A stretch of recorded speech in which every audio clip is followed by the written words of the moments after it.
for Muthoot Microfinance as per their business updates. Interesting. I have also started with earnings. E2E Networks stood out to me. It's not the largest company, 5,500 crore market capitalization, and it's had a busy 2026 so far.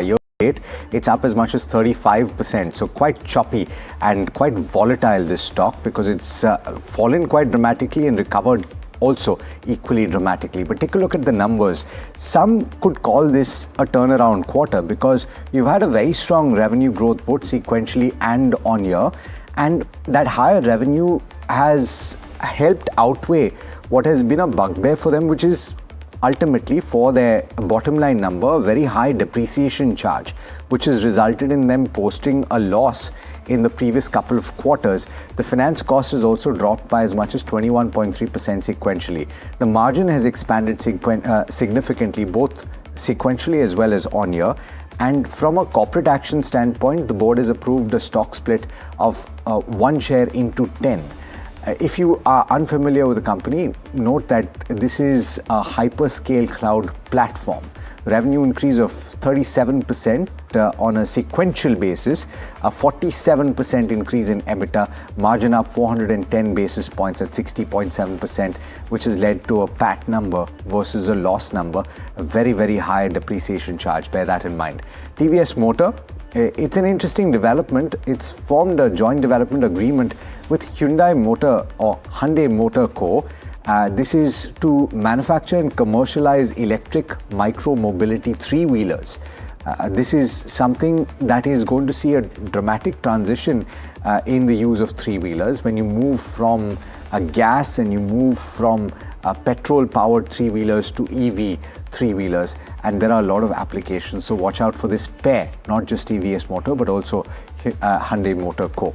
UBS on Groww is the brokerage note that I've picked for you, and there are a few that came through. We'll talk about the rest in a bit over the course of the show, but they've maintained a neutral and hiked their target price to 210 from 185. That's quite the increase. They're saying that's a beat on the key metrics in the fourth quarter. Strong growth is driven by operating leverage and market share gains, and product metrics remain strong. They say that the wealth platform adds optionality and the margin outlook is balanced. They say that cost discipline offsets growth investments at this stage. So there are a number of people that are positive or more positive on Groww after Q4, but they had the biggest increase in target price. Yeah, and an interesting conversation with the management coming up at 9:50 as well. I think Brokerage is, like Alex said, pretty bullish. I can give you a sneak peek, but let's wait. Okay, I've taken two metal names, guys. No surprise there. Hindustan Copper, and Varsha pointed it out. Pretty interesting vision 2030 that they've delivered. Now we know that copper, aluminum, etc., but base metals are considered to be these precious assets, and therefore Hindustan Copper is right in the thick of things. It's anchored an aggressive expansion, diversification, and a digital transformation journey out in that annual day that they kept on 17th and 18th. The total planned capex is 7,200 crores circa over 5 years, of course. The ore production is targeted to move up from 4.21 MTPA to 12.20 MTPA over this 5-year journey. Milling capacity from 3.81 to 12.20 MTPA, and as a result of which Hindustan Copper believes that there is profit after tax visibility cited to move from 589 crores, circa 590 crores in FY26, let's take 600 crores, to 1568 crores. So that's about a 3x jump, give or take a few. Actually, maybe not a 3x, 2.8x jump over 5 years. So you can do the math on the multiples and the PAT if you believe that Hindustan Copper can deliver this, and maybe it helps in the visibility for the stock as well. Just bring up the stock and the last, let's say, YTD chart. I mean, down 2.28% yesterday, but year to date, if you see, about 7% uptick. So not dramatic, if you will, for being the lone ranger of sorts in copper and pure copper play in India. So keep an eye out for that. I'll be interested to see if Vedanta has any reactions, because they've set up the record date to finalize the demerger into 4 separate units. Known, but now the official date is out, and the shareholders will receive 1 share of each new entity, which is the aluminum, power, oil and iron. So keep an eye out for Vedanta in case there is a reaction thereof. Rolex rings could be interesting. A lot of people talking about this as being not too expensive a name. Maybe the management also believes so because they've set up a board meet on Wednesday to discuss a potential buyback of its equity shares. Remember, a buyback announcement, trading on a buyback announcement is fraught with risk simply because you do not know the extent.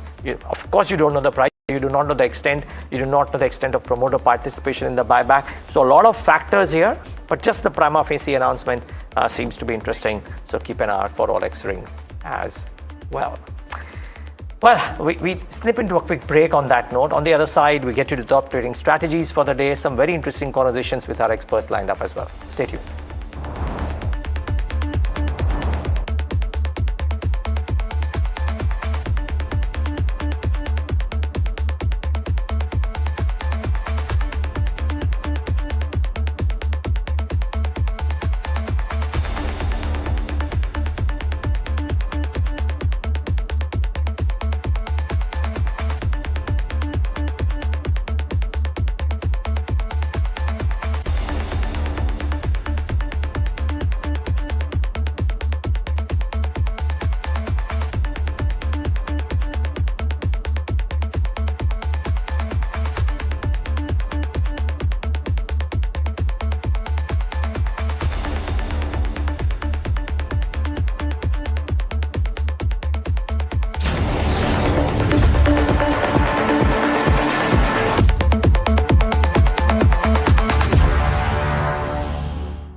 हाथ, ये जो हाथ है ना, सिर्फ लकड़ी ही नहीं, हमारा कल भी तराशते हैं। बंद हो या हो कोई स्ट्राइक, इनका शटर हमेशा खुल जाता है। इन हाथों का यही तो आपसे नाता है और इन्हें हम आसानी से लोन देकर अपना फर्ज निभाते हैं। कैप्री लोन्स फर्ज निभाते हैं।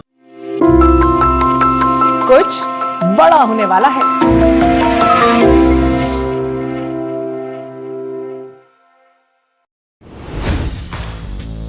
Hi, I'm Tamanna Inamdar. Watch me on NDTV Profit, where I break down the day's biggest business stories. What happened, why it matters, and what it means for your money. Hi, I'm Neeraj Shah. Watch me on NDTV Profit for the most incisive market intelligence and meaningful corporate conversation. And I'm Alex Matthew. Markets, mutual funds, insurance, personal.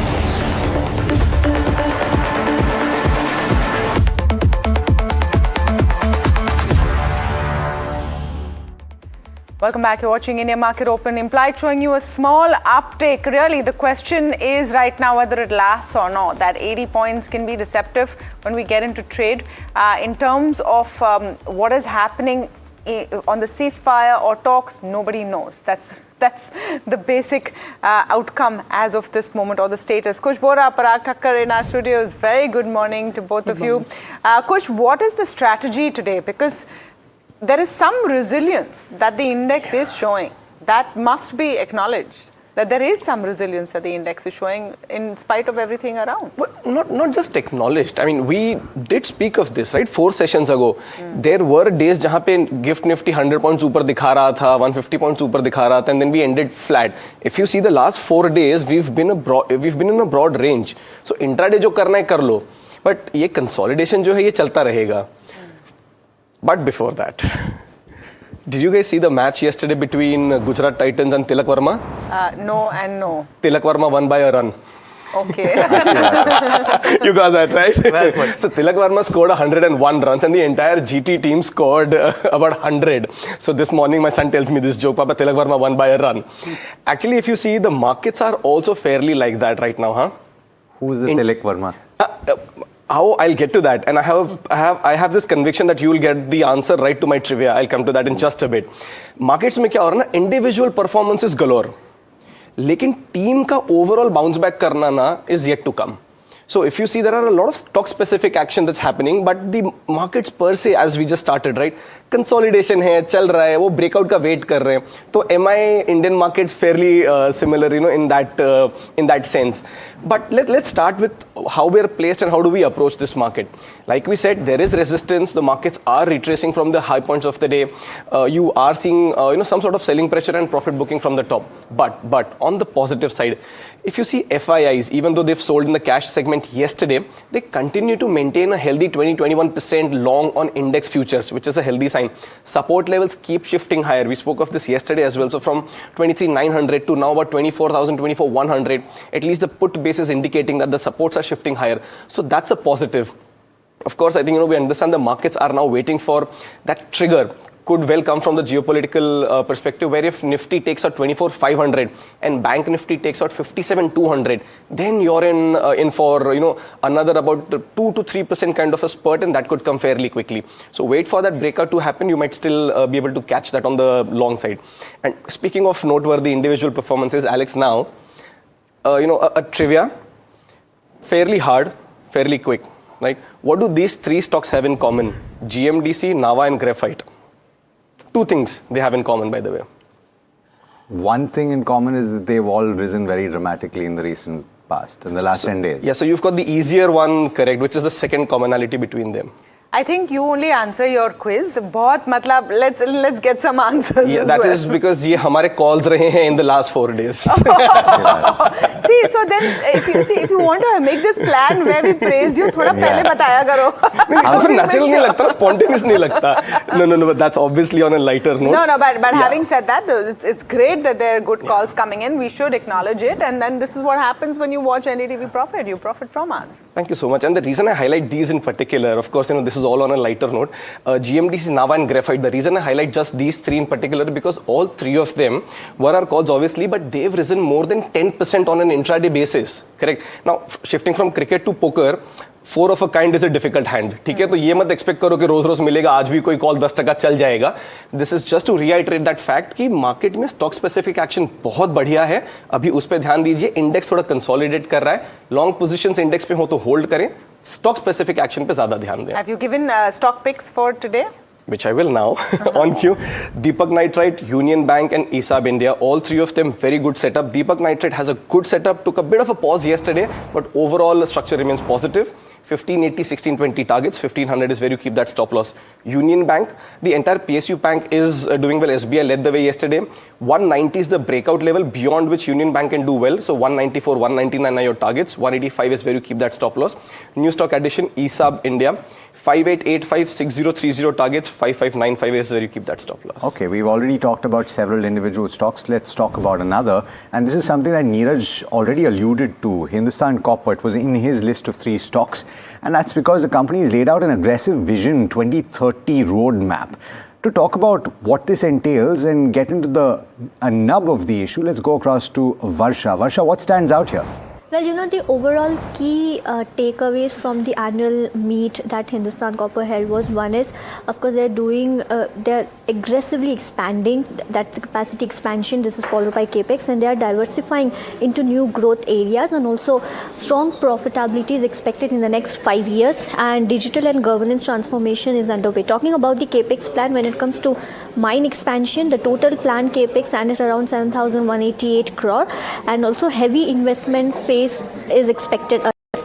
Onto the production expansion, ore production is expected to grow from 4.2 MTPA to 12.2 MTPA, and mining capacity is also expected to expand almost 3x. So this indicates 3x to 4x scale, that the scale of expansion that the company is doing. Now onto the profitability, the PAT growth, the PAT is expected to grow from 589 crore in FY26 to 1,568 crore by FY30. That's a good growth, a strong growth that the company is eyeing.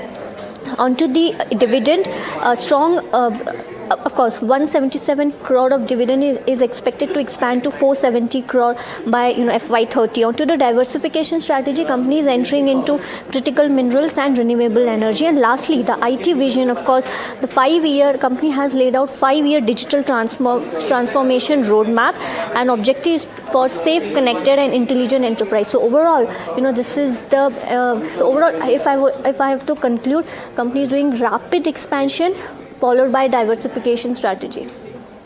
Okay, all right, interesting. Hind Copper in focus. Parag bhai, are you looking at metals today? Are you looking at copper? Are you re-looking at the way the street has also responded to banks? Because a bit of a, muted it response. will always happen. See, actually, Friday's fun got completely disrupted, right? If Friday's mood would have continued, that Strait of Hormuz is open, and these results would have come, the impact would have been significantly more. But it got subdued because the entire rally got sold into, actually. But I will continue to like financials. For example, PNB Housing, I saw just the numbers. The stock trades at one time book 10p and it grows at 20%. And as we are always saying, like affordable housing finance was a good space to be in. So we hold Aadhar in our portfolio. PNB also, I think, reported excellent numbers. That is where you actually get attract good companies growing at above 15% at a decent valuation. That is a space. Hindustan Copper, I heard what Neeraj said, that by FY30, their PAT will be 1568 crores, right? And today the market cap is today's market cap is 53,000 crores. So on FY30 earnings, it is trading at 35 times. So, and right now the PAT is only 600 crores. So it is right now trading at 80 times. So you're saying too expensive. Yeah. So basically, I think financials have their risks. If economy does badly, financials will do badly because asset quality problems will be there. But having said that, financials can compound. And there is a second order problem with financials if the economy falters. But that is where actually the attractive valuations lie. Everything else in the market slightly looks expensive. Paragwai, we had a gentleman yesterday, and to each their own, of course. But he was saying, okay, if I want to beat returns, why will I buy a bank which is growing at 10, 12, 13% PAT? Why shouldn't I focus as a retail investor or an individual investor on portfolio on items which are growing PAT at 25, 30%? No, that is okay, but in any business, to grow at a scale, to grow at about 25-30% continuously is very difficult. So the question is, are there, sorry to cut you, apologize for that. No. But are there businesses available right now, Paragwai, which you can predict safely that they will compound profits at 20% for the next 3-4 years, and therefore can they become better bets than a bank? No, if it is available at 25p, 30p, then it's okay. If you are buying at 80p for 25% growth, then you are paying too much. And that is what we have said. See, some days ago we were discussing, right? Many quality stocks have not done well from last 5 years. What is the basic issue with them? Have they not grown their earnings? No. Their earning growth has been slow compared to market's expectation at the beginning of the cycle. So relatively less margin of safety when you buy a red hot stock as opposed to a company that will likely compound steadily. Absolutely. Okay. Interesting. Okay. What about other newsmakers, and there are a clutch of them in the session today that you may want to keep an eye out for. So one of them, of course, we spoke about Hindustan Copper as being one which had a good news flow. There is the brokerages. And okay, you understand this space so well, so I'm going to come to both of you on that, right? Here again, relative valuations, Groww, fabulous numbers, great commentary, so on and so forth. Market cap at 1.22 lakh crores, right? Now, it's a different beast what digital broking the growth is. I'm now bringing the pendulum back to traditional broking and the valuations at which, let's say, an IIFL Capital or an MK or a Motilal, but Motilal has wealth also, so leave that out. But the other brokers are trading at. I'm sure if the metrics have looked very good for Groww and Zerodha and Angel One, they'll also look not so bad for the others too. Is it better to go out for a Groww and some of the other digital ones, or would you find value in the traditional brokers? Paragbai, first to you, and then I would love the chart setup, Kush.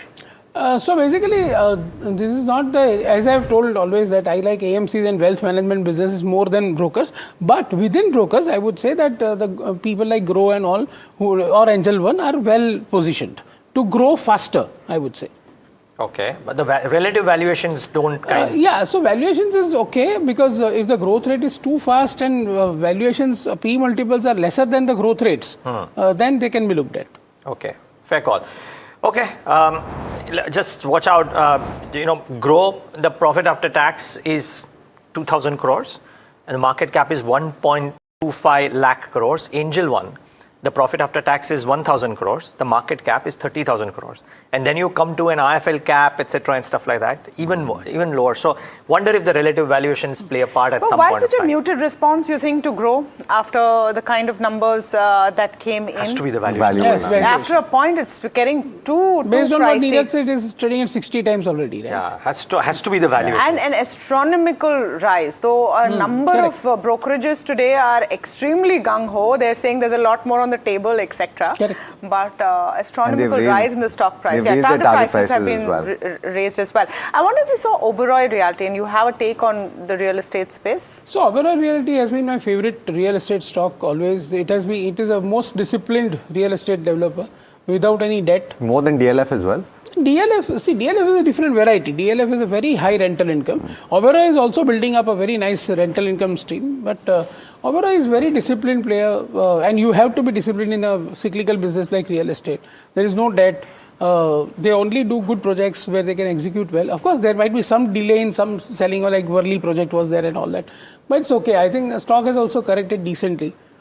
So a good time to look at this kind of stocks. I don't know if you've ever looked at E2E Networks. It's a 5,500 crore market cap company, and it's in that cloud space. What I noticed is that they were making losses over the last couple of quarters. They did make a profit in the fourth quarter because of very high depreciation charge. My interpretation, of course, is they're setting up capacity on an aggressive basis in order to deal with all of the demand. What do you make of the numbers? So my research team is working on this stock. The point is that L&T bought a stake to this company, if I remember correctly. That makes it very interesting because see, normally we don't invest in a company where there is just a new buzzword coming that AI is there. Sure. Right? But if L&T has invested, then there must be something good about this company. So that is why we are working on it, but we are not yet bought into the portfolio. It's up 35% year to date, 2026. Now, on everything we discussed. Don't like the broking space. Groww has done well, could maybe continue to do well, but fairly limited Enough data to have a take? From a near to a medium term perspective, yes, but it's also starting to see some profit booking. So the risk reward ratio not favorable.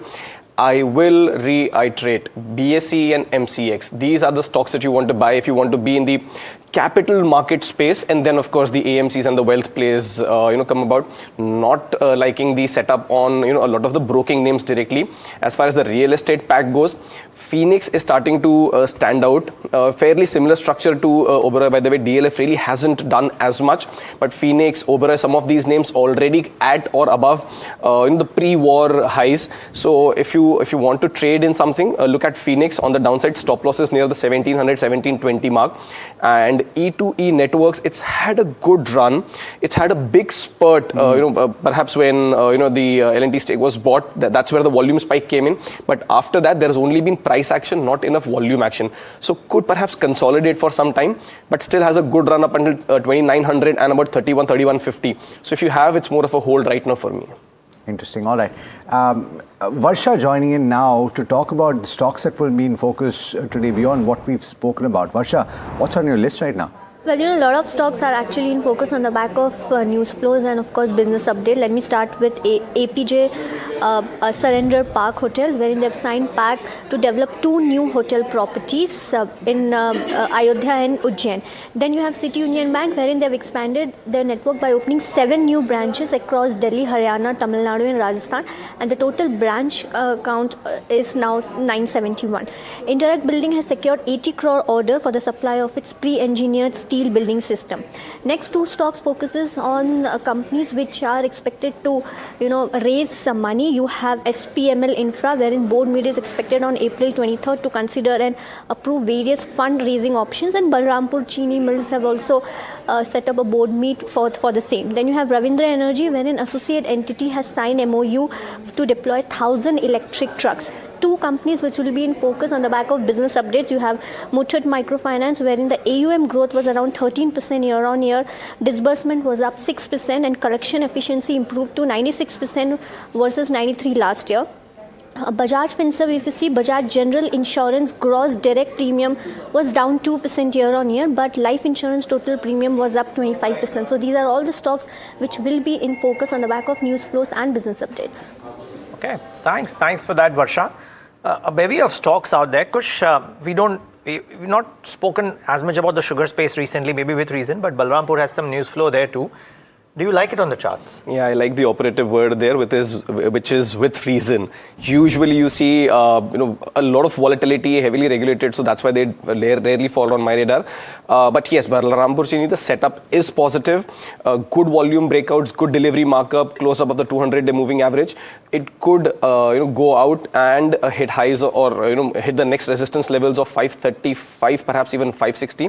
Momentum's good with this one. I would keep a stop loss near the 495 mark.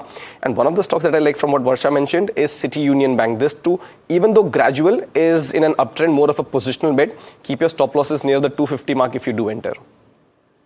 Okay, all right, let's go across now to Soumit Sarkar, who's joining in to tell you what the chatter in the dealing rooms is in our regular feature Heard on the Street. Soumit, a lot of stock-specific action, a very sideways move for the markets yesterday. What are you picking up?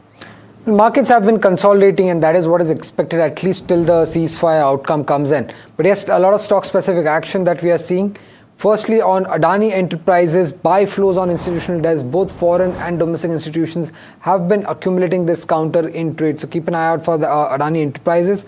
For Asian Paints, there are buy flows on the PMS desk, and dealers are expecting that the Q4 volume growth would be much better compared to what the street has been anticipating. And do remember that in the first quarter, the company has already taken a couple of price hikes, so commentary could also be on the positive side. For Gokul Agro, there are buy flows on the large HNI desk. Prominent HNIs have been accumulating this counter from long-term perspective. For PI Industries, there are some sell flows on the institutional desk. Weak Q4 is what dealers have indicated could be one of the potential reason behind this sell flows coming in. And lastly, when it comes to Tata Elxsi, again buy flows on the large HNI desk. Dealers are indicating that the fourth quarter numbers could be much better compared to what the street has been anticipating, at least on the margin front. So keep an eye out for Tata Elxsi as well. Okay. So that's on Soumit's radar. But before we go in to the pre-open session, one thing that I want to talk about is what's been happening with the Alco-Bev space. And this news which came in from Karnataka, there's a note today as well, and we'll be having a detailed discussion on it later. It actually shifts the benefit to premium brands quite significantly if it happens. The fact that the time span between the draft and the implementation is so short points to the possibility of it happening. Anything that you see in the Alco-Bev space as also a safe bet, Parag Bhai? Because this is one space where demand continues to stay no matter what is happening. No, it's an interesting space. United Spirits recently got a huge amount of money by selling their RCB thing, 16,660 crores. And after that also stock has not reacted positively because of the worries around Maharashtra thing. So I would say this is Karnataka thing is a welcome move for Alco-Bev companies, as you rightly said, prestige and above segment. So United Spirits, Radico Khaitan, Tilak Nagar Industries, all should logically do well because Karnataka is a large share. Any of these that you like, Kush? United Spirits, for example? United Spirits, United Breweries, not really. The one standout winner in this is Radico Khaitan, hands down. Continues to do well, consolidation, even on declines. But then the bump up is very fast. Also, if I can add a second one to this, then it's Tilak Nagar. Structure positive, primary structure positive, hasn't really seen that kind of sharp gashes as some of the other players have. So I would definitely stick with either Radico Khaitan or Tilak Nagar Industries. But from a momentum trade perspective, it's more of Radico. Just keep in mind that if indeed some of the states in which there was Darubandi, if there is a reversal of sorts, so for this is kite flying, of course. We have no idea if this happens, when it happens, but just linking it to states. So Tilak Nagar, great exposure to Maharashtra, Karnataka. PNA exposure, there's an Omira note today on the Karnataka thing, and we'll talk about it as well. And on if indeed Bihar sees some reversals, then Global Spirits is the one which is the only one which has got a manufacturing facility in Bihar and may benefit. So just laying it out there that a lot of companies will have very strong presence in different states. Radico in Telangana, Andhra Pradesh, Global Spirits in Bihar, And Tilak Nagar in Maharashtra and Karnataka. So I would agree with you that it is kite flying because Entirely kite flying. No, from the point of view that yes, possibly I can understand where that's why people are flying those kites, because there's a change of guard in the chief minister after many years, and Nitish Kumar's pet political project was Daru Bandi, because that's what got him the votes for all of these, especially from female voters. But having said that, the wall that they will have to climb to reverse this politically is going to be huge. And the new chief minister may need some time to settle himself in. Yeah. So maybe the kite is further off than it seems. Completely, but wonder if, because in case of Bihar, it was not that Daru Bandi was there for ages. It just happened, right? No, I mean, it's been a good 15 years, 10, 12 years. It's been there for a while. It's been Nitish's pet project for his entire term, pretty much his entire term. Okay. And the reason why he kept getting elected again and again and again from female voters, because this was a huge issue. It was, the domestic abuse, etc., which comes from it, and that is his political positioning. Will his successor in that position come and shake the foundation of what has made his politics work anytime soon? I don't know. Maybe they can make a case that, you want more revenue for the state, but I really don't know how it will work. But it would be good if it happens. You were talking about that Nomura note. So this is what they're saying about the Karnataka draft liquor policy. They're saying it's beneficial for prestige and above category brands. Now, when we say prestige and above, it's basically high-end, very simply put. This category will see a reduction in taxes, while popular to see an increase in taxes. The thinking is interesting, because they want to tax as per the amount of alcohol in the beverage, the alcohol content. So the higher end categories actually have a lower amount of alcohol versus the lower end categories, which is why this whole benefit to the higher end. The structural tax reduction in premium slabs favors United Spirits portfolio saliency. This is what Nomura is saying. Popular brands to see price hikes, but price deregulation in the state to help protect margins. Tax burden likely to be a pass-through, and United Spirits is relatively better placed to take price hikes. But of course, Radico is Kush's top call. Parag, just to wrap this out, a view on Radico, or you'll stick with United Spirits? No. So I said United Spirits, Tilak Nagar and Radico, all are looking good. Yeah, you wanted to come in. I want to say, what an insight. What an insight on that whole Bihar thing. अब मुझे पता है Globus को तो हाथ ही नहीं लगाना है, but this just took the conversation to a very different level. Tamna, so I was glued in when you were saying that, and that is why having different perspectives. That's we try and bring you a rounded sort of input on everything happening. Okay, what else is going to be cracking today? Let's talk a bit about IT. We had some interesting commentary yesterday from one of our speakers on IT and how nothing really is moving there. Parag, what is the current take on IT? It's cooled off a fair bit. The results are pretty much out. You have one or two more to go now. So HCLTech today, Infosys, So basically, we'll have to hear what HCLTech and Infosys mainly say about the deflationary impact of this AI thing. And of course, there's new models every day, agentic models coming from Anthropic and all. It's too confusing right now, and that's why the stocks have not reacted at all. I think people will look out for Infosys and HCLTech's next year's guidance, which in all probability will be, say, Infosys between 2 to 4 or 5%, and HCLTech from between 3 to 5%. That should be the guidance in my view. Let's see what they do and how optimistic they are on the calls. So from the frontline stocks, you've got HCLTech, right? And TCS. And TCS. Okay, so I don't want to move to financials, but not private sector banks. I want to ask you about Bank of Maharashtra's results yesterday. Excellent. And you saw a pretty sharp spike, but you saw an immediate cool off in the stock as well. So improvement in asset quality, NIM expansion, or at least stable NIM. 5 bits QOQ. Yeah, so pretty stable in this context. Do you like Bank of Maharashtra? Yeah, Bank of Maharashtra has been, it was a first, I think they started PSU Bank recovery thing. This was the bank which started delivering good numbers. And look at its asset quality. Absolutely, asset quality, ROE is surprisingly positive, good growth, everything is there. But the point is that recently QIP happened at between 57, 58, and now the stock price is 75. So some people will be booking profits.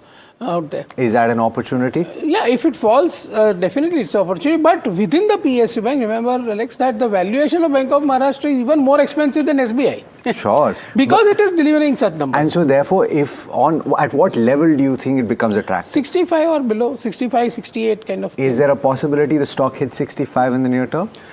I would give it a slightly smallish probability because it's got multiple supports, some at 70, then about at 69, 67. So it's got multiple supports. But Alex, just before, the war started, guess the high that Bank of Maharashtra made? 77. Okay. And guess the high that it made yesterday? 76.95. Sure. So from a technical standpoint, rounding bottom formation resistance did come in. I agree that yes, it is a buy on declines, maybe closer to 70, 71 mark. Makes a very interesting bet. Okay. What else? I wonder if, like we said, metals are one set of names to focus on. The other set of names that you want to keep an eye out for, as we said, is green energy. The question is, from a trade perspective, is it prudent to take some chips off the table, Kushbora? There has been a very strong rally, and this market has shown its penchant for not necessarily letting uptrends continue for a long time, right? So would you take some chips off the table in an Acme Solar, in a Vari, in an Inox Wind, what have you, all the renewable energy names? All of them have had a good move. Neeraj, not from the perspective that, the markets don't really, have a secular trend these days, right? You do see some profit booking here or there. The reason I would say take money off the table from Premier and Vari, and only partially, mind you, some of these have been our calls on the show as well, especially Premier Energies. The only reason I would say that, you might want to book some profits and partially only, because even now the volume on these stocks is phenomenal. So there is strength. Look for internals and then the price action. So right now there is strength, book partially only, and the only reason I suggest book partially is because both Vari and even Premier are at overheated territories on daily and weekly setups. So some profit booking will be par for the course, but you don't want to let go because these are themes that have started somewhere in the midst of war, but have seen very good traction, very good follow through. So I don't think these are going to die down anytime soon. So book partially only and buy at declines. Okay, a lot to unpack, just 2 minutes to go. We have, of course, Nestle coming in and we'll get a quick preview, but I want to talk about Physics Wala for a second before the pre-open session. JP Morgan's note on it is interesting. There's an initiate overweight on Physics Wala with a target price of 125. I thought it was interesting because even when this company came to market, it also launched the IPO, did well, but no one really expected this kind of a continuation of interest in this space. The EdTech space doesn't necessarily have this kind of a view on it. So this is what JP Morgan is saying. They're saying attractive online education player with offline option value, enjoys a large addressable market, disruptive pricing model helps gain share. Online business is a profitable core that enjoys attractive growth and margins. School foray will be cautious and provide further optionality. If you look at this space of businesses, how does an EdTech base in? And also in line, Parag Bhai, with the way children or students are actually consuming information. Yeah. So basically, this is a futuristic business. Let me be honest. So it will not just absolutely go from numbers perspective. It will not fit into the. You have to understand the unit economics and you have to understand many things. But at market cap of 30,000 crores with last quarter PAT of 100 crores, it looks very expensive. But definitely this kind of companies, for example, Ether Energy also I used to like. 25,000 crore market cap, and there was a push towards EV because of this energy crisis which happened, and the stock did actually very well. So, some of the stocks which are having a market cap of say 35,000 crores and genuine businesses, they can be looked at, but you should have a very good risk appetite to buy this, because sometimes if numbers don't come, then the market cap of 30,000 crore you are paying for what? Are you talking about in the context of physics? I'm saying generally this new age businesses. I just want to share an anecdote. So I was sitting with my kid and we were preparing for an exam. We're sitting with the notebook and the textbook. And for everything that I'm talking about, she's saying, hang on, let me look it up. She has the textbook in front of her which has the paragraphs highlighted. But the brain is already wired to be able to search for that information, read it, and then feel the confidence that you can write it in a paper. So, it just struck me that there is a rewiring for another generation in how they consume information, and the textbooks will be there, but it's really not going to be the go-to. Anything that they read and learn from a screen is going to be there. So important, right?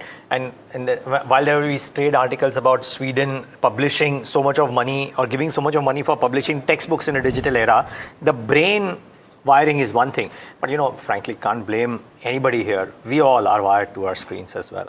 Yeah. No, I mean, absolutely. It's just the forum how you consume information and where it sticks. You can't blame them, right? So instead of going through a table of contents to find a specific, insertion somewhere, you've got your answer in 5 seconds and contextualized for what you want. Add another prompt and you will get what you want with a distillation of what you should have done after reading 3 paragraphs. Correct. So who's to say that's not a better way to study or not to study? So maybe in terms of addressable market, you could see a lot more in anyone in that edtech space. Things are changing and the way people are looking at it. All right, pre-open rates coming in, a bit of a mixed bag. It's just the first minute. We'll wait for all of this to settle before we make any conclusion about what it's looking like this morning. But I just want to look at Hind Copper very quickly, because one of the stocks which was in focus, let's look at how Groww is doing this morning. If any of those brokerage notes has seen new enthusiasm from investors, Hind Copper is quite muted. Groww is actually about 2.5% up. And the perfect time to get Sharad in, where we're talking about capital market linked stocks. They're seeing a sharp rally in April led by strong retail participation and sustained interest from both HNIs and institutions. Sharad joining in with more details. Well, the month of April has been really strong, and you could say that because all of the capital market stocks have been doing well in trade. Let's see how that has moved. BSE, Groww. Let's pull these stocks out and let's see the month-to-date returns which is coming in. BSE is up 28%. Groww also is showing a good initial signals post its earnings. Angel One, MOSL as well as CDSL, all of these stocks are giving more than 20% returns only in the month of April itself, and we have 4-5 trading sessions still left.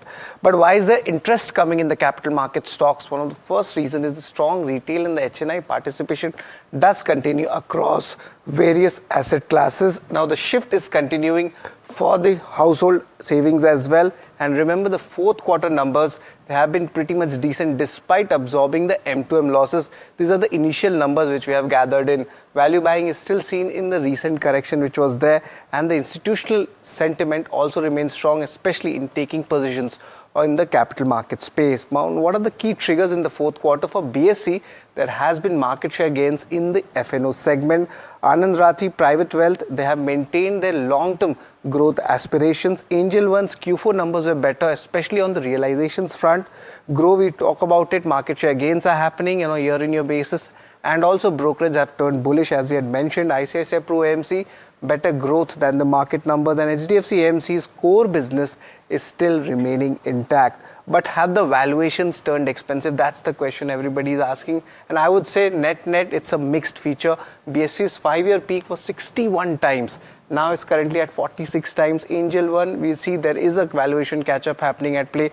But definitely from their 5-year peak levels, it's still, there is a runway for growth when it comes to the valuation. But what happens next? 3 important triggers. The capital sector re-rating, this might continue going ahead, and the ancillaries such as Prudent, CAMS, K-Fintech may see buying interest as a follow-up. And lastly, the NSE IPO, which everybody is talking about, expected to come in the second half of calendar year 26. So this is the entire picture of the capital market theme stocks and why the interest is there in the markets.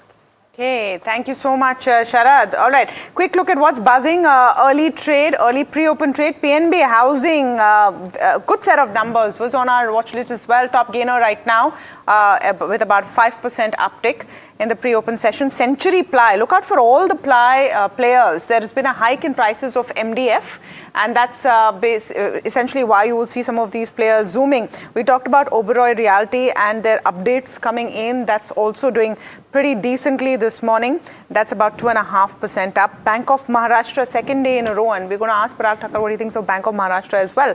But that's doing decently. Ruchit Jain with us now. He's Vice President, Equity Technical Research, Wealth Management, Motilal Oswal Financial Services. Ruchit, very good morning to you. Let's talk about your view on the Nifty first. Yeah, hi, very good morning. Very good morning to everyone. Well, overall, the trend for the market, there is no doubt that it still remains on the positive side. We have seen a good up move in the recent past. The only thing is that last 2 or 3 trading sessions, the index is consolidating around its 50-day EMA resistance. And yesterday, if you look at the broader markets, although in this entire up move, the broader markets have done well, there are some signs of profit booking in the broader markets. Just for example, yesterday from the mid-cap 100 index, almost 1:1 market breadth was there, and the index has approached its resistance of 60,000. If you look at the small cap 250 stocks yesterday, out of 250 stocks, 181 stocks ended on a negative note. So looking at the broader market, it seems that we might see some consolidation over next 2 or 3 trading sessions, which could be more of a time-wise correction within an uptrend. And once that overbought setups are relieved, then we should see next leg of up move, which could rally towards 24,750, which marks the 61.8% of the entire previous downtrend that we have seen. So if markets consolidate for 2 or 3 days, then one should keep a buy-on-dip approach. 24,250 to 220 is the support zone for the stock. So any dips towards 24,250 to 200 zone, look that as a buying opportunity, go long over there. Keep a stop loss below 24,000 and wait for some time for an up move towards 24,750. Okay, all right. Let's go to our big brokerage call of the day. And we got Citi that has initiated a buy rating on Anthem Bio. It's actually in focus.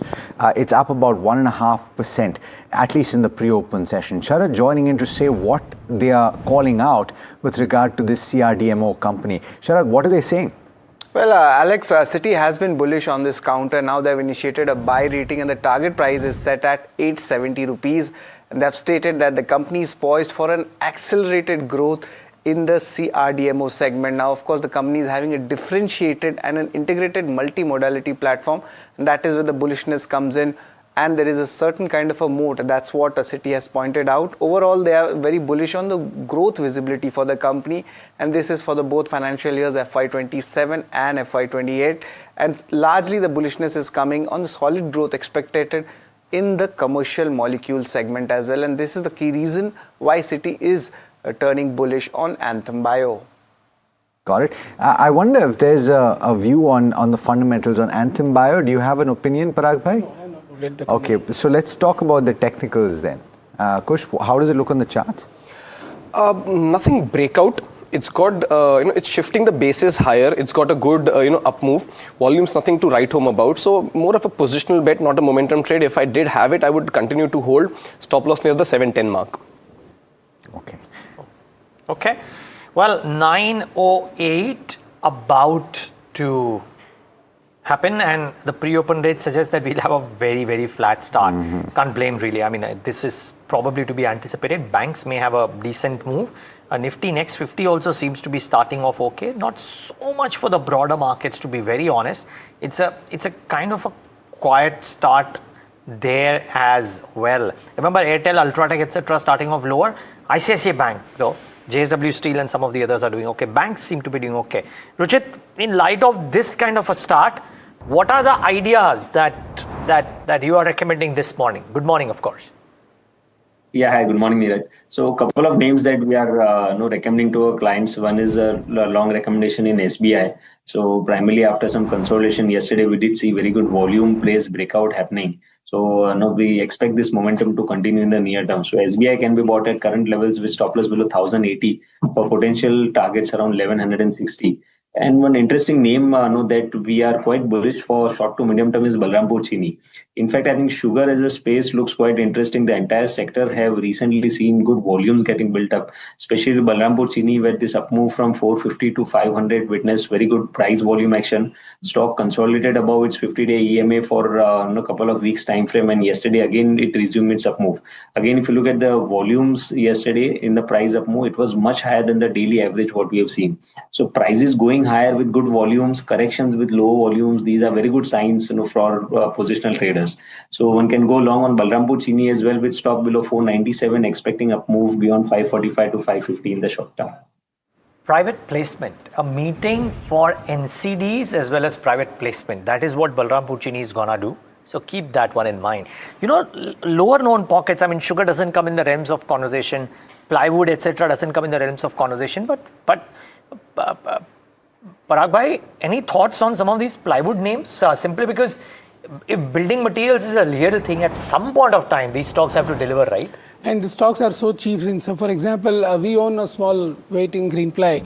Greenply, okay. Yeah. So basically, market cap is just 2,900 crores. They will, in all probability, they will do 3,000 crore sales. So his EV to sales is 1.1x. Wow. And MDF is seeing a very good demand. That is why they have been able to increase prices also, right? Recently. So I would say that a very cheap stock, very, very cheap stock. I would say EV/EBITDA is 10 times for a age-old brand, right? And we have heard only 2-3 brands like Greenply, Century Ply in plywood business, and now this MDF is also doing well. I think stocks are completely out of fashion stocks. Yeah, but is there a reason, Parag bhai? I mean, when I look at least urban India, now people are trying to do a lot of furniture which is already pre-done, etc. And therefore the ply is not being bought, or वो carpenter जो sofa बनाता था वो सब, it's not happening in 50% of the homes. I would say the growth rates have moderated. Growth rates have, but if you ask Greenply or Century Ply, all their capacities are booked. So they are 100% utilized. Wow. And they are doing new capex. Just on that point, Neeraj, people who are pre-ordering furniture, वो तो कोई तो भी बना रहा है, उसको तो ply चाहिए. Unfortunately, a lot of it is imported. And I chide my friends that you can afford India furniture. Why? But I would tell you that a lot of things are being done here. Maybe they're saying it's imported, but no, because the import costs are cheaper versus making it in India. Really? It is not about that imported ज़्यादा माल पे बिकता है. Furniture? Yeah. Imported furniture in a lot of places is actually becoming very cheap. Definitely. Okay, so Greenply anyway, focus Greenply versus Century. So Greenply is very cheap, very well. Century Ply has done well if you see last 3-4 years, they have done well. From performance perspective also they have done well. Stock price also. And plus the other thing which I would like to, we discussed in the beginning, PNB housing. It is trading at one-time book for a 2.4% ROI with negative credit cost. And this affordable housing is seeing a 20% growth as a sector. So I would say that there are interesting names now emerging. Ruchit, PNB housing on charts? Looks quite interesting. Already seen a good price rise as well as time-wise correction over the last few months. Has recently surpassed this 200 EMI hurdle again. So I think the stock could head higher towards 1,000, 1,010 kind of levels in the short term. So it is one of the top gainers. Vedanta is the other one in focus. Vedanta, do you think is interesting to look at ahead of the demerger? Yeah. See, Vedanta always offers tremendous value. There is no doubt. And right now, the way commodity prices are shooting up, whether it is aluminium or zinc, Vedanta can have a good times. Yes. Despite a 92% 12-month rally. So I have not bought into it. I am not going to buy right now. But for a person who is trading or who is interested in commodity stocks, right now what I am holding in amongst the commodity stocks in my portfolio is maximum weight is JSW Steel, and on the domestic commodity side Ultratech. Okay. So then why don't we ask you on the charts whether Vedanta, having nearly doubled over the course of the last 12 months, can still be bought into? Yeah, so I'm a firm believer of buying strength. Vedanta has shown that right now no real signs of any kind of cooling off, in the sense indicators also fairly positive, volumes also fairly healthy, and in fact it's given a breakout above that 765 770 zone. So for me it's you could still buy maybe slightly on slightly lower levels, will make the risk reward ratio that much more attractive. But even if you buy at current levels with 765 as a stop loss, it's got good momentum, could well continue to 825 845 odd levels. And also to add to the list, Jindal Steel. This is a stock that we've discussed time and time again. This one has given a breakout structurally stronger than Tata Steel and JSW Steel from a near-term perspective. About a minute to go, Ruchit. Any stocks that stand out after the pre-open session that you've not highlighted yet? So I think within the PSU banking space itself, Bank of Maharashtra looks quite interesting. I know at current levels. Already we have seen a good relative outperformance coming in from the stock. I think reaction to the numbers also seems good. The stock is breaking its previous swing high at the open. So this could lead to a good momentum in Bank of Maharashtra. Okay, so Bank of Maharashtra, keep that 77 mark in mind, which Kush pointed out. Very quickly, 30 seconds, any stock that stands out beyond what we've spoken about? No, I'll go with something that we've already spoken about. ASAP India, good opening about 1% or so, 5885 and 6030 targets, 5595 stop loss. What about Oberoi Realty? We spoke about this. It looks like it's going to open positive, nearly 2% higher after the pre-open rate. Would you buy? No, I wouldn't buy. I would hold resistance around the 750 mark. So maybe past that, it'll probably have momentum. But up until then, it's a hold, definitely a hold. Trailing stop loss at the 1695 zone. Well, okay. So, those are some ideas that you want to work with on open. Remember, it promises to be a flat start, but brisk moves in select stocks anticipated. I already know E2E, for example, is going to start off on a very firm footing. A very small stock, but could do well. SML, on the other hand, will not. So, individual names will have fair degree of movement, even if it's not on the Nifty or the Nifty 50 stocks. So here's the start. The start is flat, absolutely flat. Nifty Bank though is not doing too badly. Mid caps also doing okay. Interesting market breadth depiction too. Nifty small cap up 0.5%. Well, the broader end of the spectrum, something that Tamanna and Alex will focus on, has a lot more. So let me quickly get to the Nifty 50 because I don't think there is too much moving there individually. More green than red, which is a good thing. Let's start with the winner. Shriram Finance up about 1%. Adani Ports up about 1%, but banks are doing well, by the way. Axis, ICICI Bank or BFSI, because Shriram Finance and Bajaj Finance are in that list. HDFC Bank is up 0.5%. Not a bad show by the banking names. I mean, they didn't have to do this. It's not like rara moves, but still in the green at least. A bit more green. Interglobe Aviation, I thought maybe marginally was in the green as well. What's not doing well? SBI Life 1.5% lower. I wonder if I've missed a piece of news, but I can't quite figure out why so. Maybe I have. Infosys down 0.5%. Ultratech, Tech Mahindra. So IT is taking a bit of a backseat. Banks kind of thwarting that move, but not much in terms of individual names from a news perspective, Tamanna. Maybe you have some luck because even this, thankfully, crude, which flared up, has cooled off as well. So Indigo starts off marginally higher as well. Yeah, I think markets are taking a breather more than anything else, but at least on the positive side, I would say, and that's a relief, about 80 points up, bang on from what the pre-open session, by the way, was indicating. So immune to the fact that the ceasefire ends in a day, there is no sign of anyone meeting anyone. Everyone's talking about preparing for the battlefield, XYZ. Markets are like, okay, when it comes, then we will see. That seems to be the sense, because even the India VIX is about 3% down right now, so quite benign. And in fact, let's pull up the India VIX, let's pull up Nifty contributors, and then let's pull up broader markets in that order and also get a sense. In terms of the IT pack, still some pain points coming in. Infosys, TCS being a bit of a drag. ICICI Bank, HDFC Bank back in favor, but cautiously, I would say. Bajaj Finance, all the financials are actually supporting the index today. Let's pull up the India VIX if we can and just take a look at what's happening there. The mood is benign. That's good. 3% down right now. I want to pull up the mid cap and the small cap. So that's actually doing over 0.5% up in the Nifty mid cap 150. We talked to you about Lawrence Belanco's note from CLSA today, who's talking about a further upside in mid caps, and the small cap 250. Also over 0.5% up. Let's pull up the heat map, the sectoral heat map if we can, and see what's working this morning and what really are the sectors which are doing decently. It's a green screen, a full green screen. Only Nifty IT is sulking. Nifty Realty is on top, and this is because of business updates from Oberoi Realty. Perhaps we'll get you the internals of the Nifty Realty as well. Private banks are doing okay today, so are PSU banks. So overall, it's a range-bound kind of trade. Let's pull up the Nifty Realty stocks and see what else is buzzing apart from one Oberoi Realty. Look at Lodha is doing also well. Godrej Property, another note today on Godrej Property, which is positive. Brokerages have been doubling down on that one stock, and all of those, at least in that one index, in the green. All right, let's look at specific stocks and stories. And we have on our watch list, we had PNB Housing, we had E2E Networks, and let's see how both of them have done. Both have done well. PNB Housing about 7% up, E2E Networks about 5% up this morning. SML Mahindra also reported numbers. Didn't really hit with investors, about 2.5% down. Bank of Maharashtra continues to be in focus as the numbers came during closing trade yesterday. So some impact yesterday, and of course, continues to be a favorite today with a very solid set of numbers from Bank of Maharashtra.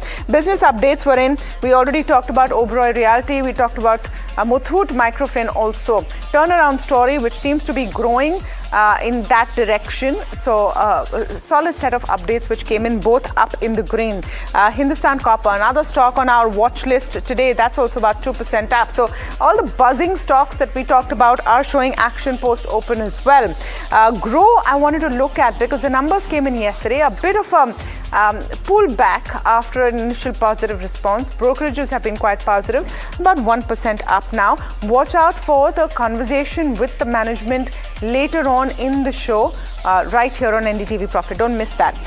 Century Ply, Green Ply, MDF rates have gone up. Are you importing furniture? Are you making furniture? Are you talking to your carpenter? Doesn't matter. Both these stocks are up today. Let me look at Vedanta as well. They've announced their demerger date on the 1st of May.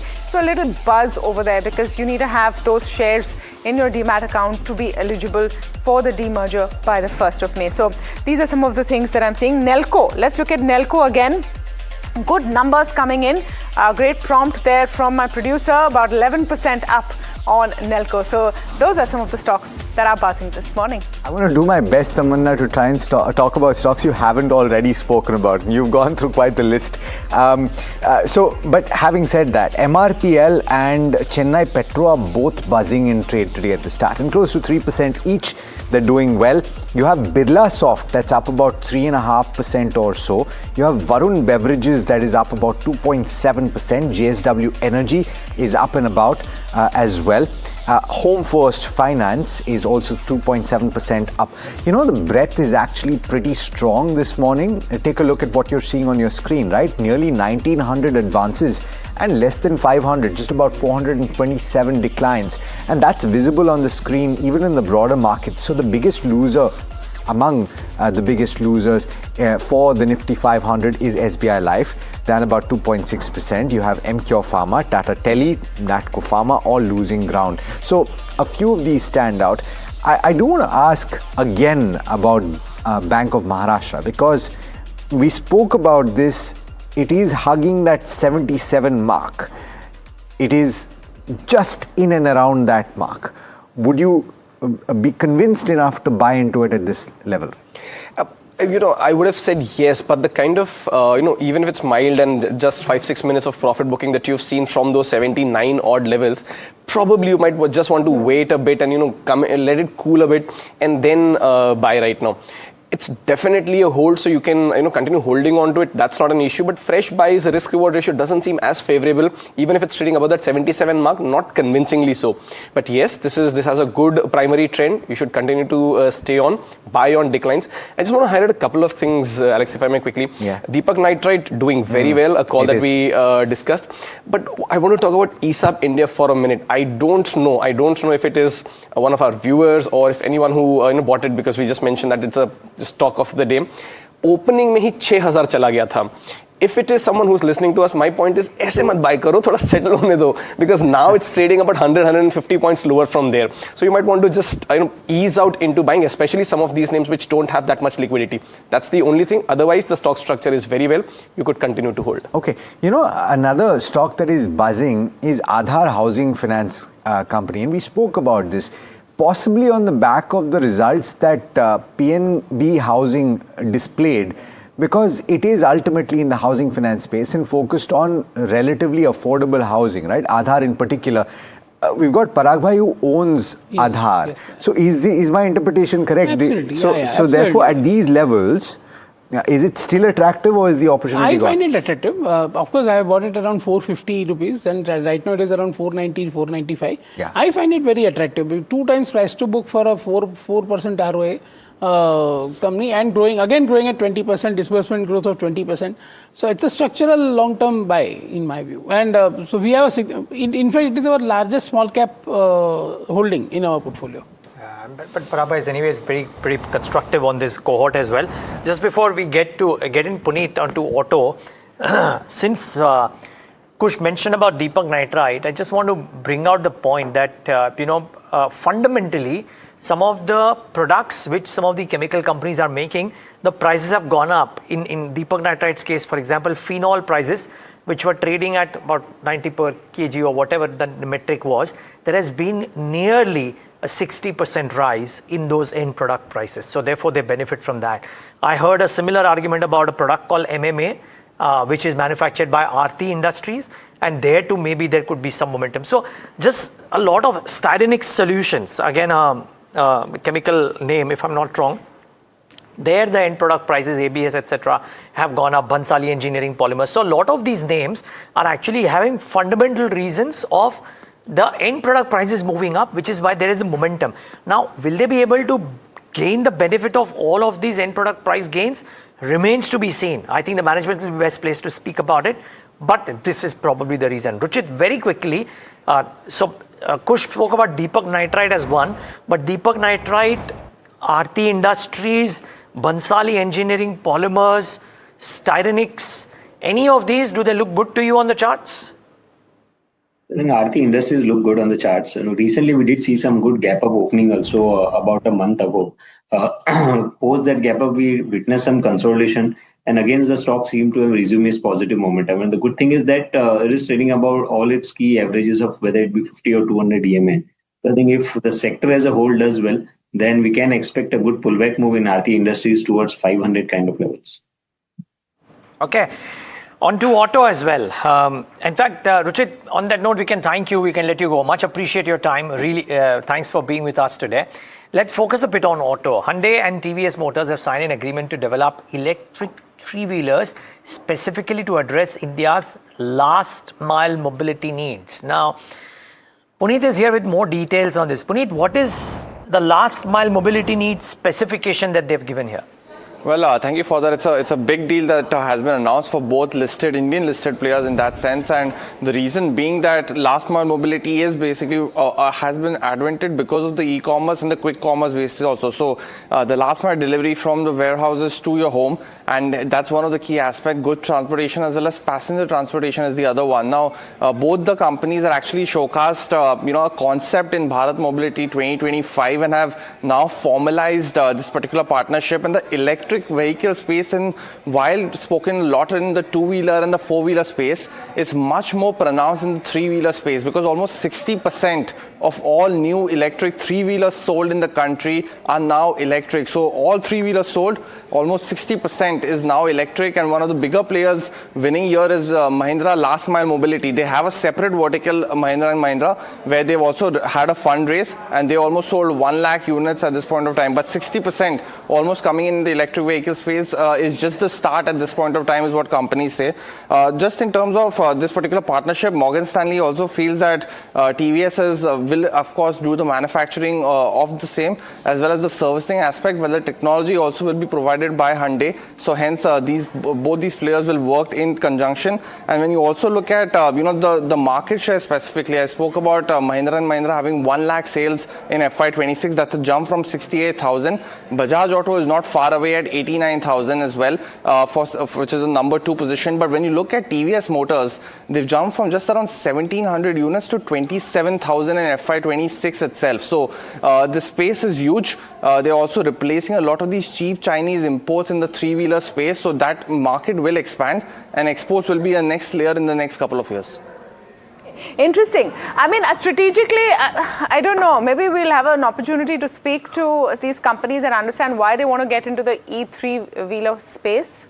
And why they think that is a great idea. If you track some of these companies, Parag bhai, any commentary on this? Do you think it's a positive move for them? Which one? To diversify this E3-wheeler, which Hyundai and TVS Motors wants to make. So basically, I think they had the same kind of agreement earlier also. Okay. So TVS makes electric three-wheelers for Hyundai. For Hyundai, it will supply to global parts, so other countries. So I would say that it is just TVS manufacturing expertise and cost competitiveness which is coming into play, and Hyundai wants to market those products globally. Okay, so there's a leverage on what they've already been doing. Okay, markets have opened decently and have stayed on, so that's I think a clear positive over there. I want to pull up the Bank Nifty and the intraday of the Bank Nifty and the chart over there. So the Bank Nifty is actually setting up fairly well. Before we wrap up for this morning with you, Kush, just a quick view on Bank Nifty targets now that we have opened and you've seen the momentum there. Yeah, Like I said, fairly positive, but the number for me is not 57,000. That's a psychological number. The 57,200 mark has multiple technical resistances converging, retracements, 50-day, 200-day moving average. So 57,200, 250. Once it takes that out, will you get momentum? Today is expiry, so there could be some volatility for sure. But look for 57,200. Up until then, I don't see a breakout rally on Bank Nifty. These gradual up moves that we've been seeing for the last few sessions could well continue. Hence, it's more of a positional buy rather than a quick momentum trade. 57,200, 250. Watch for that number. Okay, thank you so much, Parag, by Kushbora, of course, Ruchi Jain for joining us this morning on this leg of the show. News coming in and sources telling us that there's another cut, a price cut been taken by PVC makers Astral and Supreme Industries. Puneet joining in with more details. Puneet. Well, thank you for just 3 key points. There's been another price cut from around 90 rupees per kg to 83 to 85 rupees per kg now for PVC. Now, this is just 5 days ago on 16th April, we'd highlighted that the price had been cut from 100 to 90. So this is almost the 4th price cut just in the last 16 days itself, and prices have corrected from almost 110 to 120 odd rupees to 83 to 85 now. This compares to the pre-war essentially prices which were at around 77 rupees. But the important point is for piping players who might have bought a lot of inventory at the end of March at that elevated levels, they will report inventory losses in Q1 of FY27. So at this point of time, this becomes a clear differentiation between the players who are much more entrenched and much more smarter in that sense at this point of time to have low inventory when the prices go high, and hence the inventory loss part is something to watch out for. Given this news, also in Q4 you will see a big inventory gain for all the piping players, because at the start of January the prices were much below, I think 55 to 60 rupees, and then that inch up in the end of March because of that. So Q4 will have inventory gain, but Q1 of FY27 could actually have inventory losses, but it will be divided by how players have actually managed inventory at this point of time. Okay. All right. Quick news coming in there. News break from NDTV Profit and that quick report there as well. Thank you for that, Puneet. Our first focus on the corporate section this morning on India Market Open is on what's happening with Alcobev stocks. So Karnataka's new suggested excise policy could drive a clear push for premium products with higher taxes on cheaper liquor and lower duties on premium brands. This could mean price hikes at the lower end, while premium spirits may get cheaper by up to 20%, boosting volumes. We're getting a deeper dive on what this means. We'll be speaking with Vinod Giri, DG of Brewers Association of India, but Mahima joining in with more details. Now, Mahima, as I understand, this is a draft guideline so far. Yes, absolutely, Tavana. It's a draft guideline, and for the next 7 days, it's open for suggestions as well as discussions, and it will take place with effect from 25th of April. That's the date that we've got as of now. Basically, they have notified new excise duty as well as additional excise duty on alcohol in Karnataka, and what this basically means and what has changed. Earlier, what used to happen is that tax was charged on bulk liters. Now, the tax will be calculated on actual alcohol content inside every bottle. So basically, for cheaper brands, what is happening is the tax will go up sharply because of base rate going up in terms of excise duty, and prices will likely increase because of this, because companies will not bear that cost. They will pass it on to consumers. For premium brands, tax will come down because of the slab rates being cut from 16 to 8, and that is why prices may fall around 10 to 20 odd %. Now, Nuama has said that they expect prices of spirits for listed companies to cool off due to lower taxation, which will drive volume growth. Plus, what they've added to this is that the UK FTA will likely kick in from Q2, aiding margins for spirit companies as well. They remain bullish on United Spirits as well as Ally Blenders and United Breweries. What Nomura is saying is that policy is indicating 10 to 30% duty cuts when it comes to prestige and above category, that is your premium category. And they're saying that duty hike of 20 to 30% will take place for popular category. And what they're saying is that Karnataka accounts for 12 to 15% for United Spirits volume and 7% of Radico's volume. So both of these companies stand to benefit from that premiumization factor, because overall prestige and above category forms almost 90% of volumes for United Spirits coming in. Lastly, what they're saying is that as per them, as per the reading, MRP will no longer now be fixed by the Karnataka government. That is their reading. It will be completely dependent on market shift. So this is the overall view of what this policy means going forward, but still it's in the works right now. Okay, it's in the works. In 7 days, there will be a decision on whether this is going through or not. Vinod Giri, DG Brewers Association of India, is joining us for more on this. Mr. Giri, very good morning to you. Is this good news for Alcobev companies? It is. And in fact, it's in many ways a very historic policy reform. And the notion of the amount of tax should be linked with the amount of alcohol. This is truly the gold standard in alcohol taxation. It's based on the fundamental premise that the product to be taxed is alcohol and not the water which comes along with it. So that way, in principle, it's a brilliant. Many states, in some way or the other, they tend to tax the milder alcoholic beverages less. But for a state to explicitly put that in the policy is truly historic. So in principle, it's brilliant. The analysis which Mahima was doing was spot on. If this draft notification goes through as it is, because there's still time to give some opinions and there may be some changes, maybe I'm underlining. And but if it does go through, then that's that kind of trend we will see. So while I welcome the idea and the principle, when we go into the details about the tax structures and how it will play, there may be a few flaws in it, but I'm sure the industry is going to go back and give inputs to that, and government will look at that. Okay, so two aspects to talk about, Mr. Giri, in more detail. So one, if you're suggesting that there may, with underline under that word, be changes that are suggested. I know that it's conjecture at this point, but you might be privy to some of those changes. What are they and what are the implications? So I would not say I'm privy to any changes. I'm saying this is a draft notification, and I'm aware that the industry bodies, companies, they all are providing their inputs on that. So it's quite possible. We have seen in the past that the government makes some changes, but those changes will not be fundamental to the structure. There may be some tweaks because we are talking about some slabs here and there. We have a point of view on few things that we will present to the government, and we will see how the government comes out finally.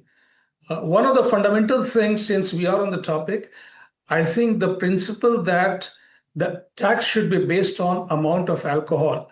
This has been done extremely precisely in a very clear manner in the what we call the excise duties, which are the production-related duties. Now, there is the other part, which is called additional excise duty, which is very similar to what you see like a VAT. So it's a transaction tax.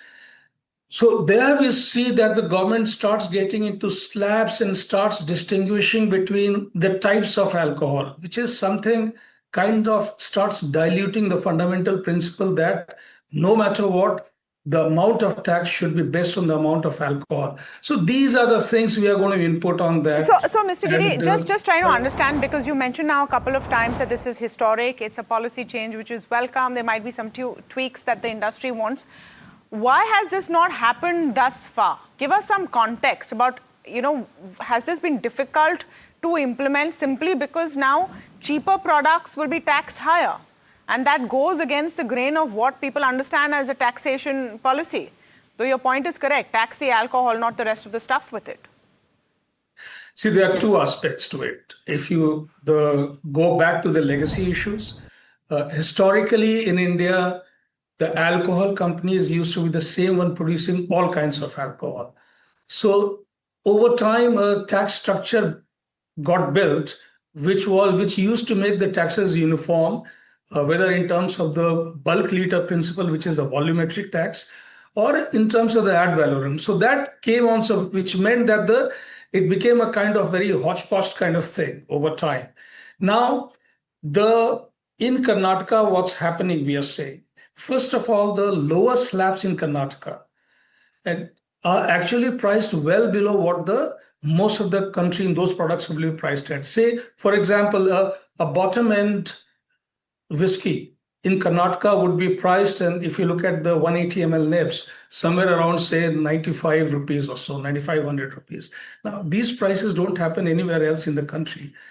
So it has happened because of various historical reasons that the bottom end was really underpriced in our view in Karnataka compared to other states for sure. And now we will see some kind of correction happening on that. So I think I'm sure the resource mobilization committee which was formed, it has gone into study of the various other states. They know how the pricing is in other states. And so they have come, I think it's a fairly well considered move. But the point I'm making, and these could be a part of the discussions where the industry would be providing input. The point which is most important is that they are linking tax with the amount of alcohol. That is a historic shift. This is the way most of the world does it. All the OECD countries do it. Most of the evolved economies do it.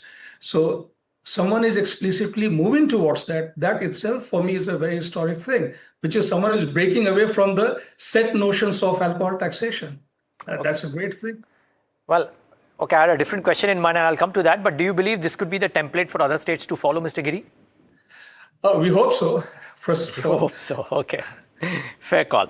One of the inferences that people who track this space very closely are drawing is that the MRP of the product will now be a function of what the company chooses the MRP to be and not the state in some sense. Do you reckon that is the eventual outcome of something like this as well? And is that a net positive because it then eventually moves pricing in some sense to demand supply as it normally should be? I think that would always be the preferred way of pricing. A brand should have the freedom and flexibility to price itself and let the market decide its success. In Karnataka, in many ways, that was permitted. In many ways, I am saying, because there used to be restrictions here and there, and sometimes comparison with other states. But fundamentally, any product in any category should have the right to price itself. And thereafter, it depends on whether the product has enough consumer pull to justify the price or not. So I think this is absolutely the right move, right thing to do. There are other states to do it. Maharashtra allows that kind of pricing. Goa allows that. Some other states allow that. Mr. Giri, the follow-up, therefore, the question that I have is, if this indeed increases the prices at the bottom end, which is, again, the perception that people who track this space closely do, then the gap between the premium and the bottom end narrows down a bit, and it could actually make the premium end revenues or sales become much higher. Would that be a correct assumption? It would be a reasonable assumption because in the view of most of the industry watchers, the prices for premium products in all categories in Karnataka are much on the higher side. So many would say that's a kind of correction which is happening, but your assumption is fairly right. All right. Mr. Giri, absolute pleasure speaking with you. Thank you for having this conversation with us. It has lent us quite a bit of insight. Let's shift focus now to the gold and jewelry space, which had a buzzing weekend. It was, of course, Akshaya Tritiya, and we've got a few positive developments that have come through. We'll be speaking with P.N. Gadgil in just a bit, but just to set the context, let's go across first to Mahima to just set things up for us. Mahima? Right, Alex, so it's been a good festive season for P.N. Gadgil because overall for Akshaya Tritiya as a whole, they've seen an uptick in terms of silver revenue at 98%. Gold revenue saw an uptick of almost 80%. Gold segment, I think this was the interesting part for me to read because the volume growth stood at around 12.8%. We've been talking about how, because of gold prices going up, volumes have been impacted for all of these jewelers. They've said that overall Akshaya Tritiya revenue saw growth of around 80% year-on-year basis, and this marked their second highest single day ever revenue growth for the company. Growth was supported by healthy footfall as well. Now, this is of course one aspect aspect that needs to be talked about. But the other aspect that was in recent news was with regards to gold import restrictions, because DGFT did issue notification after several banks had reported blocking of gold imports. It would be important to kind of understand from Saurabh to whether this has an impact on jewelry companies, because they would have backed up inventory for festive season sales. But going forward, whether this issue is resolved or not is also something that we would like to talk to him about. So there's Akshaya Tritiya to speak about, there's gold imports to speak about, there's demand to speak about. Saurabh Gadgil, CMD PNG Jewellers, with us this morning. Saurabh, very good morning to you, and thank you for your time to us here at NDTV Profit. Let's talk about the kind of demand that you saw on Akshaya Tritiya. Was it in line with what you expected? Good morning. Akshaya Tritiya is the single biggest jewelry shopping day pan-India. On a national level, the estimates ranging that last year it was around 17,000 crores of business pan-India. And this year, the entire industry must have done a business around 20,000 crores plus. So it's a big shopping day, north, south, east, west, everyone gets good revenues. And so we were looking forward also to good Akshaya Tritiya. Our initial estimates were in the range of 35-40% growth in value for the day of Akshaya Tritiya, but we outperformed ourselves, and we saw a very, very strong takeoff right from morning. Being a Sunday, stores opened early morning, and there was good response from the start, and that enabled us to have an 80% growth year over year. That would have been the value growth, also because of the prices of the underlying commodities. What about in terms of volume growth, in terms of people actually coming out and the volume that you sold? So fortunately, we also experienced a positive volume growth. The volume growth across the company on that day was around 12.8%. So we have seen volume sustainable growth as well as value growth. So this has been a major highlight for us for this Akshaya Tritiya. Volume growth last year, same time? Volume growth last year, same time, was range of around 15 to 18%. So we are kind of close to that, with the values which have gone up by almost 55 to 60% compared to last Akshaya Tritiya. Saurabh, so therefore, in a sense, the pricing change on account of the war and everything that has happened over the course of the last couple of months has been opportune for you. But having said that, I want to ask about buying trends. Obviously, people are buying smaller grammage, but are they buying lower mixes of gold? Is that something that is also being experienced? Are people moving down to the 18 carat and below? See, buying volume pressure has always been there. The people's budgets are limited. But what we've seen is for traditional jewelry shopping, the caratage still remains 22 carat only. People are not moving to lower caratage. But for casual wear, for gifting, just for something which is non-occasion based jewelry, 18 is being looked at quite in a big way.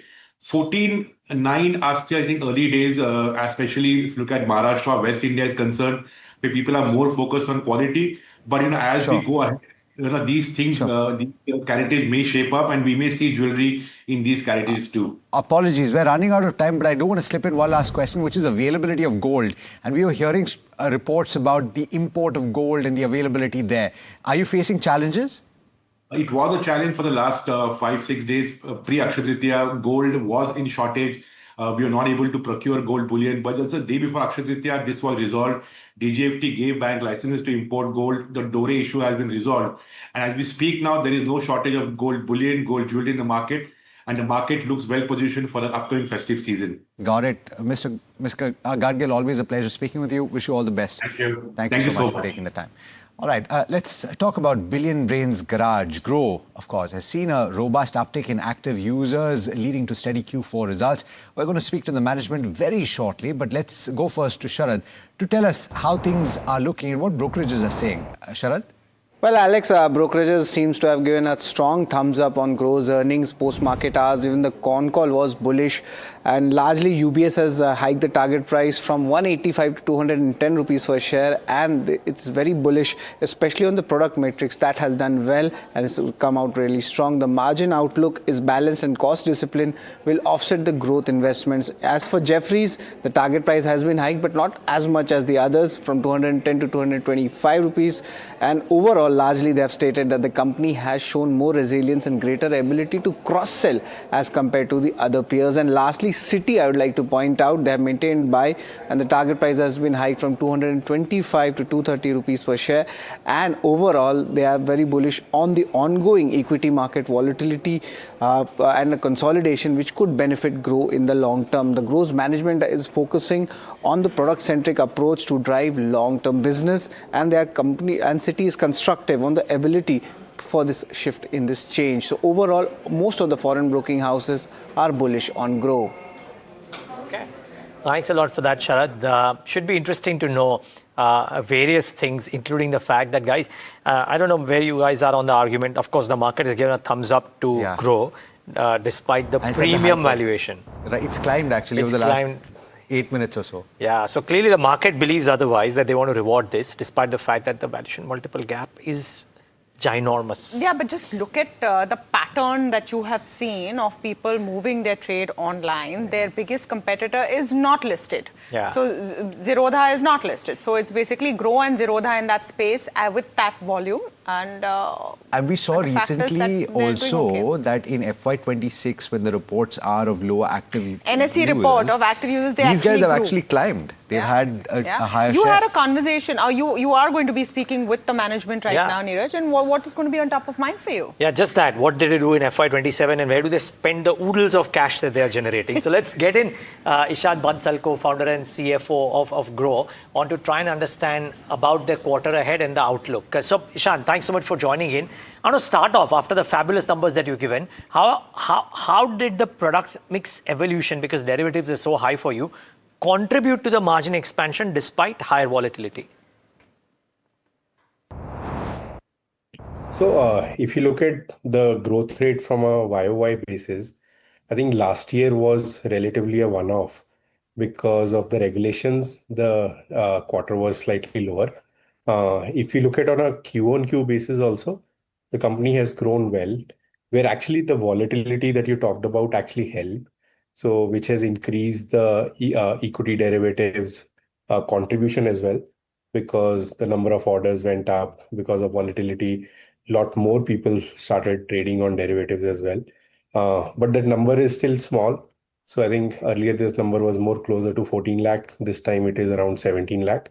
And order per user also went up because of volatility. People across different asset classes did more kind of in and out from both cash and equities, as well as what happened on the commodity side, which has something new that we launched last quarter, and it has scaled up, and the growth rate of commodities is even higher. And on YOY basis, if you look at the MTF, is another business that we have launched almost 1.5 years back, and it has started contributing now 7 to 8% of our revenue, which used to be like 2% last year. So all the new products have significantly improved in terms of margin, in terms of contribution, and our cost structures are relatively fixed in nature. So whenever the revenue increases significantly, the operating leverage shows up across the board, including EBITDA as well as on the PAT side. So the growth rate actually helped us to improve margins. The MTF book grew about 22% quarter on quarter, quite a bit. Even the commodity derivatives active users hit a fairly decent high for you. What drove this outperformance in a period of an index declining about 15-16%? And how does FY27 therefore look like? So the base effect is significantly large on MTF side. So if you look at our market share is closer to like 2.7% today. This used to be 1.something% in the last quarter, and 1 year back it was less than 1%. If you look at the fair share that we look at, which is the equity ADTO levels, where we are currently like mid double digits, around 15%. I think that is where in longer run it will reach to. So the penetration across our customer base of MTF is increasing, and it is not really correlated with market yet. I think once we reach to the fair share, probably it will be more correlated to the markets. Okay, the total customer assets declined quarter on quarter due to MTM losses, right? Despite the large net inflows that came in from the domestic investor. Now, are you in a position to hypothesize how sustainable these inflows from new existing users would be, and what impact would geopolitical tensions have had on Q4 activity versus, the longer term trends? So I think still we are seeing consistency in the long-term inflows. I think the choice of the asset class keeps on changing. So last quarter, for example, ETF was a big asset class. This time it was slightly lower. And we expect that to happen in the future as well. Whichever asset class performs better, customer gets crowded towards that asset class. But if you look at the inflows across multiple quarters, so we have given that data in our newsletter as well. So the inflows has been relatively consistent. So somewhere around 25,000 crores is what is getting inflowed almost every quarter. And we expect that to kind of grow when the markets are doing well, and will be stable at these kind of numbers when markets are not so great. So M2M will be again very different depending on how the market performs and what happens on the geopolitical side. But inflows are very, very strong still. SIPs is a very large component of these inflows. We are one of the largest players in SIPs as well. So they contribute somewhere around 40 to 45% of inflows for us. Ishan, the cost to operate rose about 66% due to risk costs, I think CSR, M&A expenses. But the platform penetration remained single digit. The potential is probably 3-4x, right? So for FY27, what's your guidance? Active users growth, maybe marketing trends, margins, everything. So the way to look at it is on a quarterly basis, we are acquiring somewhere around 1.2, 1.3 million customers. I think we believe that that number will continue. And if you look at the churn rate is also on a very low side. So that helps us keeps on adding customer on an active customers basis. And I think this trend of adding like net of roughly around 3 million odd customers will continue in the next year as well. If the markets perform better, these gross additions of 1.2, 1.3 million, we have seen going to like 2 million as well on a quarterly basis, which are obviously exceptional quarters. But if something like that happens, it can go even better. The second part is on the diversification across asset classes. Customers on their sides are definitely doing it, but our revenue model across different asset classes are slightly different. So what is happening is, if you look at mutual fund are not generating any revenue for us since last 10 years. But with Prime, with Wealth, with W coming in, all of these contribute to the revenue generation coming from the mutual fund piece as well. So Fisdom acquisition, there is a regular book of around 7 to 8,000 crores. Then Prime, effectively our own customers moving to regular mutual fund, it will also help. And this revenue stream is a lot more consistent, a lot more stable. And we expect its contribution over, let's say, not necessarily 1 year, but in next 3 to 4 years, become a double digit or bigger than double digit kind of a number for us. And that will create a stability for longer run for us. From a margin perspective, I think the third part was, I think margin has been expanding almost every quarter for us. And the reason is again, because there are appraisals or you do hiring, and that typically increase between 15 to 20% on year basis. Obviously, there is one-offs included in that because of the risk piece also that you talked about. And also the acquisition that we did on the Fisdom side, last 2 quarters, much as at a consolidated level, it is growing.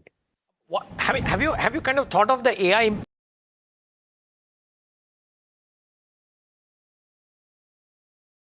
much as at a consolidated level, it is growing. Have you kind of thought of the AI impact on your business, employment growth, etc.? Any thoughts there? So it's difficult to predict as of now, but in general, we are very like efficiency first in some ways. So we've been growing our user base, our revenue, our products without increasing our headcount significantly on the platform side. And I think that trend will continue. We might not add too many people on the platform side in the next year as well. But still, there will be, again, appraisal-related costs that will increase the employee cost. But beyond that, we don't think there will be a significant addition in people. Got it.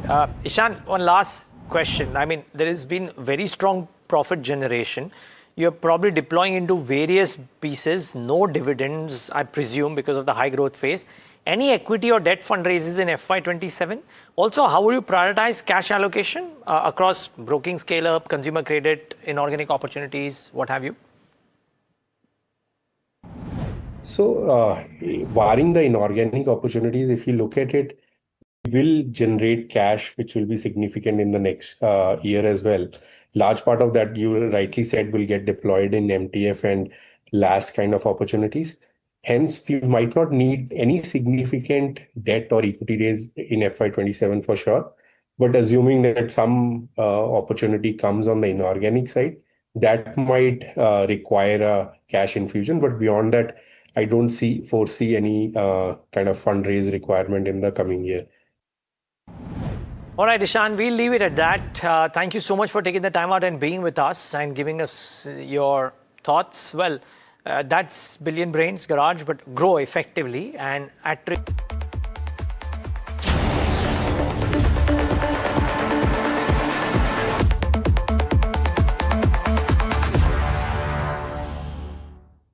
Capri Global Capital Limited is a well-diversified, retail-focused, systematically important, non-deposit-taking NBFC. Capri Global Capital Limited is a well-diversified, retail-focused, systematically important, non-deposit-taking NBFC. The company announces its public issue of secured, rated, listed, redeemable, non-convertible. Hi, I'm Tamanna Inamdar. Watch me on NDTV Profit, where I break down the day's biggest business stories. What happened, why it matters, and what it means for your money. Hi, I'm Neeraj Shah. Watch me on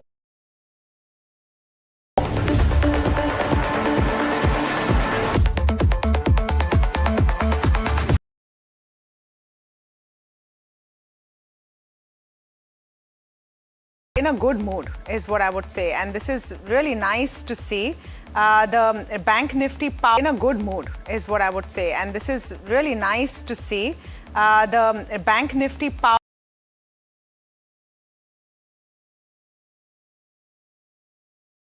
proved some smart movers in the last half hour or so. Look at a lemon tree, look at a proved some smart movers in the last half hour or so. Look at a lemon tree, look at a Zentech, look at a data patterns. Some of those realty and defense names coming to the fore. In realty, Sobha, Signature Global, among them that are looking interesting this morning. Bank of Maharashtra, rock and roll, once again continuing on its upside. And this is happening at a time when there's enough geopolitical risk there in the backdrop as well. And let's talk a bit about it.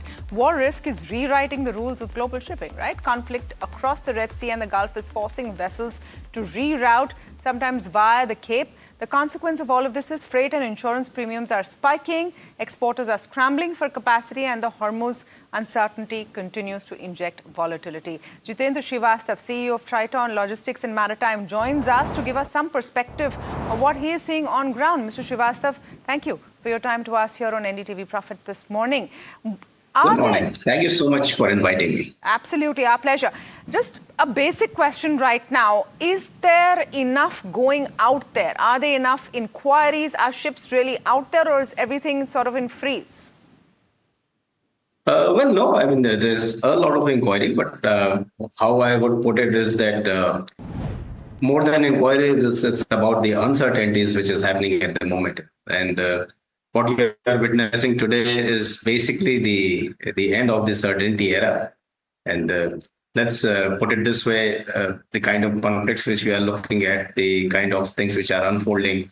To be very honest, for the last 3 decades, India has been relying on a supply chain. It was so silent that it was almost invisible. So yes, we are witnessing a very, I would say, interesting time. And yes, there are inquiries, there are anxieties, there are a lot of disruptions which are happening. People are looking for more and more different or out-of-the-box solutions. And so there we are. Explain to us what are some of these solutions. I assume the Strait is shut right now. Maybe you can also answer this question. Is the Strait open or closed? Is anything passing through? And then what are the alternatives? Well, I mean, it's open, it's shut, it's open, and again it's shut. So, so it's something which, while we will finish this interview, you will have a different look at the. Well said, well said, Mr. Srivastav. What are the alternatives that you're working on, and do they come at a much higher cost?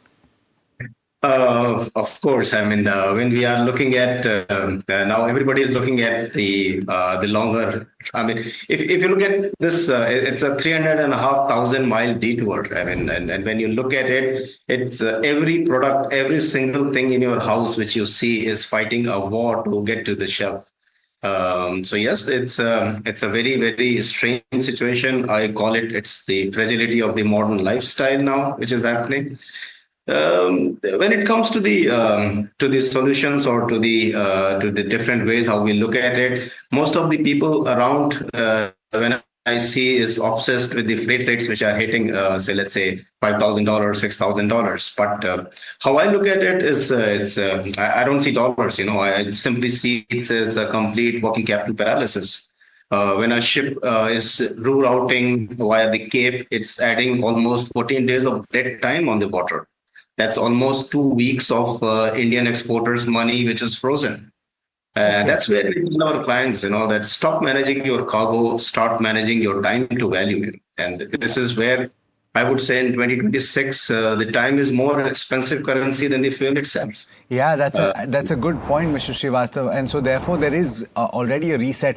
This conflict has gone on for more than 50 days. So it's not something that was short in any case. And so therefore there was no choice but to look for alternatives. And you've talked about the Cape of Good Hope. We've heard about increase in transshipment and the fact that our southernmost port is being utilized more than before. They're talking about 100% capacity utilization. So give us a sense. You said that the cost is more. Obviously, the cost is more. But what is the delta here? Okay, let me put it in a different way. You know, so because the delta is very difficult to predict at the moment. The delta is changing. It's very, very dynamic at the moment. Let me give it a little bit different perspective here. When a vessel is rerouting via the Cape, we are not talking here about a longer scenic route. We are talking about almost 3,500-4,000 mile tax on the Indian time.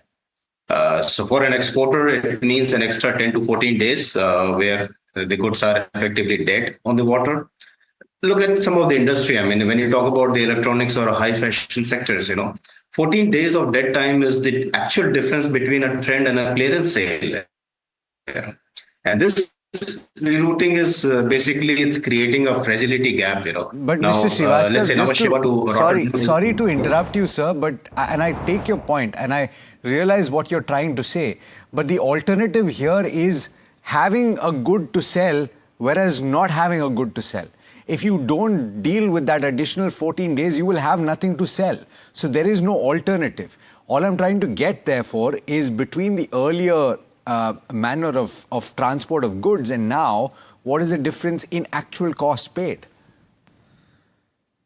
So, how I put it is that say we have to stop, and that's what we tell at Triton, we tell most of our clients is that we have to stop budgeting for the freight and we have to start budgeting for the time paralysis. Now, the invisible truth here is that your working capital is getting stretched to a point, to almost a breaking point because of these geographical shifts. Yeah? Different industry has got different cost implications on this. And when you look at it, it's we all say that, okay, the business is still hoping to return to the old normal. But what we say is that that hope is not a strategy at the moment, you know. And that is where it is very, very important for us to understand is that it's not about just moving the goods or let's say just in time kind of a thing. It's most about the just in case. Now Give there us are an example, Mr. Srivastava, if you can give us a for example. If there was an X amount of charge, how much has it increased by? almost $5,000 to $6,000 in certain cases. And as a It is- percentage, that works out to? So has As it a doubled, percentage, or is it tripled, or is it 50% more? It's almost 2 to 3 times of what surcharge which is being applied now. And again, as I said, as we talk, depending on the situation, depending on what is the status, and it's very, the whole price war is a very sentimental game at the moment. You also have to understand, that the crude oil or the BAF, the bunker is changing rapidly. Every statement, every political statement which comes out from the political leaders changes the price of the fuel. And that is impacting the entire costing. So it could, yes, change from 3 to 4 times of what currently being paid. Mr. Srivastava, we had an oil expert this morning saying that oil supplies by themselves will take a long time to come to normalization. I would love to understand from you that if the Strait were not to see normalized activity soon, can the alternate routes, independent of the costs associated, but can the alternate routes fill up for the loss of traffic and the loss of mobility due to the closure of the Strait or relatively muted activity at the Strait of Hormuz? So when we talk about how these things are changing now, as I said that the transit time or the whole time towards the product hitting the shelf has increased. Now there is more waiting period when the goods are still on the waters. And that's where we say that, yes, the alternative is that instead of just waiting for the Suez, the exporters today, or we as the shipping logistics experts, we are diversifying into various economic corridors. We are shifting towards the multimodal way of looking at it. So basically, it's all shift towards from a vendor mindset more towards an architect. And we say that how do we really make sure that the transit time... Mr. Srivastava, I'm sorry to cut you. My question is really, can it happen now? The long-term ideal solution is separate. Can it happen, let's say, is it happening now? Can it happen in the next 2 months? Very difficult to say. And that is something which can change in the next 5 days or 7 days. I mean, we are not even talking about 2 months from this moment. Okay. And that is how the entire shipping and the whole planning is really taking a backseat here. We are not talking about something which is a long term. We're talking about 2 months or 6 months in time. We are talking about a week, that how it is going to happen. Yeah, well, let's hope that the situation for everyone involved resolves itself within that 1 week. Mr. Srivastava, thanks so much for taking the time. Pleasure speaking with you. Thank you so much. All right. Well, it is time now to speak to Dinshaw Irani, Chief Executive Officer of Helios Capital. Dinshaw joining in. Dinshaw, thanks so much for taking the time and for speaking to us. Pleasure speaking with you as always. I just want to confirm, what is your designation? It's CEO and Managing Director and CEO. I'm sorry. I was hoping that I didn't get that wrong. I just wanted to confirm that I got it right. Thank you. There you go. So let me start with that. We had a conversation this morning, Dinshaw, and somebody saying that there is no oil moving. And from our perspective here in India, this is putting the window down to days and weeks on how things can get affected at the household level and at the industry level. Yet the markets don't seem to be looking at that with a lot of concern. Why do you think that is? Well, actually, first of all, thank you for having me on your show, and a very good morning to you and your viewers. The fact is that the deal is around the corner. I mean, you've seen the tweets from Trump, the other Truth Social feeds from Trump. I think they're basically tired. They're tired of this standoff happening on a regular basis. Iran has more to lose. Also, US has also to lose because they also import some 5 million odd barrels of heavy crude from that area as such, which they need for their aviation and their diesel and stuff like that. So they also stand to lose. I think it's a standoff which will be resolved pretty shortly. I mean, obviously, you would have realized this because US, despite certain things coming out of Iran saying that we're not interested in this deal and stuff like that. They're still sending a team across to Pakistan for negotiation. So it's obvious that it's going to happen in a couple of days, if not probably weeks, I hope. It doesn't happen in a couple of weeks. It happens in a couple of days because that's what we're hoping for. And frankly, I mean, it looks as if everything is at a standstill right now, but hope is that something will give at some point in time. I think that's what the market is building in today. And hopefully that should be the way forward, I hope. Dinshaw, the recovery that we've seen in April and we're continuing to see is quite robust, particularly because, as some people had pointed out, during this conflict, we were beaten down worse than even Dubai was.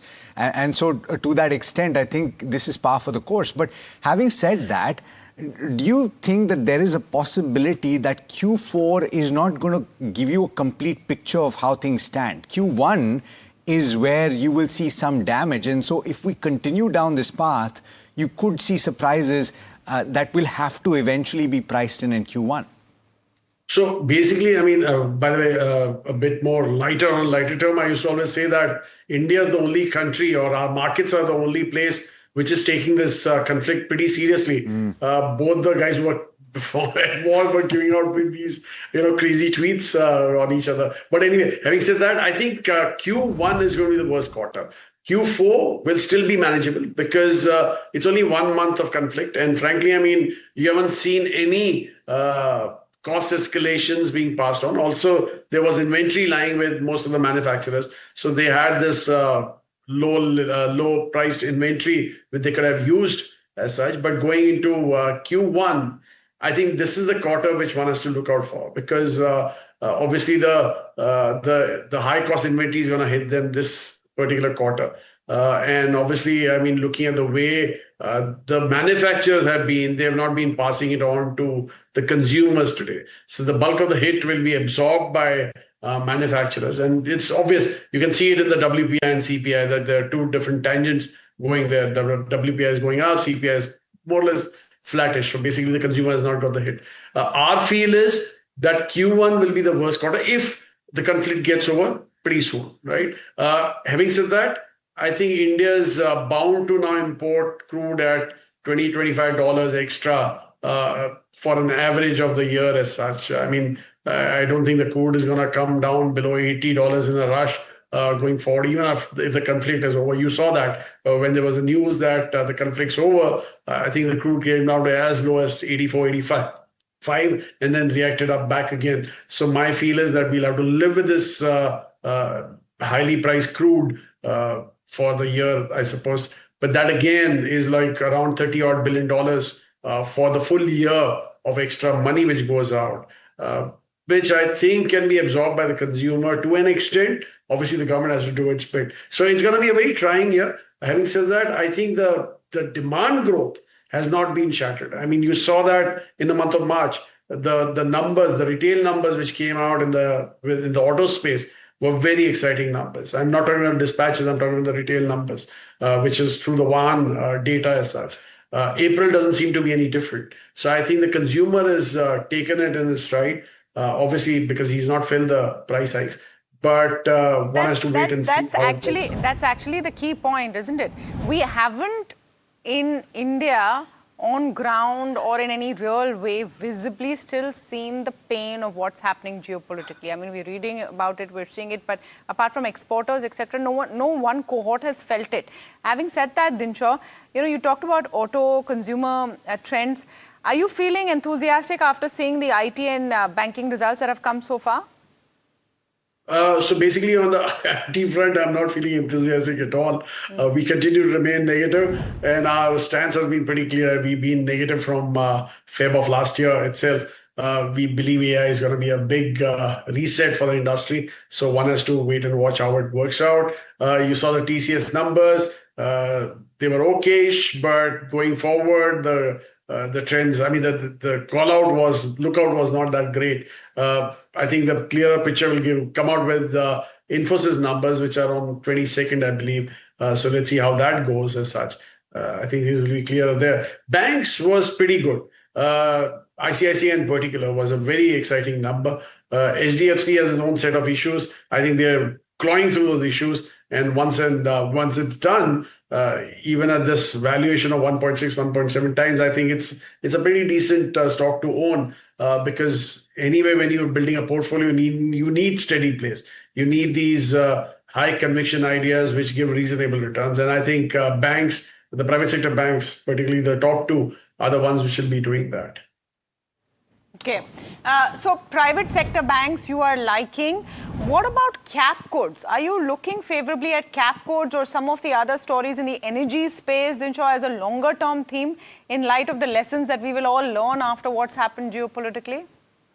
So in the energy space, obviously the OMCs are something that can be avoided today, basically because I mean, we are very clear that the crude is not going to come back to those $60, $65 a barrel kind of a scenario for at least the given 6 to 9 months as such. So I think we'd rather stay away from that because I think they'll be taking a lot of hit going forward. On the upstream, I mean, ONGC and all these guys, no way. We're not going to touch these guys because anyway, there'll be some windfall taxes coming by at some point in time for these guys. So that's again avoidable. However, having talked about energy, if you go into a bit more diverse space, which is like power, that is where the capital goods play is for us. We're looking at all these transmission equipment manufacturers. That is where we are more excited about in that space as such. Okay, so picks and shovels and not necessarily the miners themselves. Dinshaw, good morning, Neeraj here. Non-energy, the newer themes, like let's say defense seems to be an area where India is upping the spend and the global options are opening up as well. Do you have a sizable exposure to defense or is it kind of risky to defend that position? No. So, Neeraj, actually, we've been very choosy and picky in this space as such. We, not so long back, just had one particular stock in defense, which was Bharat Electronics, is one of the top 5 positions that we hold as such across our funds. But that was mainly because it was a service agnostic play. It was not limited to Air Force, I mean, across all 3 services, right? So that's why we like that play. Secondly, why we liked it was it's not capital intensive. If you want to increase your production, you don't have to spend huge amount of money on capex and all that, which is the case with other players. They are service particularly limited to certain services like HAL would be Airways, Air Force. Same will be the case with Musground dogs, which will be like, I'm not saying that there are any, we don't own these stocks, so don't take me wrongly, but they're limited to Navy and stuff like that. So we don't like those plays, and plus they're capex heavy. I mean, you can imagine if the orders exceed certain limits, they'll have to invest huge amount of money into their capexes, and that will create a long-term probably pain going forward. So that's why we don't like those. However, we recently got into one explosives company, which is providing solutions for missiles and stuff like that. I think we like that. And by the way, on a longer-term basis, that's the large cap exclusive or the micro cap exclusive? No, large cap explosive. Large cap explosive. Okay. I think people can do their figure. Energy and explosives. I gave as many cues as I can. Okay. Dinshaw, tomorrow if Donald Trump were to put this tweet out that, okay, the conflict has ended, would you believe that and would you put all money to work if you had some, or would you wait for some smart retorts from the Iranian side? Because now they have learned this X and Truth Social game very well. They've done a fantastic job, actually. They would come out with funny tweets and such. But I think I would rather wait. The fact is that we've seen these tweets from Portos, and they've always led to some wrong moves as such. So rather wait for a confirmation from the Iranian side as such, saying that, okay, the deal is through, we've gone ahead with this and stuff like that, and then they probably played out that up. But having said that, Neeraj, I think the market has already built that in. The market is already believing that it's around the corner. Frankly, I mean, both the sides don't need it. Right? They don't want to extend this war any further as such. So it's a matter of time before this happens. And once that happens, I think the sectors which suffered the most will be the ones which will react the most. In fact, our call is fairly clear that mid caps and small caps are something that one needs to look at now especially given the fact that they've corrected a lot, and the fact is that their uptick also is happening now. So that. Yeah.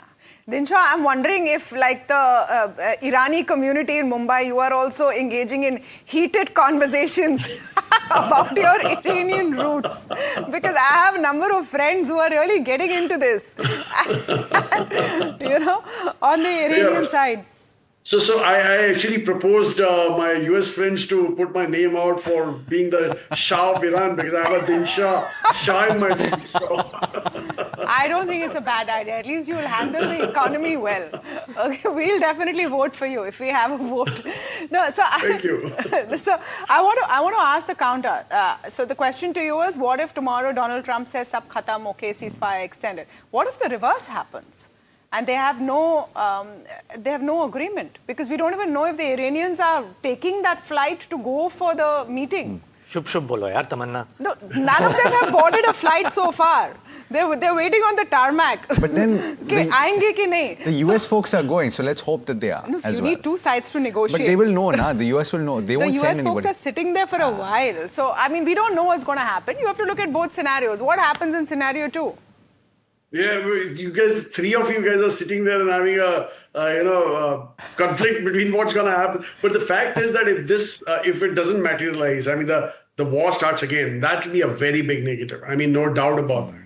I think all bets are off the table after that, because then you're talking about energy. I mean, crude prices hitting like 150 odd dollars a barrel, which is bad news not only for India but the world itself. I mean, you're talking about demand collapse. You're talking about supply chain disruptions. It's a very bad scenario. I don't think we need to. We want to go there. Hopefully things will work out. And as I said earlier, that the fact is that the US team is already in Pakistan, despite the fact that the Iranian team is not coming. So the desperation is quite clear on both sides. I mean, rather one side, the other side has to come and compromise somewhere. You should pull out the glasses that the market liked so much. I see that you're not wearing it anymore. No. So those glasses lost their charm. I think these ones are the ones working now. So that's why I'm holding on to these ones now. Well, let's all hope that it does work its charm. Thank you so much, as always, for taking the time. Thank you. Well, I certainly hope that the new glasses work. Yeah, I would vote for Dinshaw of Iran. No, on a lighter note, great conversation there, and the outlook seems to be positive, and that's important. So are the markets right now. That's all the time we have on India Market Open. So from all of us and everyone who puts the show together, thank you so much for watching. Stay tuned to Ask Profit up next.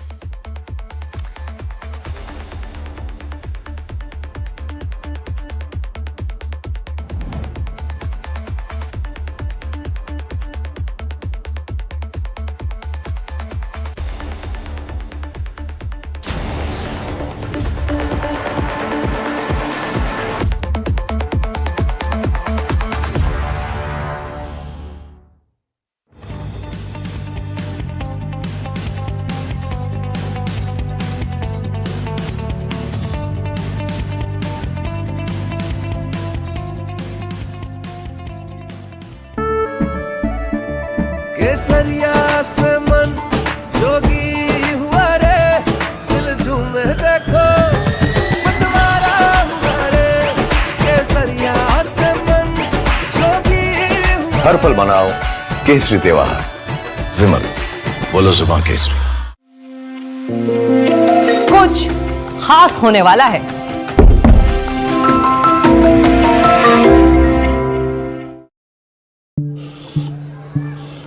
हाथ, ये जो हाथ है ना, सिर्फ लकड़ी ही नहीं, हमारा कल भी तराशते हैं। बंद हो या हो कोई स्ट्राइक, इनका शटर हमेशा खुल जाता है। इन हाथों का यही तो आपसे नाता है, और इन्हें हम आसानी से लोन देकर अपना फर्ज निभाते हैं। कैप्री लोन्स फर्ज निभाते हैं। Hi, I'm Tamanna Inamdar. Watch me on NDTV Profit, where I break down the day's biggest business stories. What happened, why it matters, and what it means for your money. Hi, I'm Neeraj Shah. Watch me on NDTV Profit for the most incisive market intelligence and meaningful corporate conversation. And I'm Alex Matthew. Markets, mutual funds, insurance, personal finance. I help you cut through the noise and make smarter financial choices. And here's where you can watch us.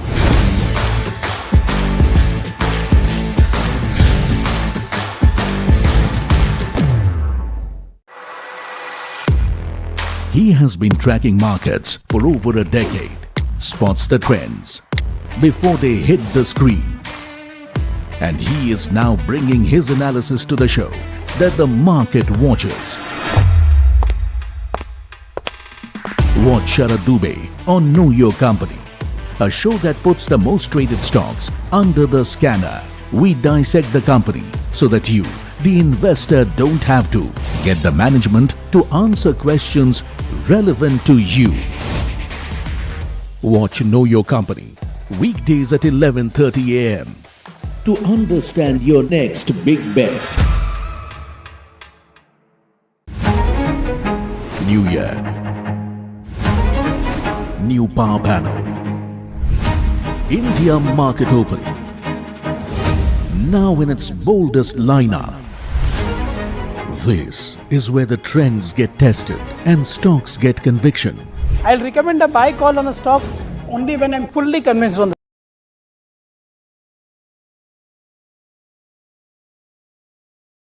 Brings the chart. Charts speak the Brings the chart. charts speak the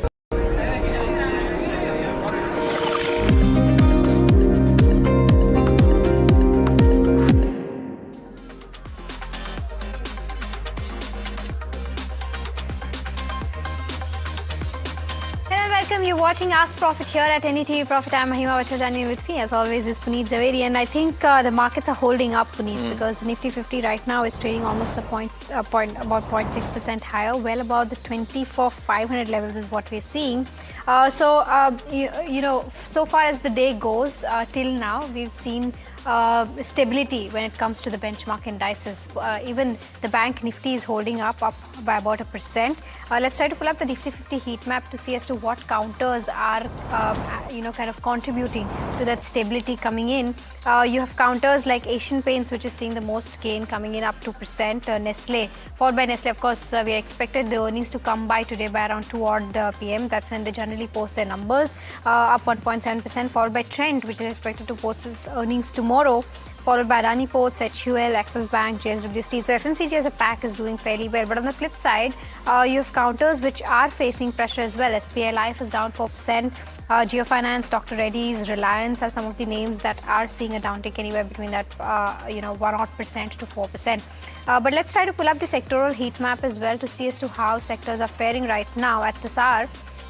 All of them at least in the green. So that's a good thing and a relief to see. Nifty Realty back again in the green, up 2.3%, followed by Media. Defense is also doing fairly well, up 1.2%. Followed by Nifty Bank, both Private Bank and PSU Bank doing fairly well, and FMCG also seeing an uptick of around 0.9%. I think the least gains is coming in from Nifty IT and Nifty Pharma. Nifty IT at least slightly in the green today. Let's try to pull up the advanced decline ratio, because that gives you a perspective of how the broader end of spectrum is doing, and doing a tad bit better than where the benchmarks go, right? But overall, the advanced decline ratio looks very healthy, almost that 4:1 ratio coming in when it comes to the advanced decline ratio in the broader markets. Most certainly, it's been an important time to track the broader markets as well, because we've seen a larger correction there. And while we've also seen, as Mahima highlighted, that Nestle will be reporting results today. Both HUL and Nestle are up 5% in the last week or so. So those are important counters, and HUL generally comes out with results between 10:30 and 11:30. So you always disrupt the Ask Profit show. If it's anywhere stock price related, we could see a disruption there, but most likely in the midterm is where you're expecting the results. A crucial one in terms of demand as well as volume growth, which Mahima will be tracking very closely. In terms of the broader markets, mid cap and the small cap, as highlighted today, yesterday it did slip in the red, but today up firmly 0.7% for the mid cap 150, small cap 250, up over 1% now. And the BSE 500 also, individual stock names buzzing in trade today. One of them has been Lemon Tree, up 11% today. PNB Housing on the back of strong results is also up around 8 to 9%. while Borosil Renewables as well as Aavas Finance are some of the other key names. Aavas Finance also had their management change announced very recently, so you are seeing that stock buzzing in trade. SBI Life though, taking it on the chin today, down almost 4%, so is ICICI Pru, but largely gains seen on the BSE 500. At this point of time of the show, let me also welcome in our guest for today, Astha Jain, Senior Research Analyst at Hem Securities on the fundamentals, as well as Swati Hodkar, AVP Technical Research at Nilvam Bang, joining in now. And viewers, if you haven't already, do start sending them. Both of you ladies, thanks so much for joining in. The first question now coming in, it's on Geo Finance. It's been a stock that's been in focus since they came out with results. Ravi Jadhav is holding roughly 200 shares at 252, asking what he should do with this counter now. Should he hold or exit? He's a long-term investor. Astha, good morning. What would you recommend? To all of you. So if I talk about Geo Financial, definitely what we are seeing in this counter is that whatever earnings they have reported, I mean, this earnings we have seen that PAT was mainly driven by, the NBFC income. And we are seeing that going ahead also, the kind of product mix this company is offering, definitely it will going to help the company in posting good set of numbers.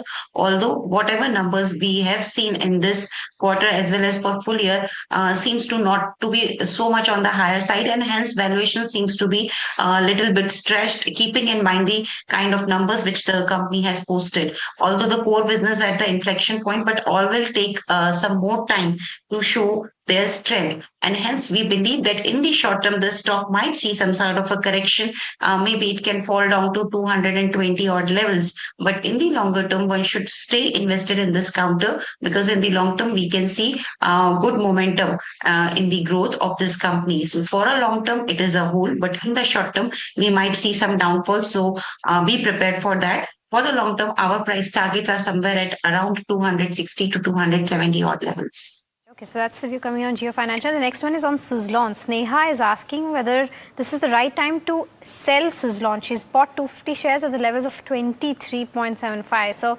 she's sitting on over 50% of profits right now. Swati, would you recommend that booking profits on this one? I would suggest to hold on for some more time, because the trend is in an uptrend as such, and the likely to be continued for a target of at least 55 to 58 levels. So you can hold on your long position. If possible, keep a profit stop loss of 51 rupees and hold your long positions for a target of 55 to 58 levels. Got that view, Swati, and welcome to the show. The first caller for today is actually Chandu from Hyderabad, who has a stock query for us. Chandu, good morning. Welcome to Ask Profit. What's your query? Very good morning. Very good morning to all. My query related to PNB Housing Finance. I bought a PNB Housing Finance.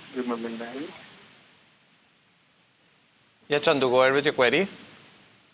Yeah. PNB Housing Finance hard actually. Shall I hold for long term? I want to know the. Got it. Swati, Astha, I'll come to you actually, since the long-term query. Chandu's bought it at 866 and sitting on a gains of almost 1 lakh rupees. How did you view the results? It's definitely one of the stocks of the day for now. But how are you viewing this counter? Should Chandu continue to hold? If I talk about the number seems to be on the stronger side. If I talk about their AUM growth, so AUM growth has shown a good jump of around 10 to 12%. Retail loan asset has also shown some growth. But what I think is a little bit on the downside is their net interest margin, because we have seen a slight in the NIMs. I think it is not more than 2 to 3 bips or 3 basis points, but we have seen some sort of a dip in the NIM. But if I talk about the other ratios like ROA, ROE, they all look on the higher side. So idea here is to book partial profit in case if the horizon is short term, but in case if horizon is long term, definitely one should remain invested for the price target of 1100 at the initial levels. Okay, all right. The next question that we have is from Indira, who's writing us from Visakhapatnam, asking about NHPC. What she's asking is that she's bought 3,200 shares at an average price of 90 rupees. Wants to know whether to hold or exit at the current level. Swati, the stock is currently trading at 84, so she's sitting on around 18,000 of loss. Would you recommend her to book her loss or continue to hold? I would suggest to hold on with this particular position as such. No wonder the buying cost is at elevated levels. But if you look towards on a larger degree on the monthly chart, the stock has formed the cluster supports nearby 70, 71 levels. And from there onwards, we are getting a strong bounce back rally. Now, the immediate resistance is placed at around 88 to 90 levels. If it surpasses those levels, then definitely a strong up move rally can be seen into this particular counter towards 200, 210. So my long-term view is definitely positive. Hold for some more time. If you're getting any dips at around 878 to 75 levels, you should average out your positions, because longer term horizon, I'm looking forward for a target of 100 rupees in this particular stock. So you can definitely hold on. Okay, all right. So that's the view coming in on NHPC. I think we've got our next caller. Venkat is calling us from Hyderabad. Venkat, a very good morning to you. What's your query about? Hi, ma'am. Good morning. Thanks for taking my call. Ma'am, I have a query on Piramal Pharma, where I'm holding 200 shares at 218. Okay. I bought it 1 year back and I didn't get any returns so far. I just wanted to know whether I can sell this and shift to some other counter. Okay. Or I should hold it. Till how long can you hold it, Venkat? What's the time horizon that you're looking at? 1 year. 1 year. Okay. Then I'll go to Astha on this one. Astha, your view on Piramal Pharma, should you continue to hold? See, what the numbers company has posted in the Q3 of FY26 that were really dampeners, and that is why we are not able to see the stock performing strongly on the bourses. Because what we have seen is that, first of all, the performance was impacted by two factors. One, first factor was destocking, which this company has done, and another factor was certain postponement. So I think all these factors have contributed to the downside momentum of the stock, and hence we have seen the stock is not performing so strongly. Idea here is to stay invested, but I think the kind of cost price at which the investor has invested into this counter, it will take a huge huge lot of time to go till those levels. So right here, just wait for some more time. Let the results come in for Q4 FY26 and then make any sort of decision into this counter. So because right now if he exit from this counter, definitely the losses will be on higher side. So I don't want him to incur huge losses at this point of a time. Just wait for the results to come in and then take the decision, because cost price is higher. I think initial levels which we are seeing for this counter, in case if it performs strongly on the bourses, then also it is 180 to 190. So I think cost price is really on the higher side. It will take a lot time. Just wait for the numbers to come in and then again ask a query in this show. Well, got that view, Astha, but the next question coming in on Vedanta, very topical today. Sarath Babu from Dubai is holding 295 shares at 670, asking what he should do in the short term. Now, Swati, we saw the company come out with an exchange filing, just putting out details in terms of what will be the demerger ratio. He's sitting on a good profit right now, 30,000 rupees. Should he book out, or is there still some more upside from here? See, the long-term setup is definitely positive, but on a shorter degree, the weekly chart shows some sort of a negative divergence from the last 15-20 trading sessions. So I believe at least partial profit should be booked at the current levels, because the stock is trading in a overbought zone. So after such kind of a rally from almost 650 to 800 levels, definitely a profit booking cannot be denied at the high levels. So partial profits can be booked at the current market price. Second partial, you can hold on by keeping a profit stop loss of a 750. If the stock manages to give a breakout of 790, then the positive move is likely to be continued towards for a target of 840 to 850 levels. So at the CMP, partial profits can be booked. Just for viewers' perspective, the demerger date is set on 30th of April. So that's when the demerger takes place, and price discovery will happen from 9:15 onwards for all the demerged companies as well. But moving on to the next one, Tata Tech is the counter that Gautam wants to know about. He has 100 odd shares at the levels of 1032. Wants to know if he can sell or continue to hold, basically is what he's asking. Swati, your view on the charts on this one? See, looking toward the current market price, my view is definitely positive because from the last few at such years, we can say the stock is not performing really very well. And as of now, it is coming out from the oversold zone. So the depth is limited from the current market price, but definitely a bounce back rally or a upswing rally can be expected in the near term future. And the stock will continue this kind of a rally towards to 700 to 800 in the coming few months as such. So you can definitely hold on for a long period of time. If possible, after the quarterly results, one can think about the average out position so that your buying price will come down. So once again, you can review this particular count. Got that view, Swati.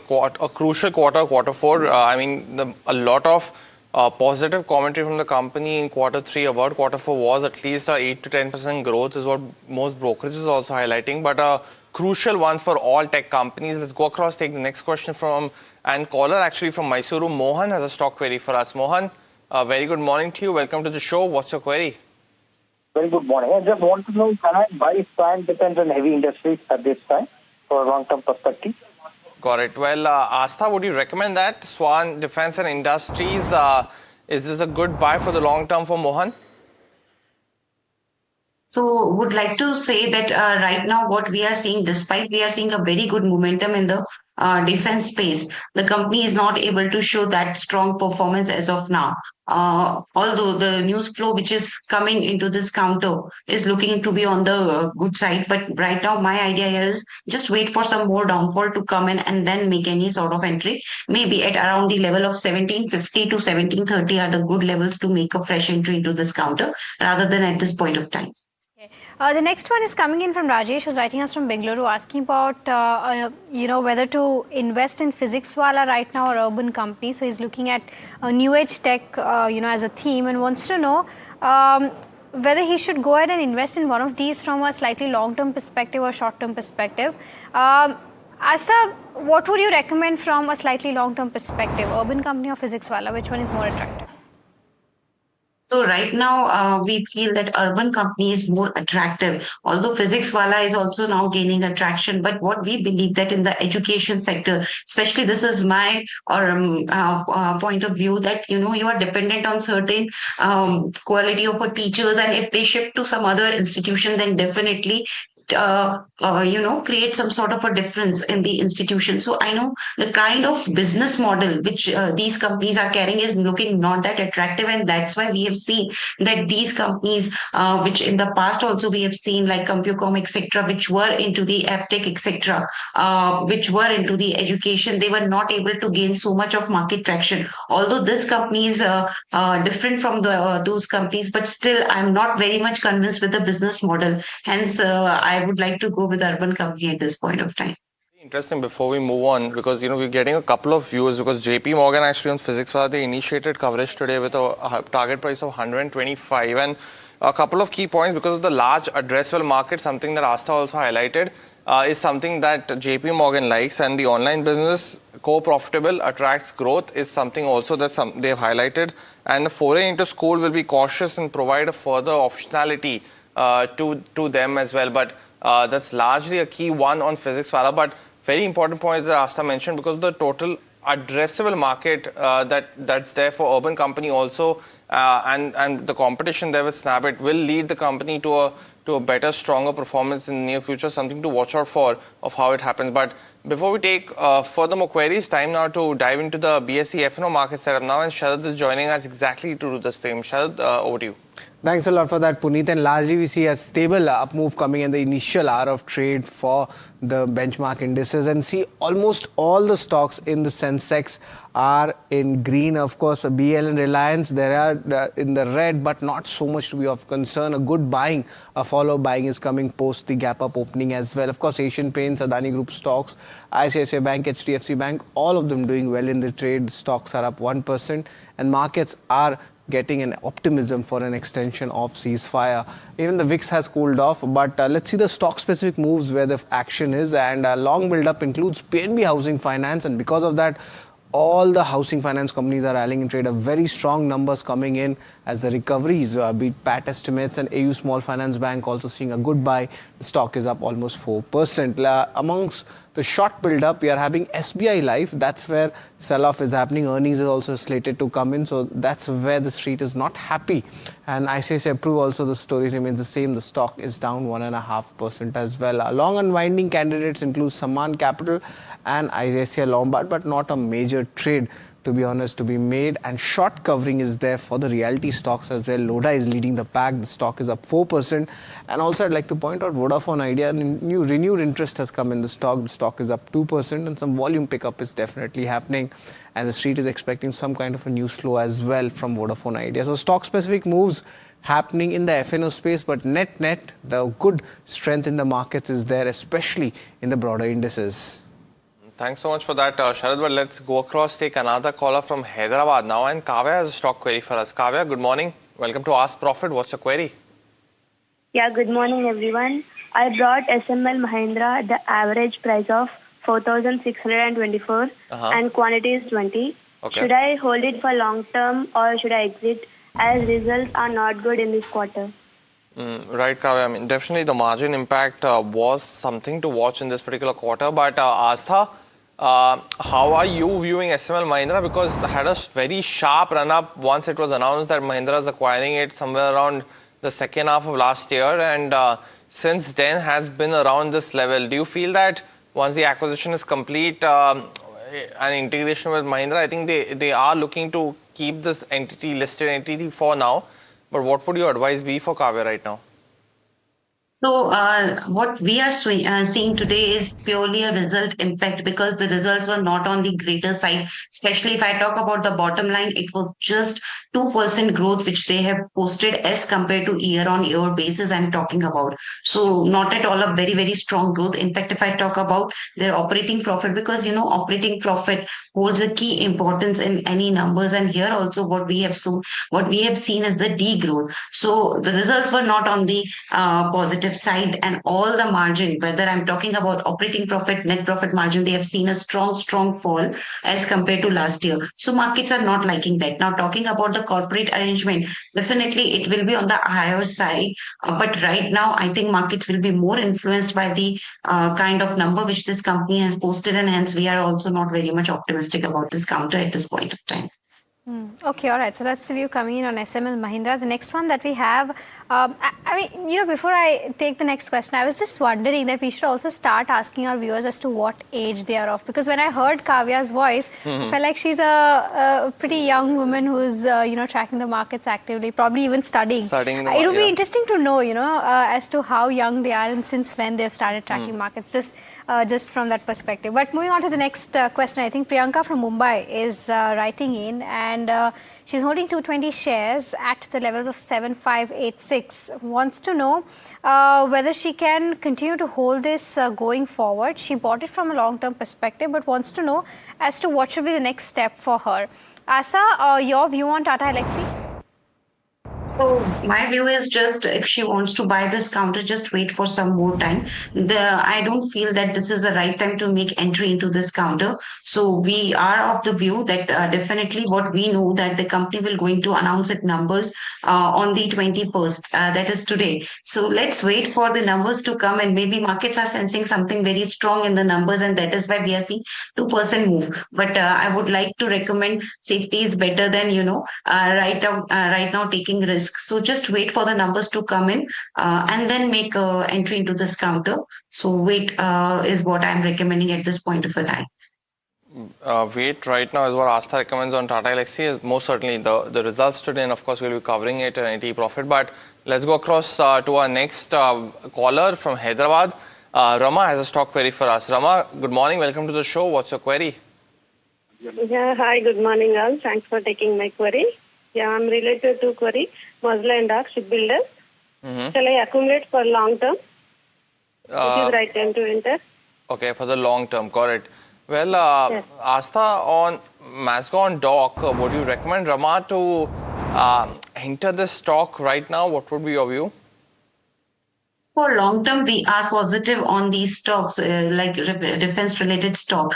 And hence we are really, recommending our clients also to start accumulating these counter or start buying in a small quantity. So yes, Mazagon Dock is a counter where one can start buying in a smaller quantity, not put your entire amount into this counter at one tranche, just put your money into, installments. So right now, yes, one should start investing in this counter, but not a lump sum investment is recommended.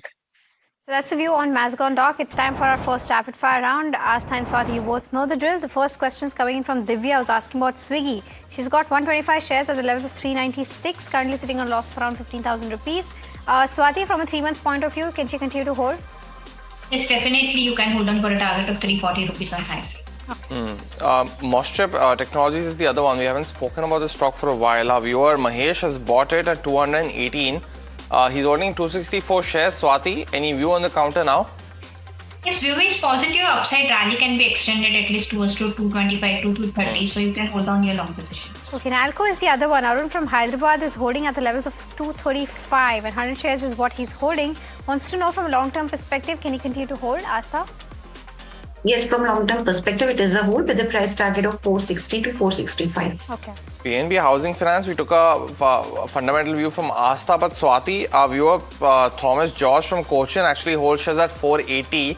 Would you recommend him to continue holding this counter on the technical view as well? Yes, definitely you can hold on upside target for a short period of time, 1050 to 1100. So you can definitely. Okay, the next one is on Varun Beverages. Venkat is holding about 60 odd shares at the levels of 482. From a long-term perspective, hold, accumulate more. Astha? From a long-term perspective, accumulate more, but at the lower levels. Okay. So right now, hold and accumulate more also. Can I buy into Jupiter Wagons for the next 2 to 3 years? What Navendu is asking. Astha, would you recommend that? Jupiter Wagons is looking good to us. Yes, one should buy this counter. Our price target for this is somewhere at around 320 at the initial levels. Sterling and Wilson Solar, 100 shares bought at the levels of 181. Shankar from Bengaluru wants to know if he can add more at the current price, planning to add 200 more shares. Swati, would you recommend that? I will not suggest to add at the CMP, but any tips towards to 190 to 185 levels are the attractive level to long position. Immediate target will be 240. Okay. Between Asahi Glass, NetWeb, as well as Schaeffler India, Astha, either of those stocks for the next 5 years is what Archana is asking that you are interested in? NetWeb Technologies, definitely it is looking very strong to us on the basis of the data center theme, hence one should look after NetWeb Technology among all the three. Okay, Astha, one more question your way from a medium-term perspective. That's 2 odd years. Akash wants to know as to what healthcare stocks can he add to his portfolio? So from 2 years perspective, definitely Apollo is our preferred choice. So Apollo Hospital can be looked upon. Apart from that, what we believe here, Narayana Hridayalaya is also looking good to us. So these are two counters which they are positive. Got it. Kaushik from Baroda actually wants to invest 1 lakh rupees in the green energy space. Any stocks or particular plays, Astha, that you like from here? NTPC Green is still looking very, very good to us. So we recommend NTPC Green at this point of the time in that space. Ryan Pro Solutions, can I buy at this price? B. Somaya wants to know. She's writing in from Chennai from a short-term perspective. Swati, your view on the charts? I will suggest wait for some more time. If you're getting any tips towards to 880, 870 levels will be the attractive levels to take a long position. Another one, Mazagon Dock, we took the fundamental view, but Swati, our viewer actually is bought at 1100 rupees and 76 shares. Would you recommend her to continue holding? Yes, definitely. The short-term targets I'm looking forward towards to at least 2850 to 29 levels, so you can hold on the longs. Okay, Tata Power, from a 3 to 12 months perspective, our viewer Puneet Saxena wants to know whether he can continue to hold. His buying price is 350 rupees. Swati, your view on the charts? Yes, I will suggest to hold on the long position by keeping a profit stop loss of 415, and the immediate target I'm looking forward towards 460 rupees. Okay. ONGC bought at 263, 200 shares by Abdul. What would you recommend here, Astha? ONGC is a hold from our side with a price target of 295 to 300. Well, that is the end of the first round of the rapid fire in this edition of Fast Profit. But Astha as well as Swati, stay on. Lot more stock-related queries on the other side after this very short break. Do stay tuned.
Capri Global Capital Limited is a well-diversified, retail-focused, systematically important, non-deposit-taking NBFC. The company announces its public issue of secured, rated, listed, redeemable, non-convertible debentures offering a coupon rate of up to 9.5% per annum and a security cover of 110%. The issue opens on April 15th, 2026 and closes on April 28th, 2026. For issue structure, risk factors, detailed disclaimers and more information, please refer to the Self Prospectus and the Tranche 1 Prospectus dated March 30th, 2026, together referred to as the Prospectus, are available on the website of SEBI, Stock Exchange, the company and the lead manager. कुछ खास होने वाला है।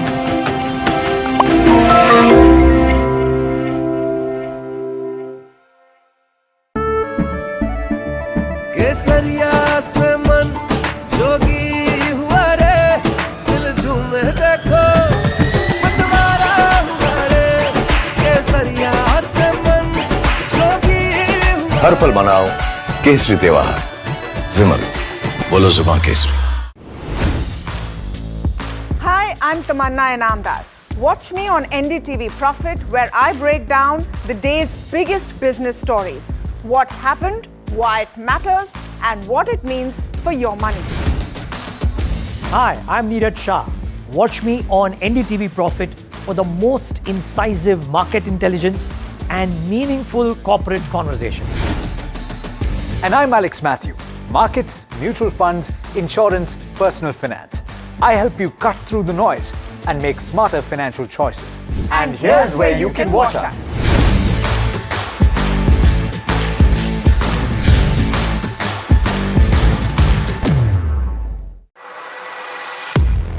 He has been tracking markets for over a decade, spots the trends before they hit the screen. And he is now bringing his analysis to the show that the market watches. Watch Sharad Dubey on New York.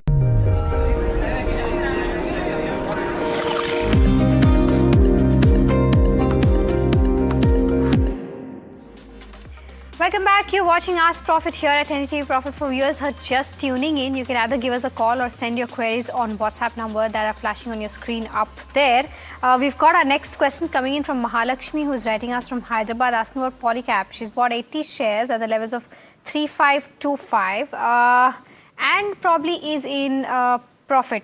That's correct. Oh, she's sitting on significant amount of profit. The stock is currently trading at 8,220 rupees. Wants to know whether she can book profits right now and invest into something like Electra Green Tech or JBM Auto from a long-term perspective, and whether this is a good decision or not. Astha, do you think that's the right strategy?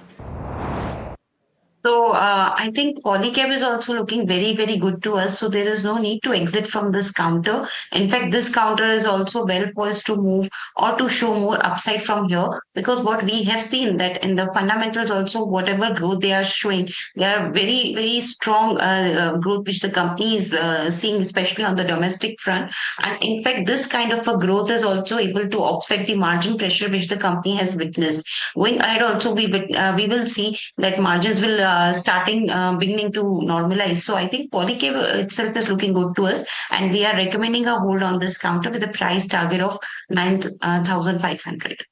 But massive profits there for a viewer. Got in at invested 2.8 lakh rupees, is in profits of 3.75 lakh rupees. So good on you at that, to get it at that price point. Also very interesting there. But go across to the next query now. Take it from V Murli from Bangalore. He wants to know about Shelly Engineering here, Swati. He's holding shares at, roughly, I think it's 1966. And he's asking what he should do with this counter now.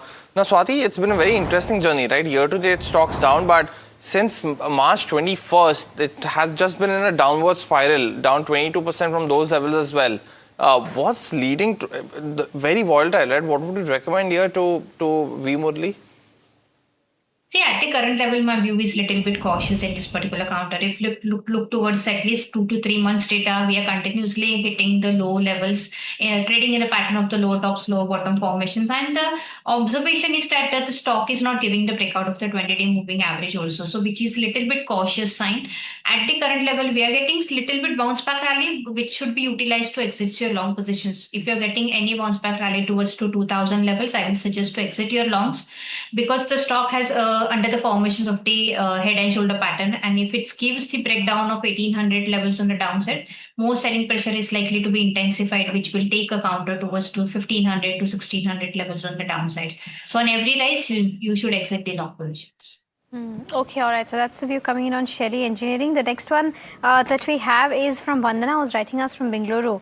She says that she's a long-term investor and she's planning to invest around 1 lakh rupees right now. Wants to know if this is the right time to invest into something like an Angel One or Groww based on today's market price. Astha, your view on any one of these, and which one of these would you choose? I would like to go with Angel One, and the reason being, yes, in fact, the Groww has posted a very, very strong set of numbers. But what I believe that from the valuation perspective, Angel One is looking much, much better at this point of a time, because right now also we have seen a very strong jump in the prices of Groww. So right now, I mean, entering at this price is a little bit, over expensive, and hence Angel One is looking good to us. So one can make some entry into the Angel One at this point of time. Thank you, Astha. But the next question coming in now from Jeet from Kolkata. His question between ESAB India as well as Renewable Norton. Swati, what's a better chart to invest for the next 6 months? What would you recommend? Yeah, at the current level, if we look towards the ESAB chart, as of now, the is under very good formation, trading in upward rising channel, but not suggested to take a long positions at the CMP. If you're getting any dips towards to 5400 levels are the good levels to take a long positions, not at the CMP. Regarding about the second counter, the counter has already shown a very small, strong rally from almost 1350 to 1650, well crossed above the 200-day moving averages. So the setup is really positive, but the risk reward ratio is not favorable at CMP. So wait for some more time. If you're getting any dips towards 1550, you can definitely go for a long position. So both the counter looks very positive on the technical front, but you should wait for some more time, and buy on deep strategy should be implemented. Got that view, Swati. The next question now, very interesting here from Prashant from Bangalore. He's taken a lot of time to send us this question in a very detailed manner. So Prashant, thanks so much for that. You can also call us, Prashant, speak to us because your analysis is on point. Now, Astha, he's holding shares of Dixon Tech and he wants a 4 to 5 year horizon. And as a very simple question, because Keynes, Amber, Sirma, the ROE and ROC profile is below 10% is what he's mentioned. Only Dixon is the one with a 30% ROE and ROC. Now, his question is it a good time to enter this particular stock?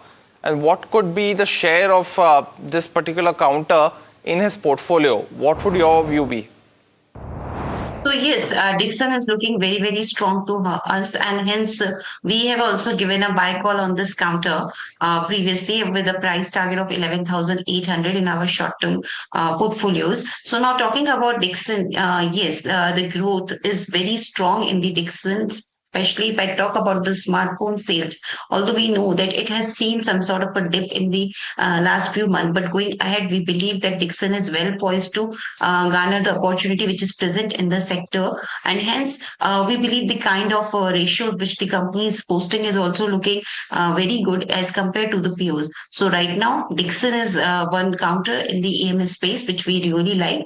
Apart from that, Senma, SGS is also looking good to us. So both these counters, we are positive on at this point of a time. Now, if a person wants to enter into this counter, then I think around 10% to of the portfolios should be given to this counter. So we are not giving more than 10% to this one space. I'm talking about the space, not a particular stock. So in that, Sirma and Dixon can be taken.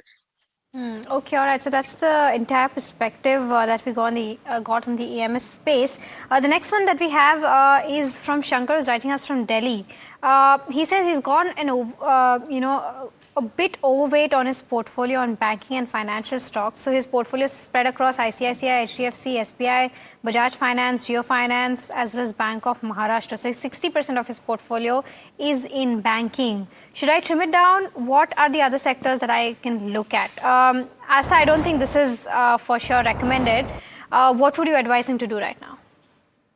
So I think even banking space is looking good to us. The kind of numbers which we are seeing in the Maharashtra Bank, excellent set of numbers apart from the ICICI Bank number. So banking is one of the sector which continues to hold key at this point of a time. So there is no need to, cut down the allocation from this sector. From this sector, what we are really liking at this point of a time is the power, and hence one should look after that sector as well. So power in that Adani Power, Tata Power, NTPC, these are along with the power grid. These are some of our picks which we are recommending to our clients as well. Got that view, Astha. But let's go across, take another caller now from Bengaluru. Raghuveer has a stock query for us. Raghuveer, good morning. Welcome to the show. What's your query? हम आस्था के पास पूछना था, मेरा पर 1000 share है वकार pharma का 1470 रुपए में। और ये आपका लॉन्ग टर्म के लिए है रघुवीर? हाँ सर, 3 महीने का पहले भरने बाई किया था। अच्छा, ठीक है, समझ गया मैं। Got it. आस्था, वोखाट पे रघुवीर जी ने 1470 में शेयर लिया है, आपका व्यू क्या रहेगा इस पे आस्था?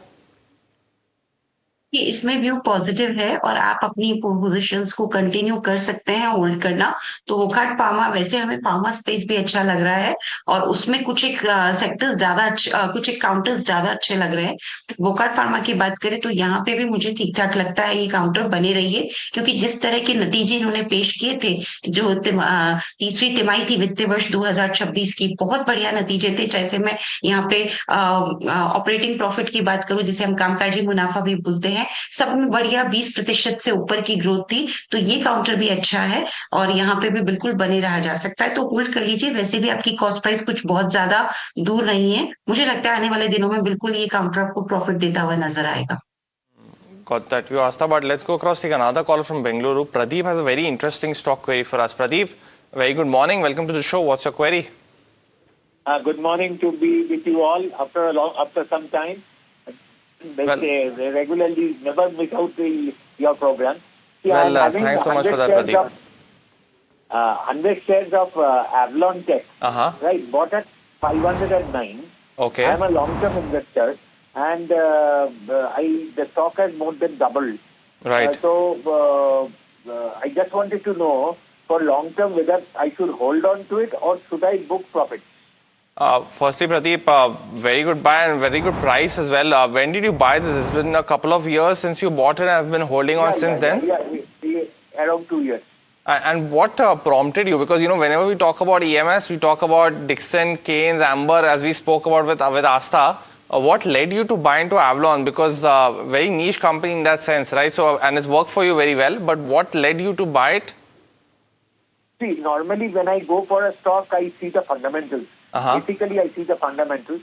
So I was pretty satisfied with the fundamentals, and I thought there is some growth prospect, right, and it has not disappointed me. Well, Pradeep, that is fair analysis at this point of time. The only EMS company also to have manufacturing in the US. But Astha, what would be your view on Avalon? Should he book his profit now, because valuations have caught up now with the fundamentals? But should he still continue to hold or exit?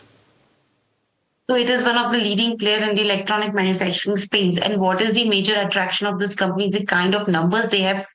They are continuously posting. It is like, more than 40% rise. If I talk about top line, bottom line, or operating profit, all three main line of items which we see in any financial statements or a P&L statement. So that is why I think this company has been able to garner such high valuation, because it is quoting at a price to earning multiple of around 75, which seems to be on the higher side. So there is no harm in booking certain profit in this counter, not the entire one, but maybe around 20 to 30% profit is booking is recommended at this point of time. All right. Okay. So that's the view coming in on Avalon Tech. The next one that we have, and before I start taking the question, Sankar Narayanan has written that it's a remarkable service by NDTV team for experts guiding investors. So thank you so much for those kind words. I think these messages just make our day. So thank you so much for that. Basically, he's holding 50 shares of Schneider Electric at the levels of 755. He says that the prices have gone up in the recent time. At what level can I go ahead and add? Says that he's a long-term investor. Astha, I'll stick with you for this one. Schneider Electric, what's the view like? So view is still positive in this counter, and hence we are recommending adding more at this point of the time, and maybe some at the lower level. So around the level of 1050 to 1060, one can add more this counter. Got that view, Astha. But The next question coming in now, it's on Havells, and Raghuvan Srinivasan is actually asking us this question. He's holding shares at 1178, says that the stock's not moved in the last couple of years, which is the case. And he's just in minuscule returns right now. Swati, what would be your opinion on Havells? Because the fundamentals definitely have been impacted because of Lloyd's, amongst other key aspects. But what's your view on the stock now? Yeah, I think current momentum view is definitely positive because whatever the rally we have seen from 2024 to mid of 25, the stock has given the 100% retracements of those levels, and it has tested the 2023 lows. So the price correction has already happened. No wonder we will take some sort of a time corrections, but these prices are really attractive to take a long positions for longer term horizons. Short period of time, my target is 1450, and beyond that level 1550 levels can be seen. So definitely you can hold on your long positions, or if you want to build up the long positions, you can go for at the current market price as well. We've got our next caller. Anita is calling us from Hyderabad. Anita, very good morning to you. What's your query about? Yeah, very good morning to all of you, ma'am. Thanks for, allowing me to ask the query. So I'm having SMS Pharma of 800 shares at the price of 390. Okay. So what is the long-term and the short-term view on this? And recently it hit the new high 440, but not able to reach that point again. Mm-hmm. So, yeah, what is the short-term view to sell this? Or if I can able to hold long-term, what is the target? Okay, Anita, so when you bought this, you saw the charts basically while buying it, correct? Yes, ma'am. Okay, got it. I'll stick with Swati for this one then. Swati, it's a fairly small company, 3,800 crore of market price. Basically, it is into integrate interest in active pharmaceutical ingredients, that's API and intermediates as well. But any view on the charts? What she's saying is that it hit 440, but it's not able to bounce back on those levels. Do you think that's possible in the charts? See, definitely the view is positive and 440 levels can be seen, but not in for a short period of time because the counter has already reached the overbought zone, and from there onwards we have seen a negative divergence. And the stock has given a very strong rally within a period of 6 months from almost 330 to 450 levels or 447 levels. So the profit booking cannot be denied. So I will suggest to book your profits at the current market price as your buying price is close to nearby itself, and we are likely to hit the lower levels of 370 to 380 levels. So again, you can re-enter into this particular counter. So at the current momentum, book your profits. Any dips towards to 375, 370, you can again go for a long position in this particular counter, and the immediate target will be a 440, and beyond that levels, 500 levels can be tested. That view, Swati, I'll stick with you for another one on Info Edge. Harsha from Vijayawada, who's now a regular viewer, is holding shares at 1299. What should she do with her 75 shares? Stock's down 20% for this year. What would be your view? See, at the current levels, definitely you can hold on the long positions because the counter has given a cluster's resistance of 1040 levels, and it's trading in the pattern of the low tops, high tops, high formations. And definitely this kind of a correction, after such kind of a corrections, a bounce back rally is expected towards to at least 1200 will be the initial targets, and beyond that 1250 levels can be seen. So no need to book your losses. Definitely the rally is likely to be extended towards to 1200 rupees. So you can hold on to long positions. Poonawalla FinCorp is the next one. Our viewer, Jonah from Hyderabad, is holding 400 shares, bought at the levels of 388. What she's saying is that she already has a lot of banking and NBFC names in her portfolio. Can she continue to hold this from a long-term perspective, Asta? Yes, one should remain invested in this counter because what we believe that this quarter we can see some good numbers from this space, and hence Poonawalla FinCorp is among those counters where we can see some good numbers coming ahead. So there is no need to exit at this point of time. Just wait for the numbers and remain invested in this counter. 2,500 crore QIP also very recently completed by the company at 370.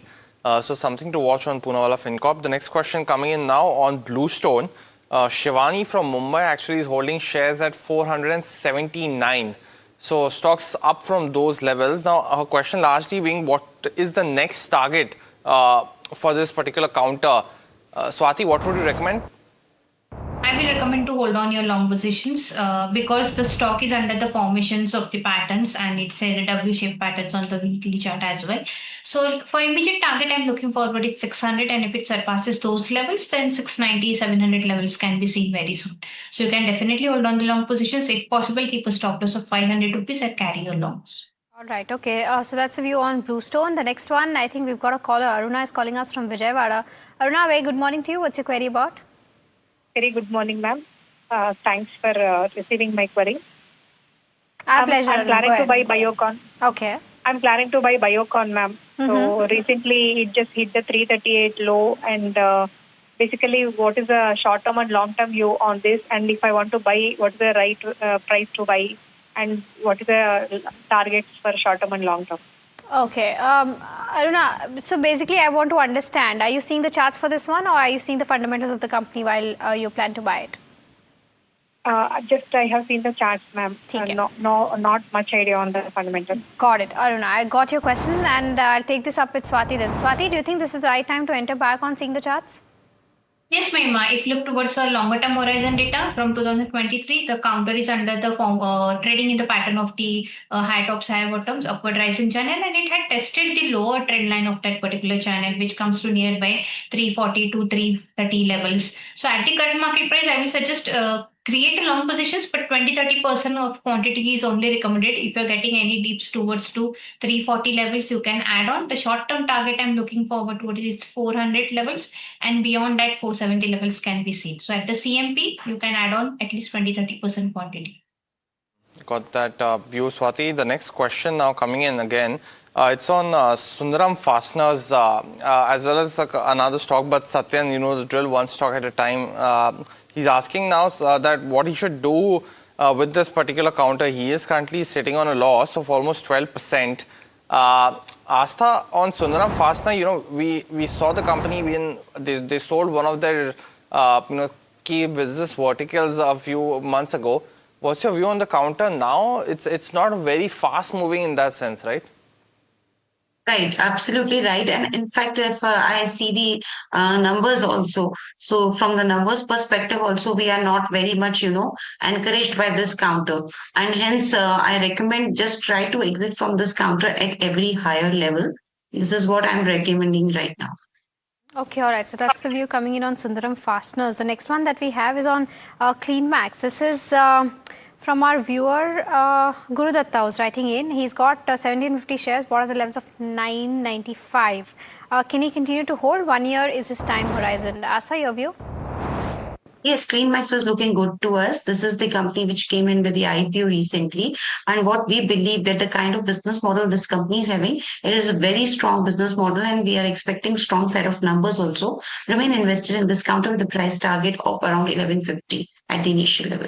Got it. We cannot not ask Astha a question on IPOs, and especially when Astha is the guest, we definitely get quite a few of them. So it is pertinent that we take one with you, Astha, at every point of time. Cohance is another one where our viewer Manoj from Mumbai is holding shares at 500 and he's holding 200 shares. Now he's not mentioned if he wants a technical on a fundamental view, but asking what's the road ahead. Now, Swati, massive correction has been seen. Is there a better upside from here on? Same. Slowly and steadily we will witness some sort of a move, but not at the current market price, because already from 270 levels to 380 levels has been seen, and the stock has showing a negative crossovers from the oversold, overbought zone. So we might witness some sort of a profit booking in this particular counter, which can be test the low of at least 340 to 330 levels. So long positions are not created at the current market price. If you're having, you just maintain the strict stop loss of 355 levels. If it's break those levels, that more downfall can be witnessed. So wait for some more time to create a long positions. Got that view, Swati. But time now for the rapid fire round in this edition of Ask Profit. Astha as well as Swati, you know the drill. Keep your answers as short as possible. The first question coming in from Satvik from Lucknow. He's holding 125 shares of Varun Beverages at 661 though. What should he do here? Swati is asking if he can hold for another month, but any chance of coming back to that price? It will take some more time, not within a span for 1 month. For 1 month, for 520, 530 levels can be seen. Okay, the next one is on Shipping Corporation of India. Sri Kumar has bought at the levels of 320 and 300 shares what he is holding. Whether to hold or not, viewing the chart, Swati, what's your view? You can hold on this particular counter, but if you're looking for a short period of time, just keep a stop loss of 290 rupees on a downside. Pullback rally can be witnessed to 320 on down. Okay.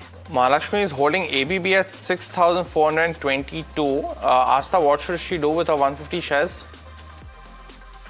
Right now, we are positive on this space, so book only 30% or 40% of the profit and remain invested in the rest one with a price target of 8,500.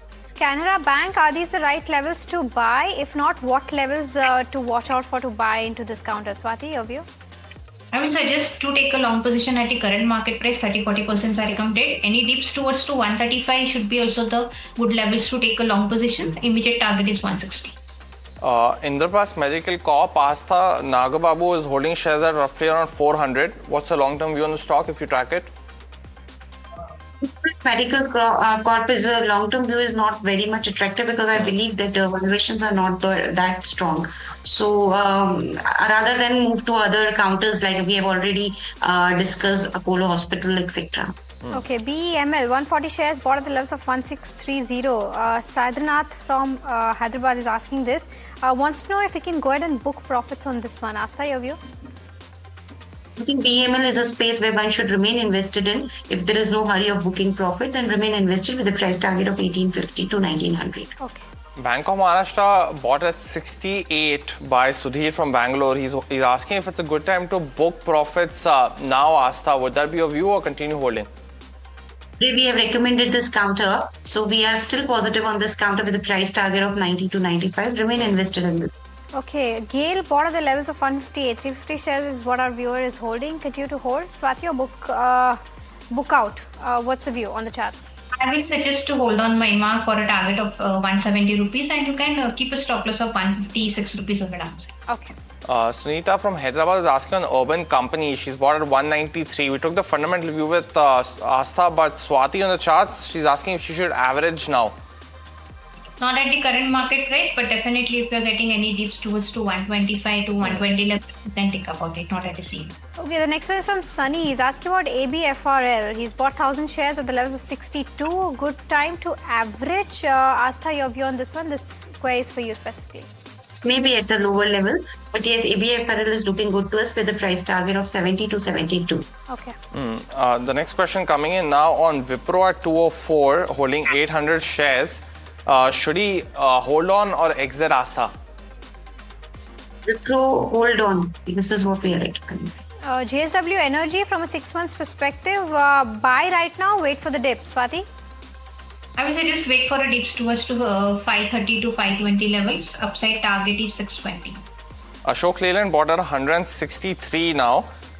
Should he hold on or sell out? Swati is the question. I will suggest to hold on. Immediate target 200 rupees and keep a stop loss of 170 rupees on downside. ITC 100 shares bought at the levels of 378. Sanjay wants to know whether to book loss, hold, average. Asta, your view? Right now, just hold this counter. Alright, so that brings us to the end of this round of rapid fire as well as Ask Profit. Swati and Asta, thank you so much for helping us answer all those 61 queries that we managed to answer in this last 1 hour. So thank you so much for that. But viewers, completely out of time on Ask Profit. But do stay tuned. KYC comes up next.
केसरिया से मन जोगी हुआ रे दिल झूमे देखो मतवारा हुआ रे केसरिया से मन जोगी हुआ हर पल मनाओ केसरी त्योहार विमल बोलो जुबान केसरी। कुछ बड़ा होने वाला है।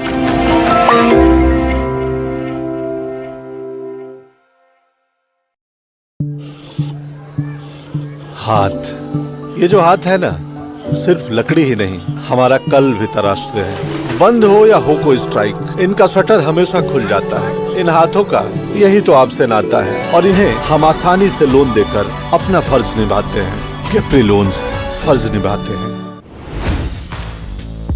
Hi, I'm Tamanna Inamdar.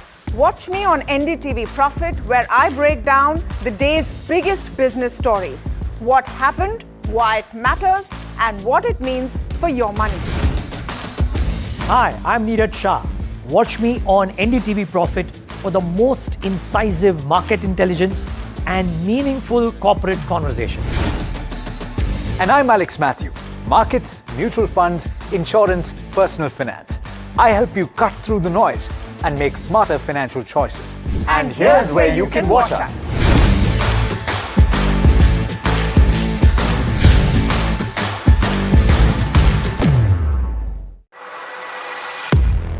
He has been tracking markets for over a decade, spots the trends before they hit the screen. And he is now bringing his analysis to the show that the market watches. Watch Sharad Dubey on Know Your Company, a show that puts the most traded stocks under the scanner. We dissect the company so that you, the investor, don't have to. Get the manager.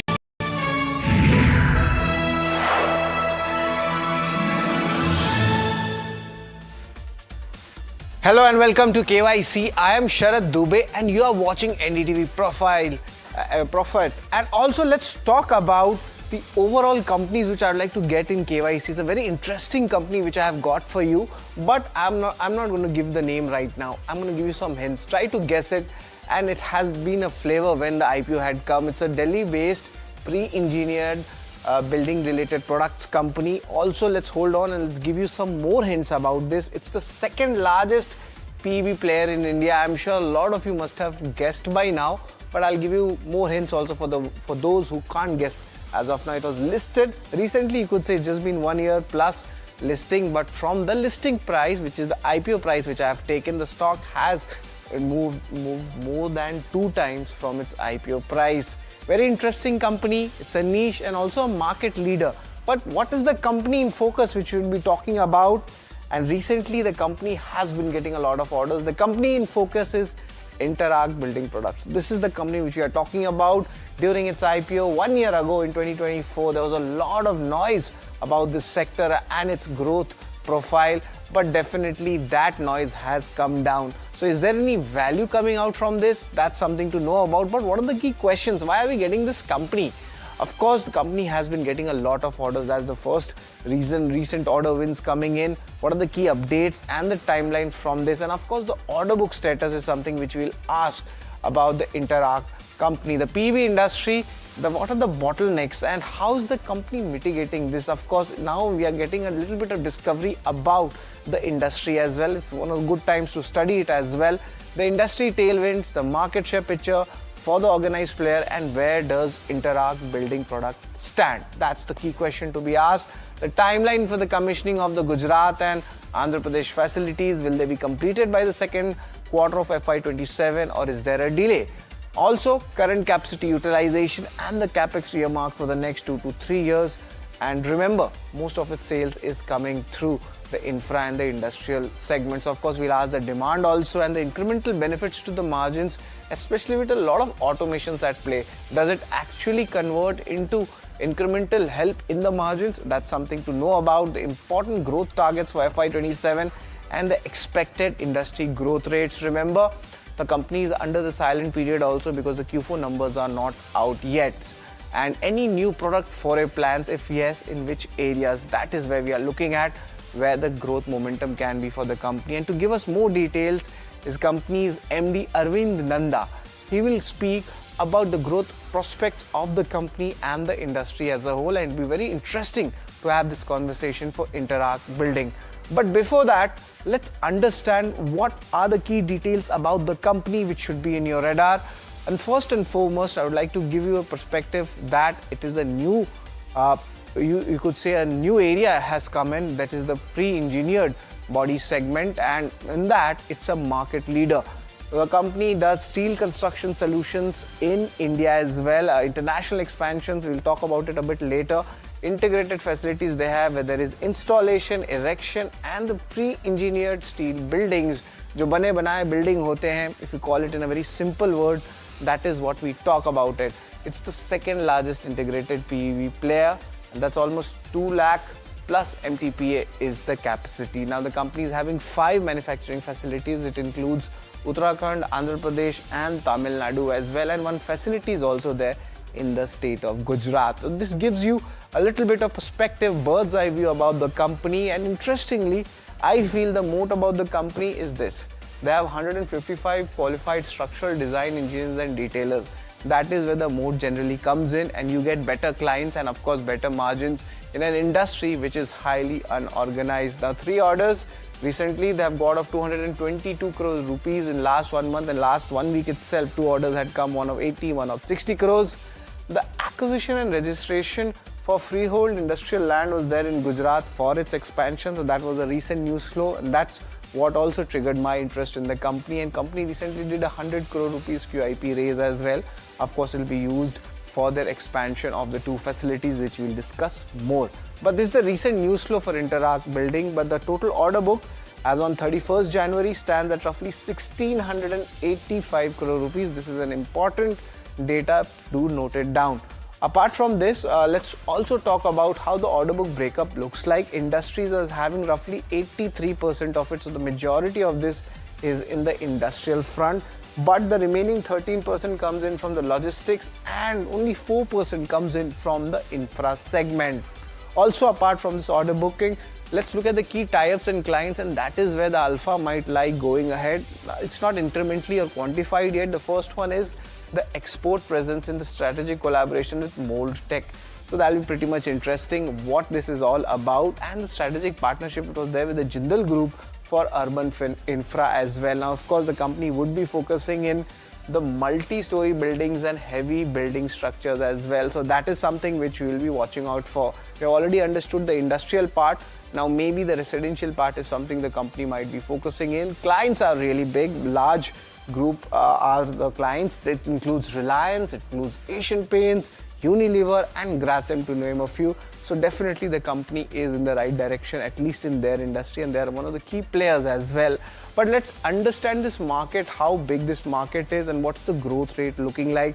The PEB market, it's roughly around 33,000 to 34,000 crore estimated by the end of FY29. And if you look at the segments, how the performance has been, the CAGR growth is strong. Right now the company is focusing mainly on this segment, which is growing at 10 to 11%, but in the future, of course, infrastructure and building is also supposed to be showing a good double-digit strength when it comes to the overall market. So yes, there are sectoral tailwinds as well, but why is this company out of favor?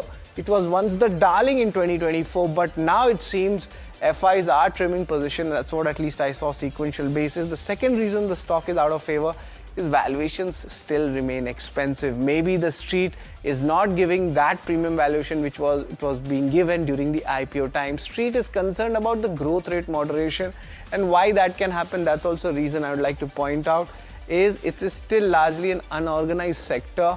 The organized sector, it's taking time, so it's going to take time until the company actually displays its supremacy, and the competition is coming in from the unorganized players as well. The question remains is, where is the moat? Is it the talent? Is it the automation, R&D? What is it that the moat is there for the company? And of course, the sectoral interest for this segment is out of favor as of now. And of course, in this recovery also, not much has been seen for the stock as well. But is there any alpha remaining here? That's the big question, and that's why we have got our KYC ratings to understand more in details about Interarch Building Products.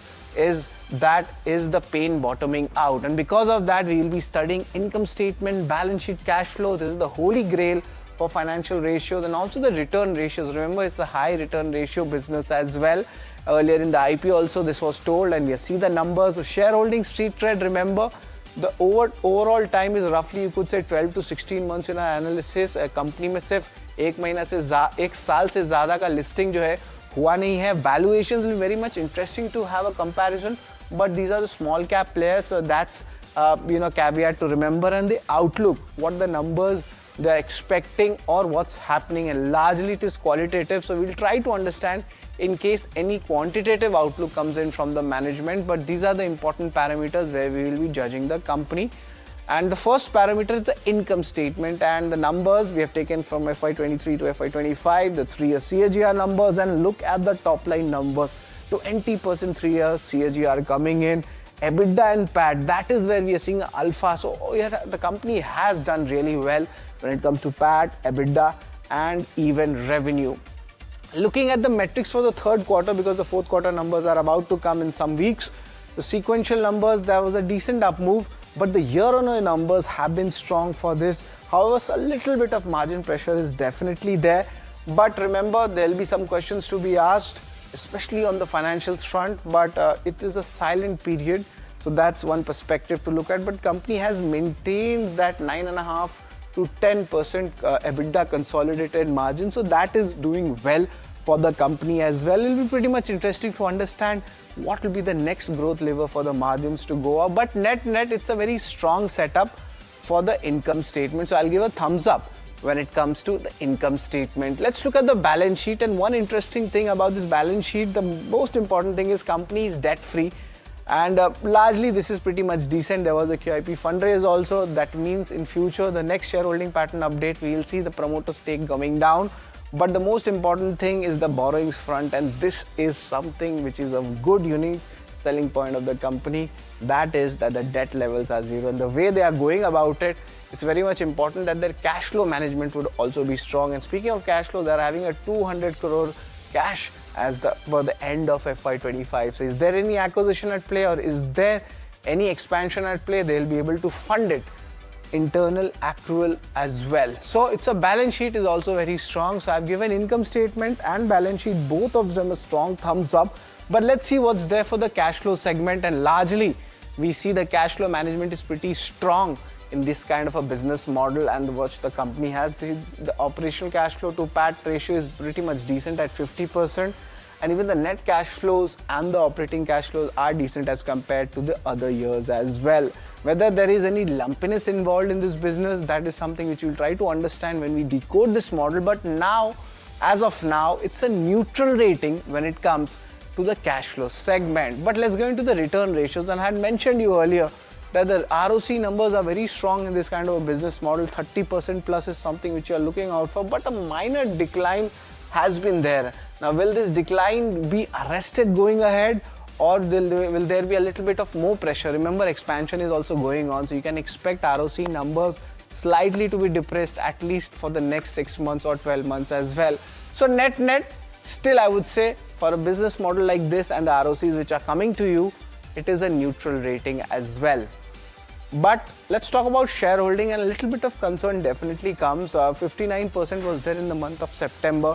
But of course, because of the QIP, this number will be coming down.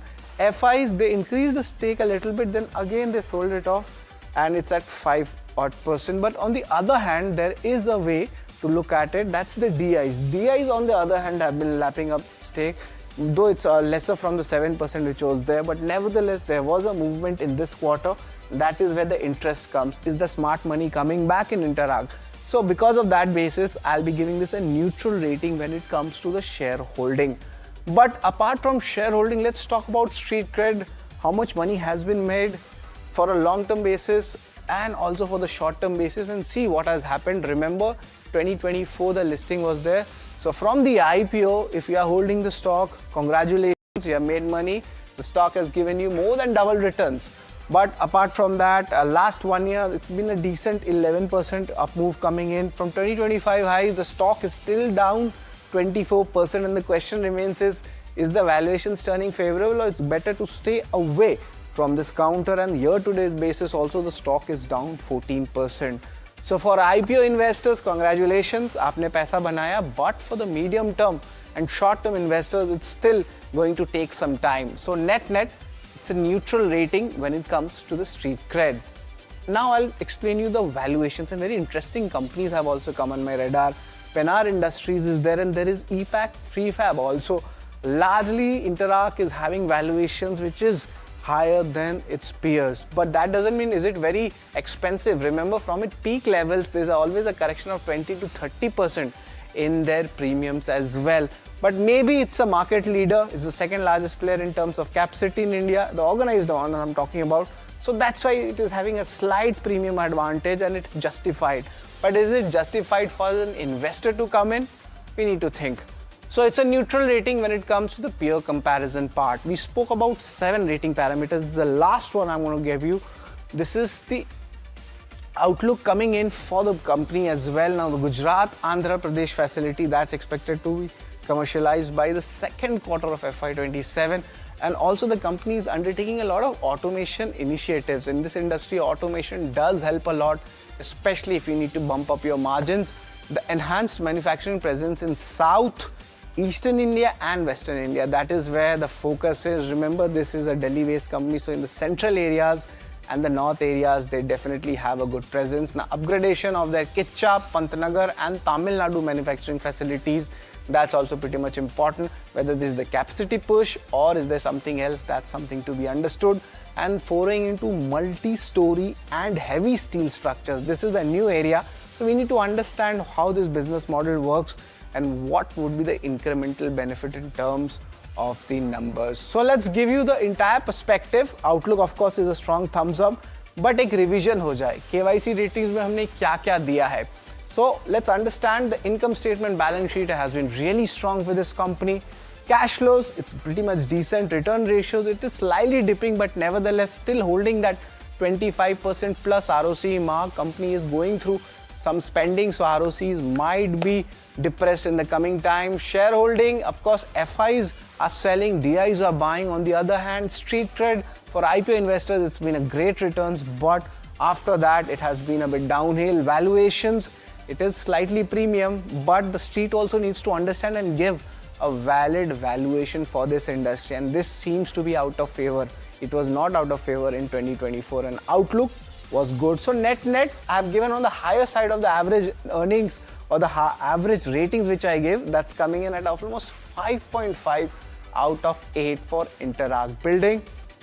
And also on the other side of the break, we'll be having a chat with Arvind Nanda. He's the managing director of Interarch Building, to understand about the overall industries and what he does. Of course, he's having a 30 years experience in this industry, and also he's a qualified CA for both UK and India as well. So a lot of conversations just after the break. Stay tuned.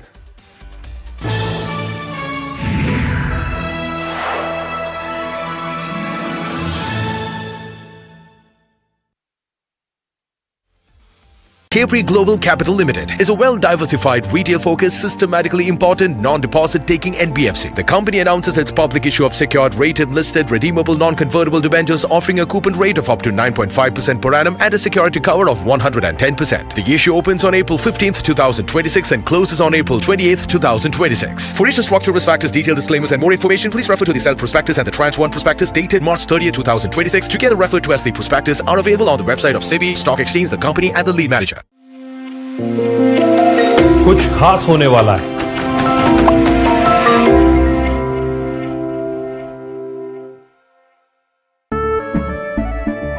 केसरिया से मन जोगी हुआ रे, दिल झूमे देखो मतवारा हुआ रे.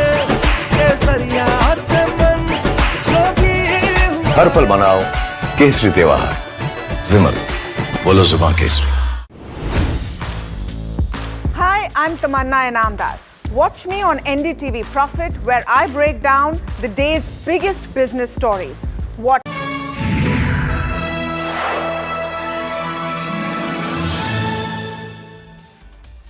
Welcome back to KYC, and we are in talks with a very interesting company for KYC. Joining us is Arvind Nanda, Managing Director at Interarch Building Solutions. Good afternoon, Arvindji. It's always a pleasure to have you.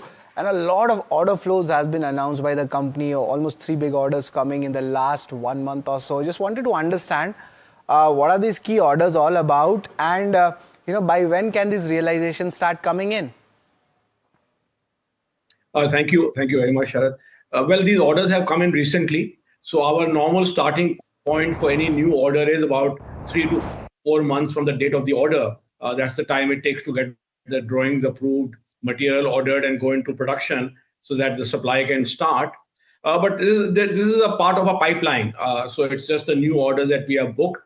They will certainly get executed in the next 12 months. So they should be a part of the FY27 figures, not earlier. So there have been a lot of new inquiries, good inquiries. These are from auto sector, also from the news heavy structure sectors that we are talking about, which means a little on the high-rise building side. So these are multiple sided orders, and we are very happy to note that the serious large inquiries are still very much there in the market, and in fact the space is only picking up going forward. Of course, Arvindji, we spoke about the order inquiry, and of course it seems from our conversation that client confidence remains strong. But of course right now there is a silent period as play as well, so we won't be asking a lot about numbers, but we want to understand the strategy and the thought process behind running a business like yours. There are some bottlenecks in the industries also. How are these bottlenecks there in the industries, and how is the company mitigating these bottlenecks in your industry? See, I have been personally involved with this industry for over 25 years now, 26, and in the architectural building products like metal roofing and ceiling for over 40 years now. So you can imagine from 1984 to 2026, there have been multiple issues. Whether it's a war, whether it's economic collapse, Indian economic collapse in the late 80s, foreign exchange crisis, no companies coming in, 2008 serious crisis lasted for many years. So we have gone through multiple crises. So we always look at Interarch as a company which has a long-term view. And in the long-term view, I have always believed, I'm not from a business family. Me and my partner both are from government servant families. My father was in the railways. We have no business background. So we have always tried to maintain that let's build a strong foundation. Let's give the customer the best product that we can give him available in the world, not only India, but available in the world. And let us deliver to him as we promise. And let us work with the top class companies in the world. So in India, when we work with companies, they are the top in the world. Because from there, we also learn a lot and we become good partners to them. Exactly, Mr. Arvind. That's an interesting take on that. But I just was checking the numbers. 75% of the revenue in 9 months was coming from the industrial manufacturing segment. Any kind of a minor slowdown we have seen this, in the recent coming months? Of course, the current situation, there was an LPG shortage, workers going out, and also some issues in the NCR region. And of course, you have a good presence in North India. So is there any delay in inquiries coming from customers, or is there any impact in your industry or your company? Well, I think the impact is more in sort of delivery, because a lot of workers get involved when the material goes to site for installation, for example. There we work with certified builders who have their own people and get their own resources. So there we are facing a challenge for last 2 or 3 months. First the election challenge, but that is again a part of the cycle in India. Some harvesting, wedding season, monsoon, these issues do come up. At a factory level, no, because factory workers are stationed at where we are. They don't really face any problems, and we look after their issues reasonably well. But yes, these issues have been there. I think manpower has become a major issue in the last couple of months.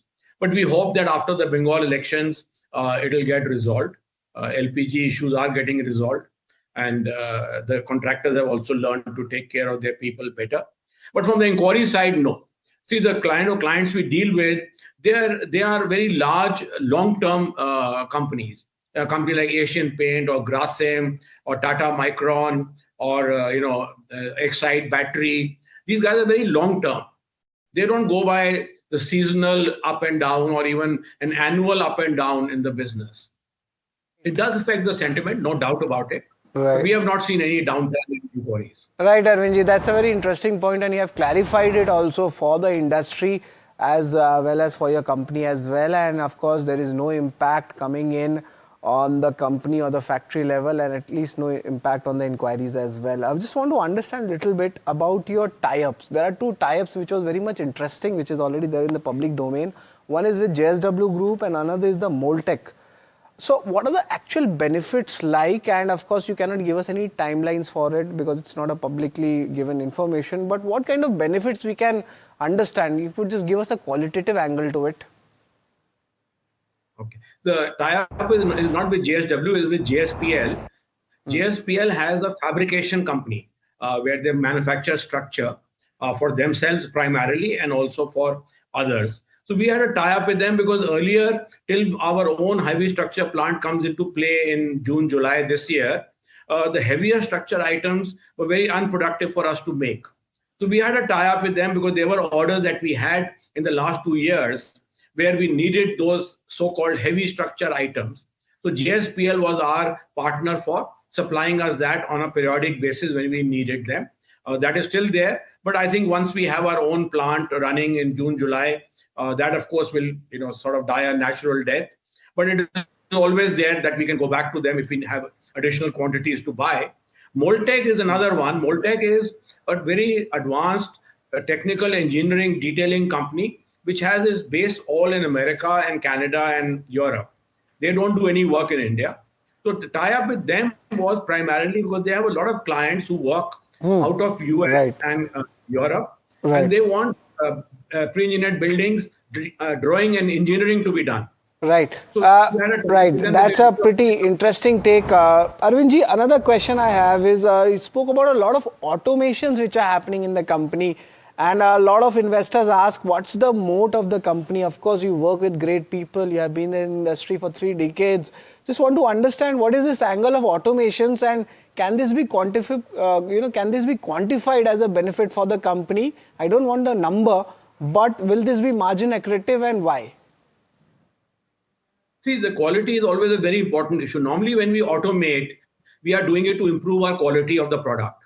And quality of the product will always remain a moat. So that has been from the beginning that whatever is the best available in the world, we should be giving our client, whether it's from technology point of view, whether it's the product point of view, whether it's even the painting, the primer, welding. So technology upgradation is done more to keep up with what is the best in the world so that we can offer that to our client. Of course, it makes for faster production. It improves the productivity of our existing workers. Therefore, we can deliver better and faster to our clients and improve the total production out of a same plant. So that is the reason why we automate. And there are a lot of areas that one can automate in steel fabrication. And we are constantly working on it, but keeping a balance that automation should not displace a lot of our workers. We keep expanding so we can use the workers wherever we go and in expansion. And number 2, it should not increase the cost so much that we can offer a European standard product. Right, Arvindji. Right. I just have one last question for you. Is there any new product forays or product lines which are looking good for that the company will be starting or entering into? If you could just give us a glimpse about it. Well, heavy structure is a very, very important area for us because that puts us into a different category where we can do data centers, high-rise buildings, large semiconductor plants, steel plants, fertilizer plants, power stations. So it puts us in a completely different aspect of the steel buildings. Second is exports. We are trying to build up large partnerships with US, Canada, Africa, etc. to supply buildings to them on a supply basis, engineer supply. So we don't get involved in erection, but that is the 2 new streams that we are looking at, and we are building up capacities for that very fast. Right. That's a pretty much interesting take, Arvindji, for the company as well. And of course, you clarified that the inquiries remain strong for the company and the industry tailwinds continue. Thanks a lot. It's always a pleasure to have you and a market leader in your segment to talk about the industry and the company. So that's the management we are talking about of Interarch Building Solutions, and they have clearly maintained that the large inquiries are still intact despite a little bit of minor tailwinds happening in the India's industrial front. To get all these important companies in KYC and take out the real alpha, you'll always be joined by me on the weekdays at 11:30 to get in new news for these companies in KYC. So stay tuned to NDTV Profit.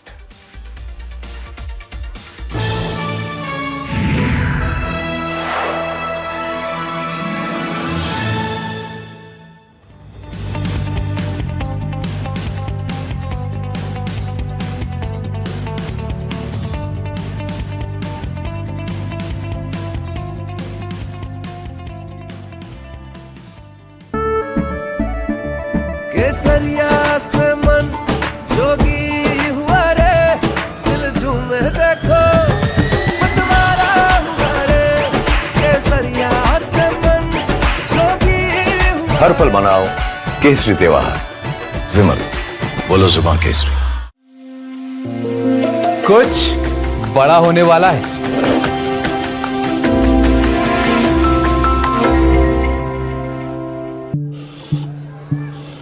हाथ, ये जो हाथ है ना, सिर्फ लकड़ी ही नहीं, हमारा कल भी तराशते हैं। बंद हो या हो कोई स्ट्राइक, इनका शटर हमेशा खुल जाता है। इन हाथों का यही तो आपसे नाता है, और इन्हें हम आसानी से लोन देकर अपना फर्ज निभाते हैं। कैप्री लोन्स फर्ज निभाते हैं। Hi, I'm Tamanna Inamdar. Watch me on NDTV Profit, where I break down the day's biggest business stories. What happened, why it matters, and what it means for your money. Hi, I'm Neeraj Shah. Watch me on NDTV Profit for the most incisive market intelligence and meaningful corporate conversations. And I'm Alex Matthew. Markets, mutual funds, insurance, personal finance. I help you cut through the noise and make smarter financial choices. And here's where you can watch us.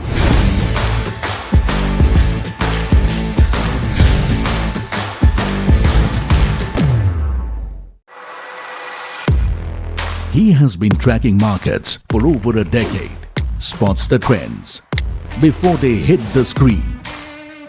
And he is now bringing his analysis to the show that the market watches.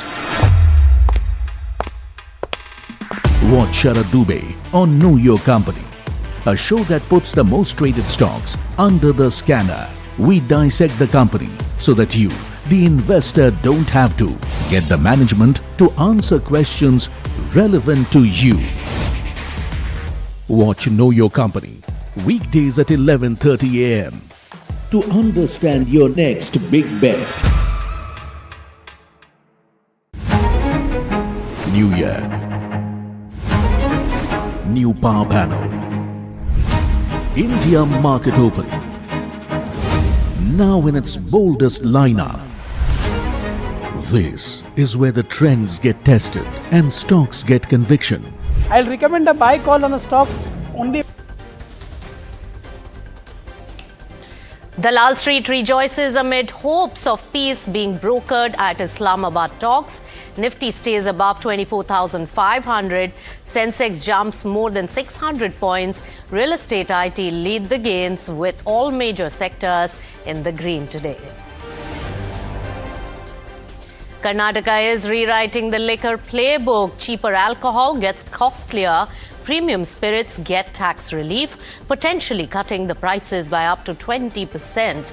Brokerages see United Spirits and Radico winning on volumes. All eyes on Nestlé's Q4 numbers. Street expects mid to single-digit volume growth, even as margins could stay under pressure from higher advertising and staff costs. India and United States are set to begin a crucial round of negotiations from today in Washington, D.C., aimed at advancing the first phase of the proposed bilateral trade agreement amid shifting global tariff dynamics.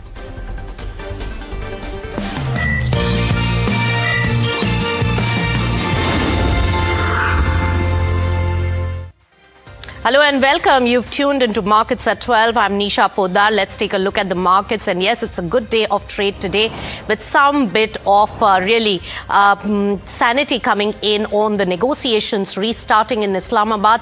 And that's the cue we are also getting from the global Asian markets, which have been giving positive cues. And that's reflecting and rubbing off on the Indian markets well, and therefore Sensex and Nifty both are gaining in trade, and in fact it's an across the board gain that we are seeing.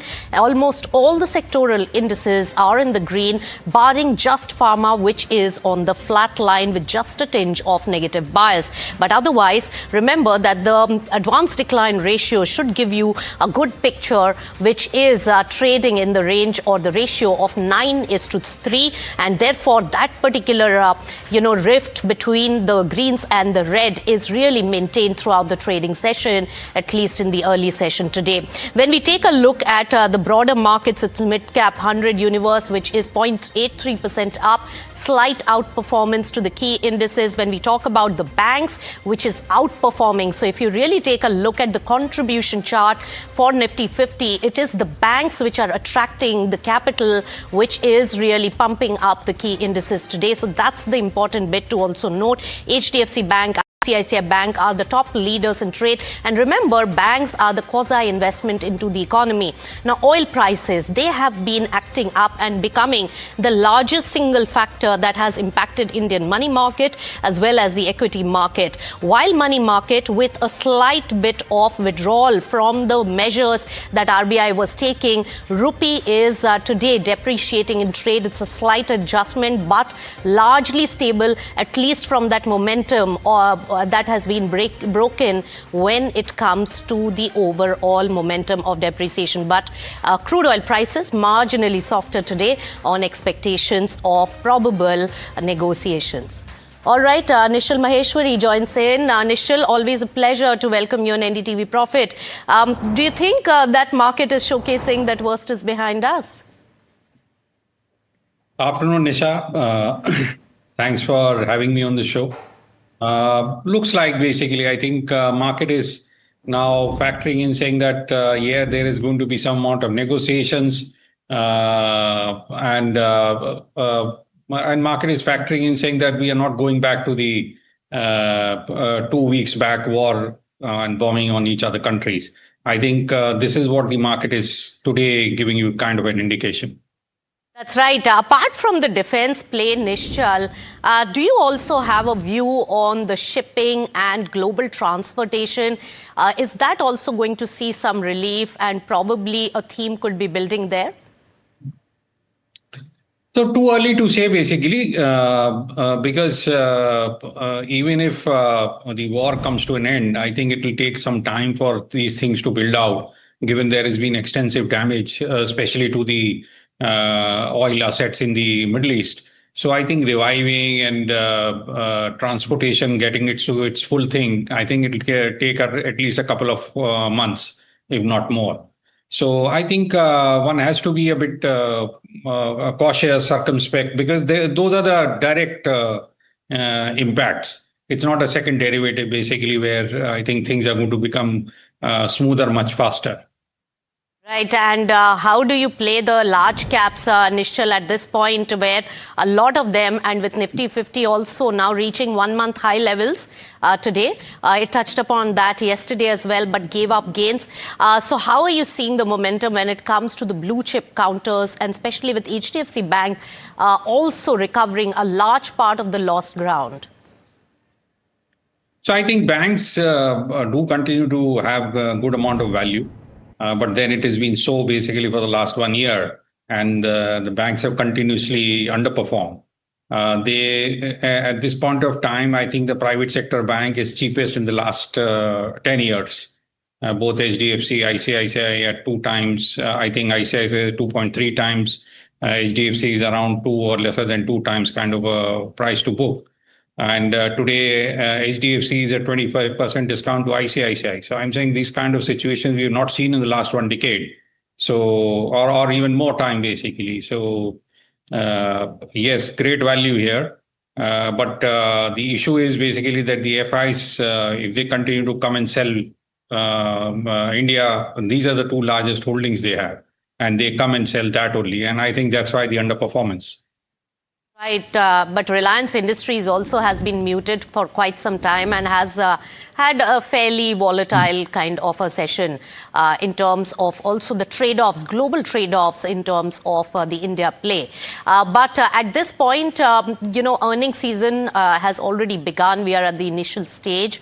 What's the sense you're getting, and what's your outlook on these earnings and the next? If the war continues at least for one more month, there will be some impact. What's being baked in, according to you, Nishchal, and what are the factors at your on your radar for this? So I think market is baking in too much of an issue basically as far as earnings is concerned. We really cut on the Nifty side. Basically, there is hardly any direct impact. Whatever impact the oil marketing, the oil companies will have basically because of this, I think it will get compensated by the metals side of it. Banks and all, I think the numbers have been pretty good, and at least for FY27, things seems to be okay. IT, I think it's already been cut. Oil is where I think the impact could be. So I think maybe at the moment, I think the market is discounting too much. Most of the people have cut their earnings of FY27 to 10 to 12% from a 17-18% kind of number which they initially started with.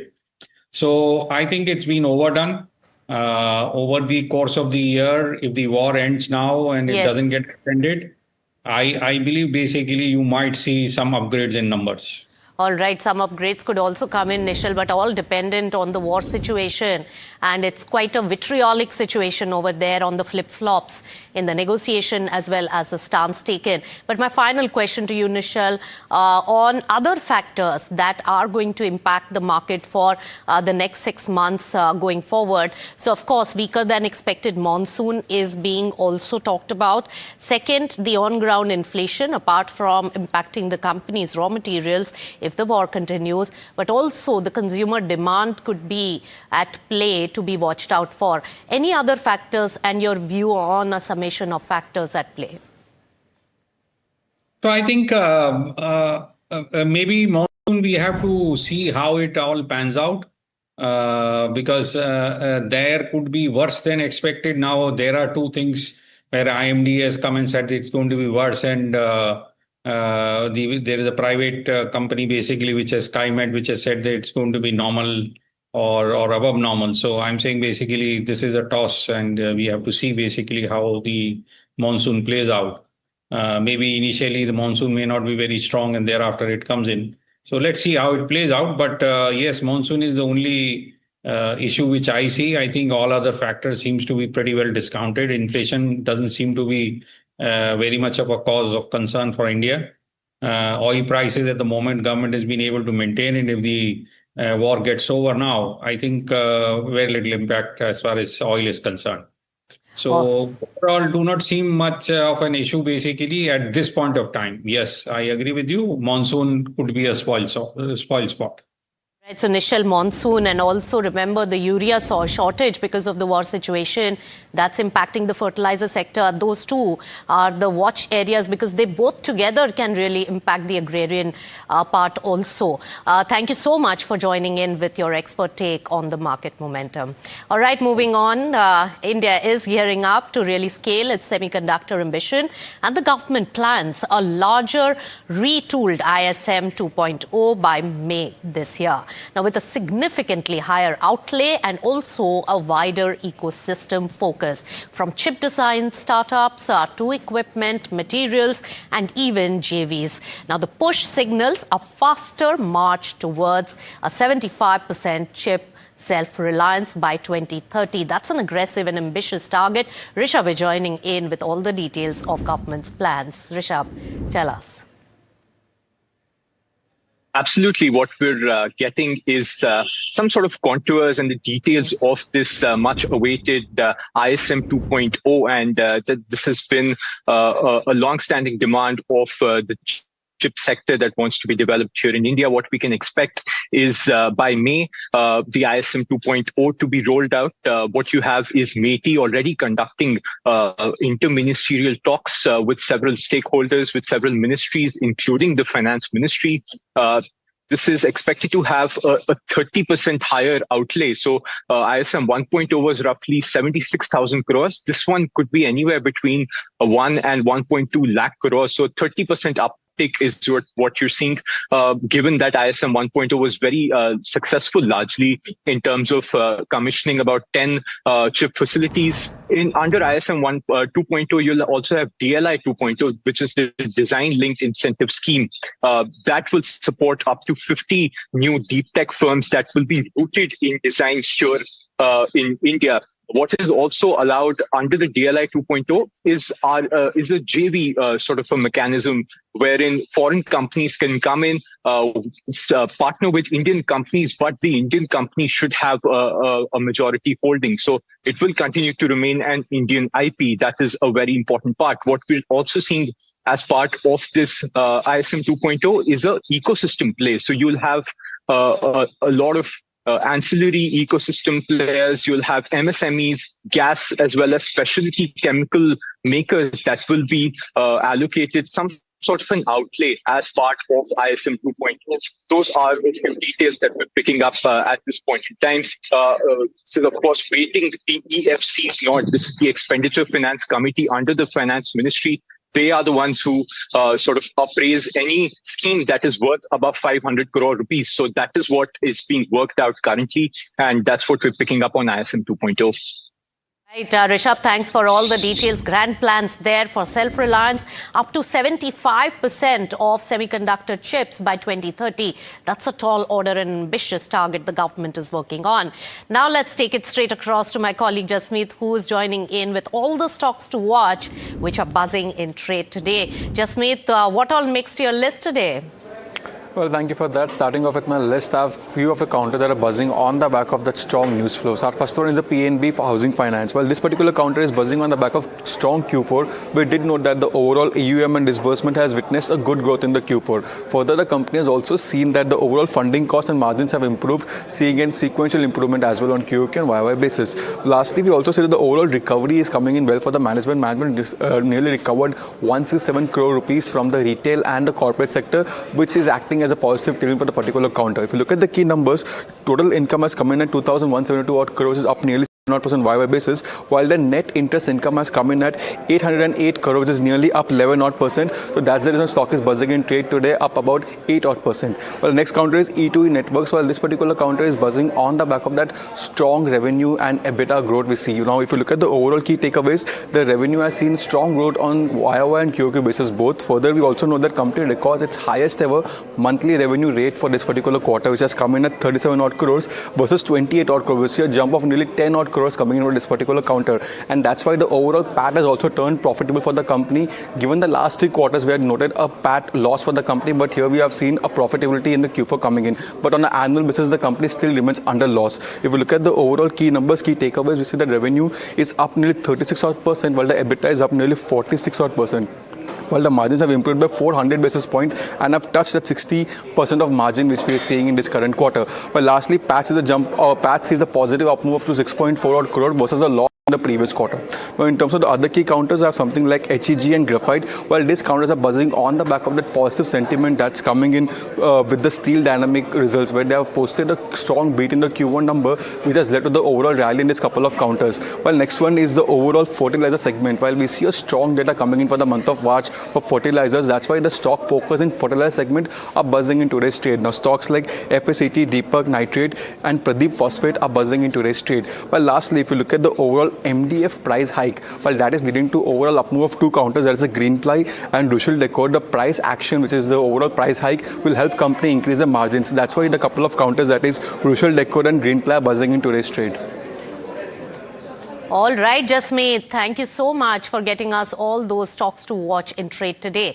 All right, let's shift our focus to an important developing story that is in high spirits as well, because Karnataka's new excise policy is driving a clear premiumization push with higher taxes on cheaper liquor and lower duties on the premium brands. Now, this could really mean price hikes at the lower end, while the premium spirits may get cheaper by up to 20%, boosting their volumes. What does this really mean for the industries and also specific players in those particular segments? Let me welcome on the show J.K. Arora, who's the chairman and MD of Som Distilleries, joining in. Of course, Mr. Arora, good to have you on NDTV Profit. Your stock has been doing well in trade today. In fact, over 1 month, you have gained almost over 23% as a stock.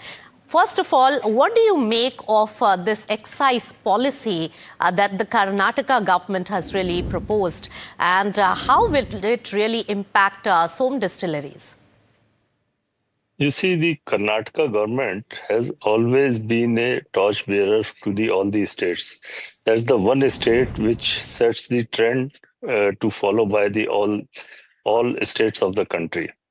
This time also, they have done a really good job in the sense that, their aim is to take revenue from 40,000 crores to 45,000 crores. That is the target they had set for themselves.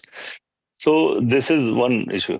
Another important thing is they have said taxes according to percentage of alcohol. If you are in a drink, if the more alcohol, you pay more taxes. If the low alcohol, you pay the low taxes.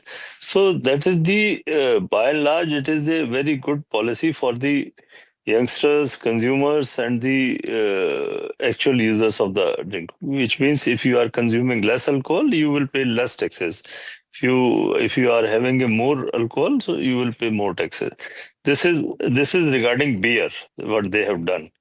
As your question is on the reducing the taxes on the premium spirit and on the increasing on the lower IMFL increasing the tax is concerned, their taxes on the premium whiskey like scotches and bioproducts were comparatively high in all over India.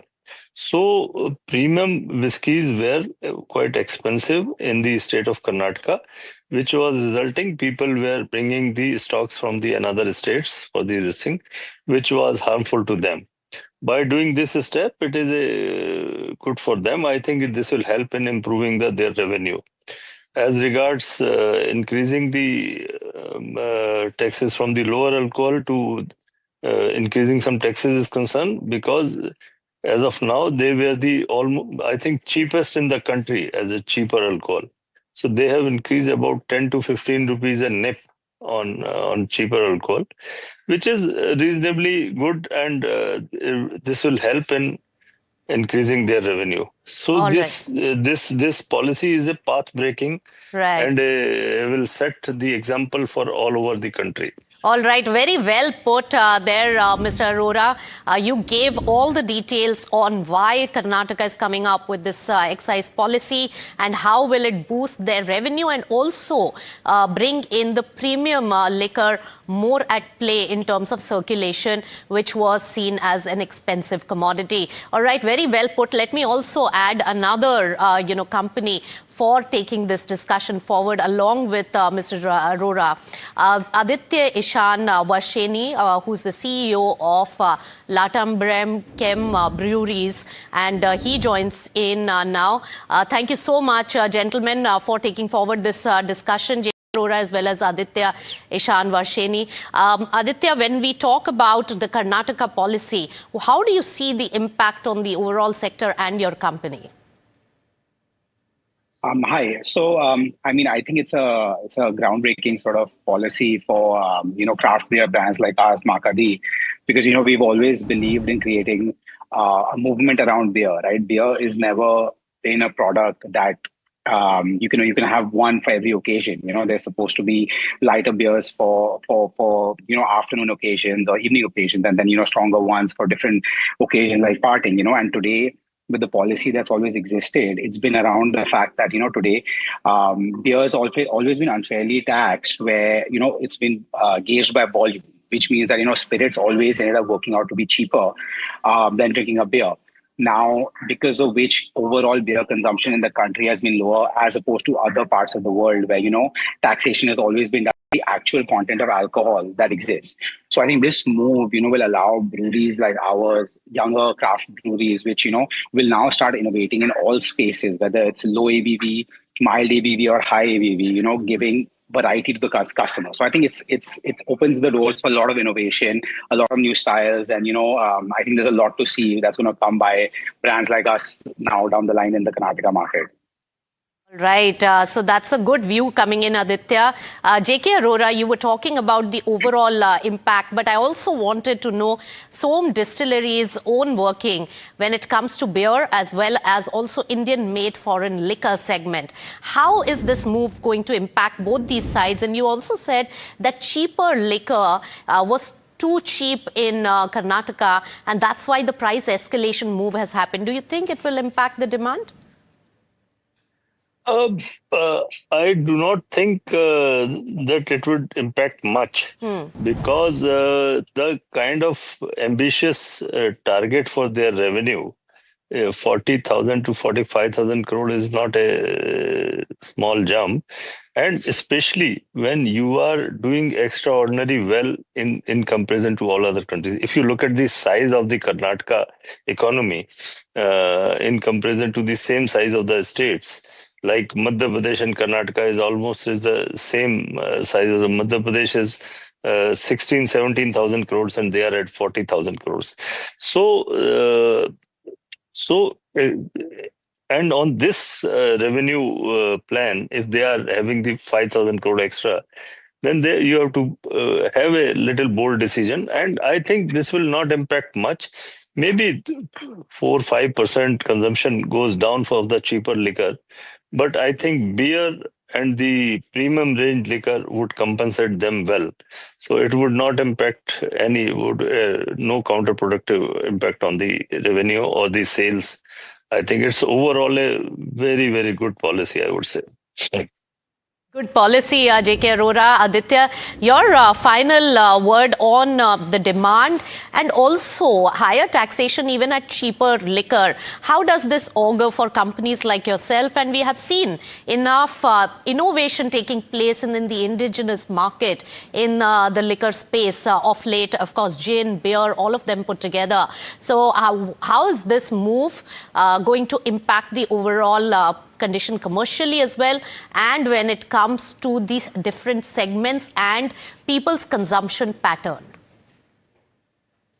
You see, as far as beer is concerned, there would be a much better environment would be there because this pricing for the low alcohol beer, there would be a price advantage. I would say some advantage would come.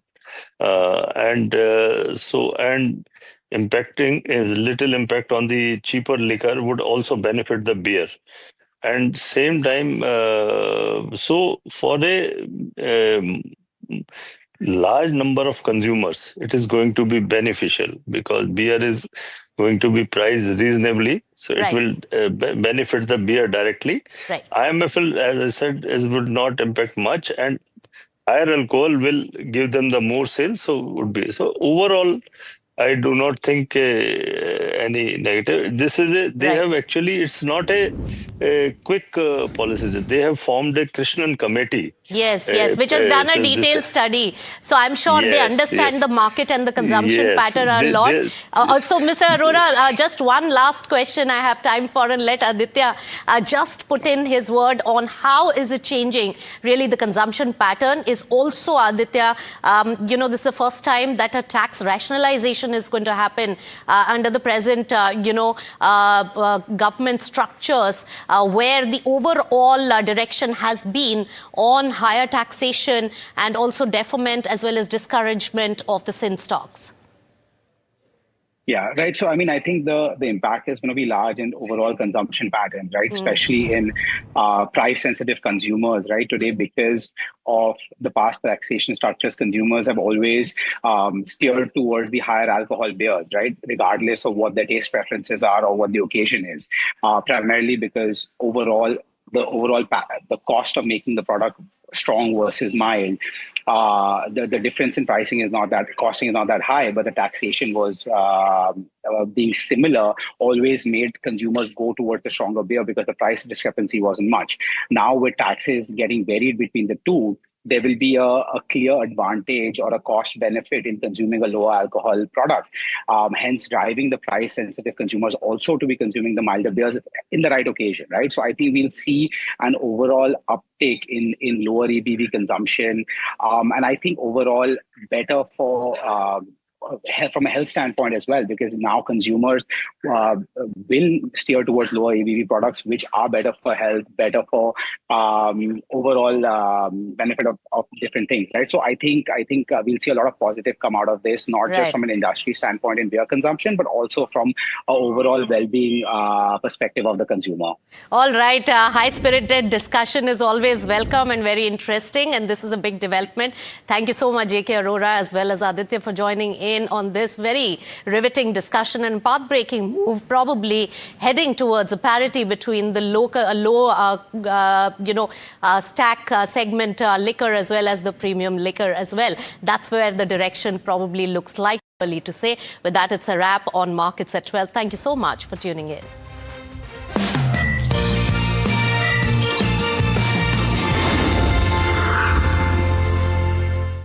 Capri Global Capital Limited is a well-diversified, retail-focused, systematically important, non-deposit taking NBFC. The company announces its public issue of secured, rated, listed, redeemable, non-convertible debentures offering a coupon rate of up to 9.5% per annum and a security cover of 110%. The issue opens on April 15th, 2026 and closes on April 28th, 2026. For issue structure, risk factors, detailed disclaimers and more information, please refer to the Self Prospectus and the Tranche 1 Prospectus dated March 30th, 2026, together referred to as the Prospectus, are available on the website of SEBI, Stock Exchange, the company and the lead manager. कुछ बड़ा होने वाला है।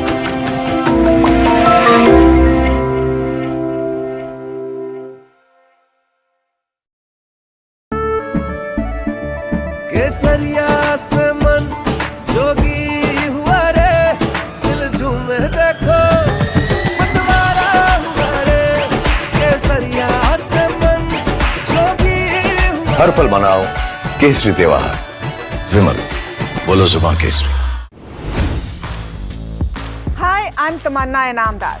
Watch me on NDTV Profit, where I break down the day's biggest business stories. What happened, why it matters, and what it means for your money. Hi, I'm Neeraj Shah. Watch me on NDTV Profit for the most incisive market intelligence and meaningful corporate conversation. And I'm Alex Matthew. Markets, mutual funds, insurance, personal finance. I help you cut through the noise and make smarter financial choices. And here's where you can watch us.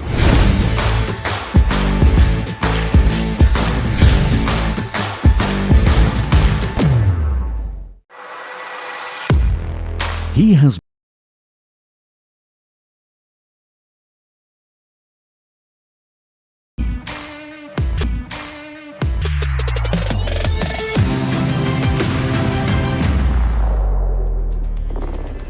Hello and welcome to NDTV Profit. You're watching Trending Stocks with me, Hiral Datia, and Sharad Dubey, who's standing at the NDTV Profit Market Pit with all the action in the markets. Sharad, good afternoon. An interesting day of trade. We're nearly at the day's highest levels as we speak. And the interesting comments coming in that there is a possibility of Trump, who will be visiting Islamabad as well when you talk about the true stocks. Probably markets are picking up some positive sentiment on that front as well. Yes, that's right. Good afternoon, Hiral. And it's a fingers crossed. Everybody is expecting all the asset classes. And look at Nifty as we are talking. It's up 200 points and we are at the day's high level. Nifty Bank's technical setup is much better than Nifty. Even that is also doing really well. If you just like to point out, yes, we are almost near the day's high level and Nifty Bank is up more than 1.2%. put that in perspective, a 700-point rise coming in. But one of the key triggers to look out for in today's trade, most importantly, is the ceasefire optimism is lifting the sentiment across the asset classes, and of course the benefit is definitely coming for our markets as well. But remember, there might be volatility in the last hour of trade because you cannot rule out the Nifty's expiries, their weekly expiries there as well, where the focus will be there. The Nifty has going trading past that 50 DMA mark as well. Psychologically, these levels are showing much more buying signals going ahead.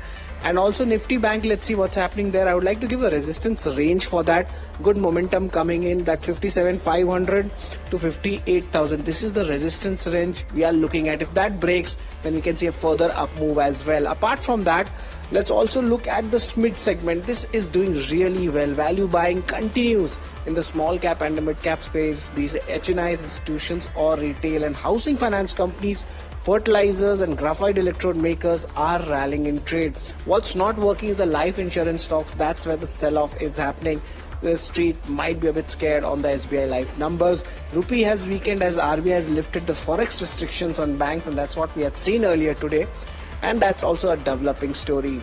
Also, the earnings today, 3 earnings to track, all of them doing well. HCLTech, Persistent Systems and Nestle is something which we'll be talking about. But remember, today the ceasefire deadline ends today, EOD. So that's an important day. But nevertheless, what stocks are there in your watch list, Hiral? Thank you for that, Sharadita. It's a very interesting day of trade. And before we just head across to the watch list, let me just look at the contributors in terms of Nifty 50, the ones which are contributing to the kind of gains that are coming in with Nifty 50 trading at the day's highest levels. Names like HDFC Bank, ICICI Bank. You know, both of these counters did not really move to that extent post earnings, but today you're seeing that pickup rally that's happening there because nearly around 90 points contribution coming in from both these names. Bajaj Finance is another one, and Bharti Airtel. What's putting pressure? What is interesting is to see SBI Life, which will be reporting numbers tomorrow. That is seeing cuts. Reliance Industries is another one, BEL as well as a Titan. These are the ones which are contributing to the losses. But it's interesting to see the financials which are contributing to the trade today. On the watch list, APG Hotels at Lemon Tree. Both of these seeing some smart moves in trade. In fact, APG, they are looking at a new hotel in Ayodhya, Ujjain. Lemon Tree volumes are very strong. PNB Housing, a strong Q4 has been reported, and that's the reason why you're seeing that kind of a move. SBI Life and HDFC Life are also buzzing in trade. Strong volumes building up on both these counters. And you have the life insurance data which has come in, so that's providing some bit of fillip there. Alcobev stocks are in focus like a Radico Khaitan because Karnataka liquor policy is looking at a revamp. Some will get expensive, some will get cheap. Asian Paints, there is a price hike that is in focus, and brokerages are also seeming to be very positive because the last 1 month has been very strong when it comes to Asian Paints as a counter. Nestle, the expectation is of a double-digit revenue growth. Let's see what happens on that front.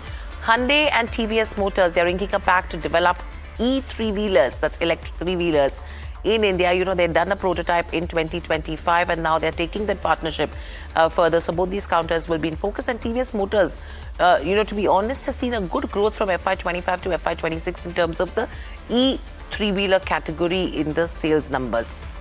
E2E Networks, strong Q4 stock split, and as we know, L&T is one of the majority stakeholders as well. Around 15 or 18% is the kind of stake that they hold in E2E Network. Apex, Gokuldas, these are a few of the other names which have US exposure are buzzing in trade because US has started the refund of import tariffs since yesterday. Realty stocks are also buzzing on the back of a positive business sentiment. Bank of Maharashtra, a strong set of numbers along with the SML Mahindra. Carousel has expanded their quartz zinc capacity, and that stock is in focus as we speak. So that's the watch list, but let me head across to Sharad to take the rapid fire with Saumil Mehta of Mirai Asset Sharekhan. Thanks a lot, Hiral, for that. Good afternoon, Saumil. It's always a pleasure to have you at NDTV Profit. I'd like to start the rapid fire segment, and the first stock in focus is PNB Housing Finance. A very strong set of quarterly numbers coming in. Brokerage is also giving a thumbs up. Your views on it? Positive in the short term. In the medium term, my targets would be around 1080 and 1135. Right, and your views on SBI Life and HDFC Life? Seems like a little bit of sell-off is happening ahead of the earnings which will be coming in for SBI Life. Any important trade to take here? I think it's an avoid at this point of time. I'll be a little bullish once it crosses above the previous swing high of 1995. Right, and the next stock is Radico Khaitan. There are also volume buzz is happening in this counter. Any important levels to track? Radico Khaitan, I'll be positive on this stock. This is just a pause, which we've seen right now. My targets would be above 3,600. And your views on E2E Networks, a very strong turnaround quarter, and also the company come out with a stock split as well. Will we see a good momentum in the stock or time to put partial profits? E2E Networks looks positive to me. You can keep a trailing stop loss around 2,680 and keep your positions open. My targets would be around 3,200. Right, Q4 updates also coming in, and also the realty stocks are buzzing. Your views on Sobha and Oberoi Realty, any alpha to be made here? I think Oberoi definitely looks good to me. I'll avoid Sobha, but Oberoi and DLF both looks good to me. I'll go with DLF at this point of time. DLF has a very good risk to reward ratio. Stop loss could be around 570 and my target for DLF would be 670. And Somil, your views on Bank of Maharashtra, very strong set of numbers coming in. Even the management commentary was strong post-market hours yesterday. Will we see a good up move in this space, especially in the PSU banking? PSU banking definitely looking great to me. Bank of Maharashtra, high top, high bottom formations in all the time frames of great setup. I think the stock is headed towards 90 levels in the short to medium term outlook, but I'll be looking for much higher targets. In PSU banking, I like Union Bank more, and Union Bank look great to me. I'll be having a target of around 210, 220.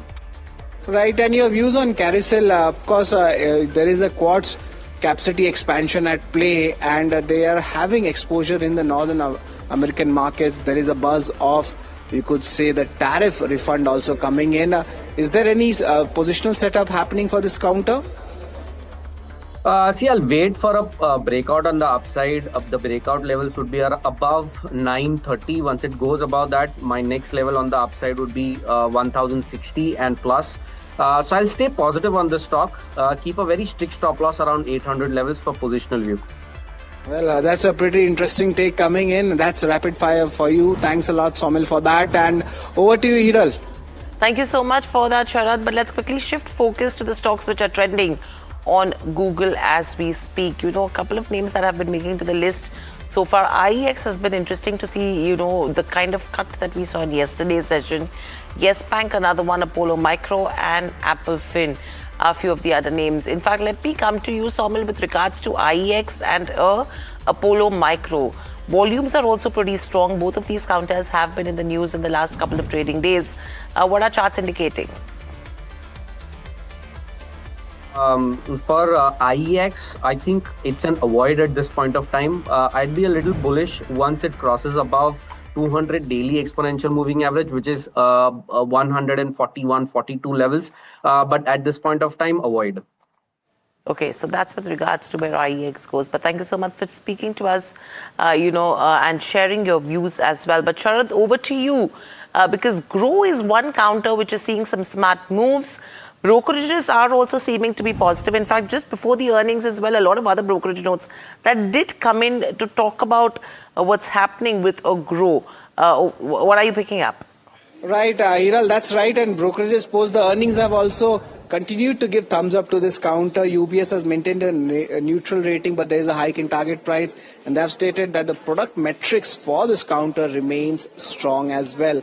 Also for Jefferies, if you look at it, they have maintained buy, and the target price has been hiked from 210 to 225 rupees per share. And of course, there's a PAT beat coming in, and the way the company is having its agencies in different sectors, especially when it comes to the mutual fund, is auguring well for the stock as well. Citi also has hiked their target price, and the management is focusing much more on the product-centric business as well. And largely, the non-banking financial product is something where the bullishness is happening. So this is what the brokerage stake is coming in from Groww. But in the morning itself, we had a chat with the management of Groww. Do listen into what they had to say. I want to start off after the fabulous numbers that you've given. How did the product mix evolution, because derivatives is so high for you, contribute to the margin expansion despite higher volatility? So if you look at the growth rate from a YOY basis, I think last year was relatively a one-off because of the regulations. The quarter was slightly lower. If you look at on a Q-on-Q basis also, the company has grown well, where actually the volatility that you talked about actually helped. So which has increased the equity derivatives contribution as well, because the number of orders went up because of volatility. A lot more people started trading on derivatives as well. But that number is still small. So I think earlier this number was more closer to 14 lakh. This time it is around 17 lakh. And order per user also went up because of volatility. People across different asset classes did more kind of in and out from both cash and equities, as well as what happened on the commodity side, which has something new that we launched last quarter, and it has scaled up, and the growth rate of commodities even higher. And on YOY basis, if you look at the MTF is another business that we have launched almost 1.5 years back, and it has started contributing now 7 to 8% of our revenue, which used to be like 2% last year. So all the new products have significantly improved in terms of margin, in terms of contribution, and our cost structures are relatively fixed in nature. So whenever the revenue increases significantly, the operating leverage shows up across the board, including EBITDA as well as on the PAT side. So the growth rate actually helped us to improve margins. The MTF book grew about 22% quarter on quarter, quite a bit. Even the commodity derivatives active users hit a fairly decent high for you. What drove this outperformance in a period of an index declining about 15-16%? And how does FY27 therefore look like? So the base effect is significantly large on MTF side. So if you look at our market share is closer to like 2.7% today. This used to be 1-point-something% in the last quarter, and 1 year back it was less than 1%. If you look at the fair share that we look at, which is the equity ADTO levels, where we are currently like mid double digits, around 15%, I think that is where in longer run it will reach to. So the penetration across our customer base of MTF is increasing, and it is not really correlated with market yet. I think once we reach to the fair share, probably it will be more correlated. Well, that's an interesting take coming in from the management of Groww. And joining us right now is Raghavendra Kedia. Good afternoon, Raghavendra. It's always a pleasure to have you at NDTV Profit. We're just discussing about Groww, and the management also come out with its commentary. There's a good up move already there in the stock. Do you think the valuations are justified for the growth ahead for Groww right now? Good afternoon, Sharad. Broadly, we believe that there is growth ahead in this particular brokerage company. The business verticals are doing very well in terms of brokerage, AMC, and this recent start with the MTF margin trading facility. So broadly, with India's demographic trading more into capital markets, this is a good stock, asset-light model, platform-based business, and immune to any global shocks in terms of war or any global macro. So it's more inward-looking in a business composition. What investor could have. We believe a full year EPS of 4 rupees is possible, and giving a multiple of 60 times, 240 is a price target. We are looking at Groww for a 1 year investment horizon. Currently, the stock is trading at 215. So any price correction to levels of 200, which is possible, we believe, that can give you a 20% upside if you can enter at levels of around 200 for a price target of 240. 4 rupee full year EPS, 60 times P multiple, inward-looking asset-light platform-based business, good stock to have in your portfolio. Okay, so that's with regards to where Groww goes. But moving on, PNB Housing Finance has also reported numbers, and that stock is doing pretty well in trade.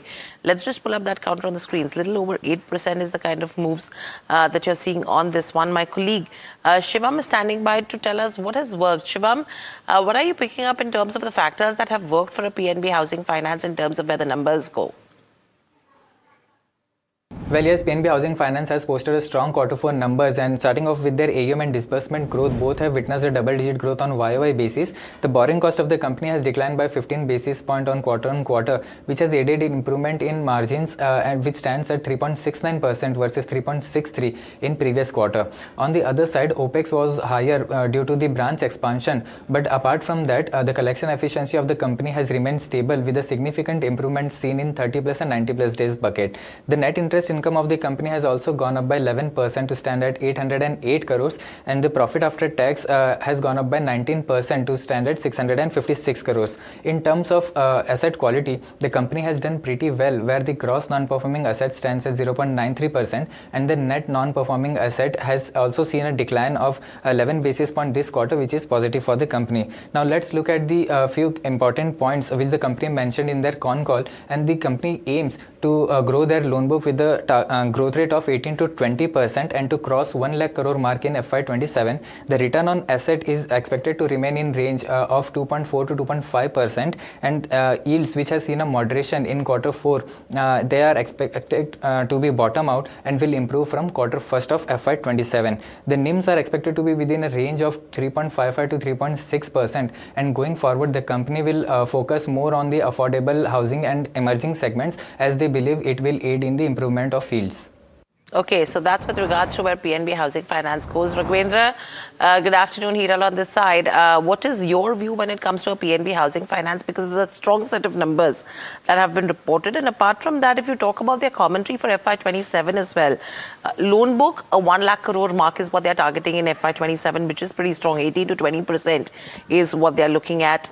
ROA, again, stable. NIMs will be stable. And they're saying they're looking at affordable housing and emerging segments, and the yields will improve from the first quarter of FY27. This is the positive commentary that I am looking at. How do you look at, FY27 and a PNB Housing Finance? Good afternoon, Hiral. For PNB Housing Finance, we believe that at levels of around 980, the stock is trading at price to book value of around 1.3. So that's fairly cheap. And specifically, if you compare with LIC Housing Finance or Bajaj Housing Finance, there is a catch-up play in terms of valuation metrics for PNB Housing Finance. Very moderate upside of around 15% from current levels for a price target of around 1120 is possible in PNB Housing Finance. The recent commentary is very upbeat, comforting in terms of loan book growth growing at 20%, 18 to 20%, and the NPAs have also come down by around 10-11 basis points from, I guess, 0.68% to 0.57%. So both on the growth side, on the cutting down on their NPAs, the company has done excellent. So PNB Housing Finance, buy on dips, and even at current levels, it's a safe, slow and steady bet for an 1120 target for a 12-month investment horizon. Cheaper to its peers and safe set of numbers gives us very good comfort to enter at current levels also. Right, and in a matter of 1 hour, we'll see Nestlé's numbers also coming up. But to give us a flavor and the preview about it, we joined in by Mahima. Mahima, what's there for Nestlé?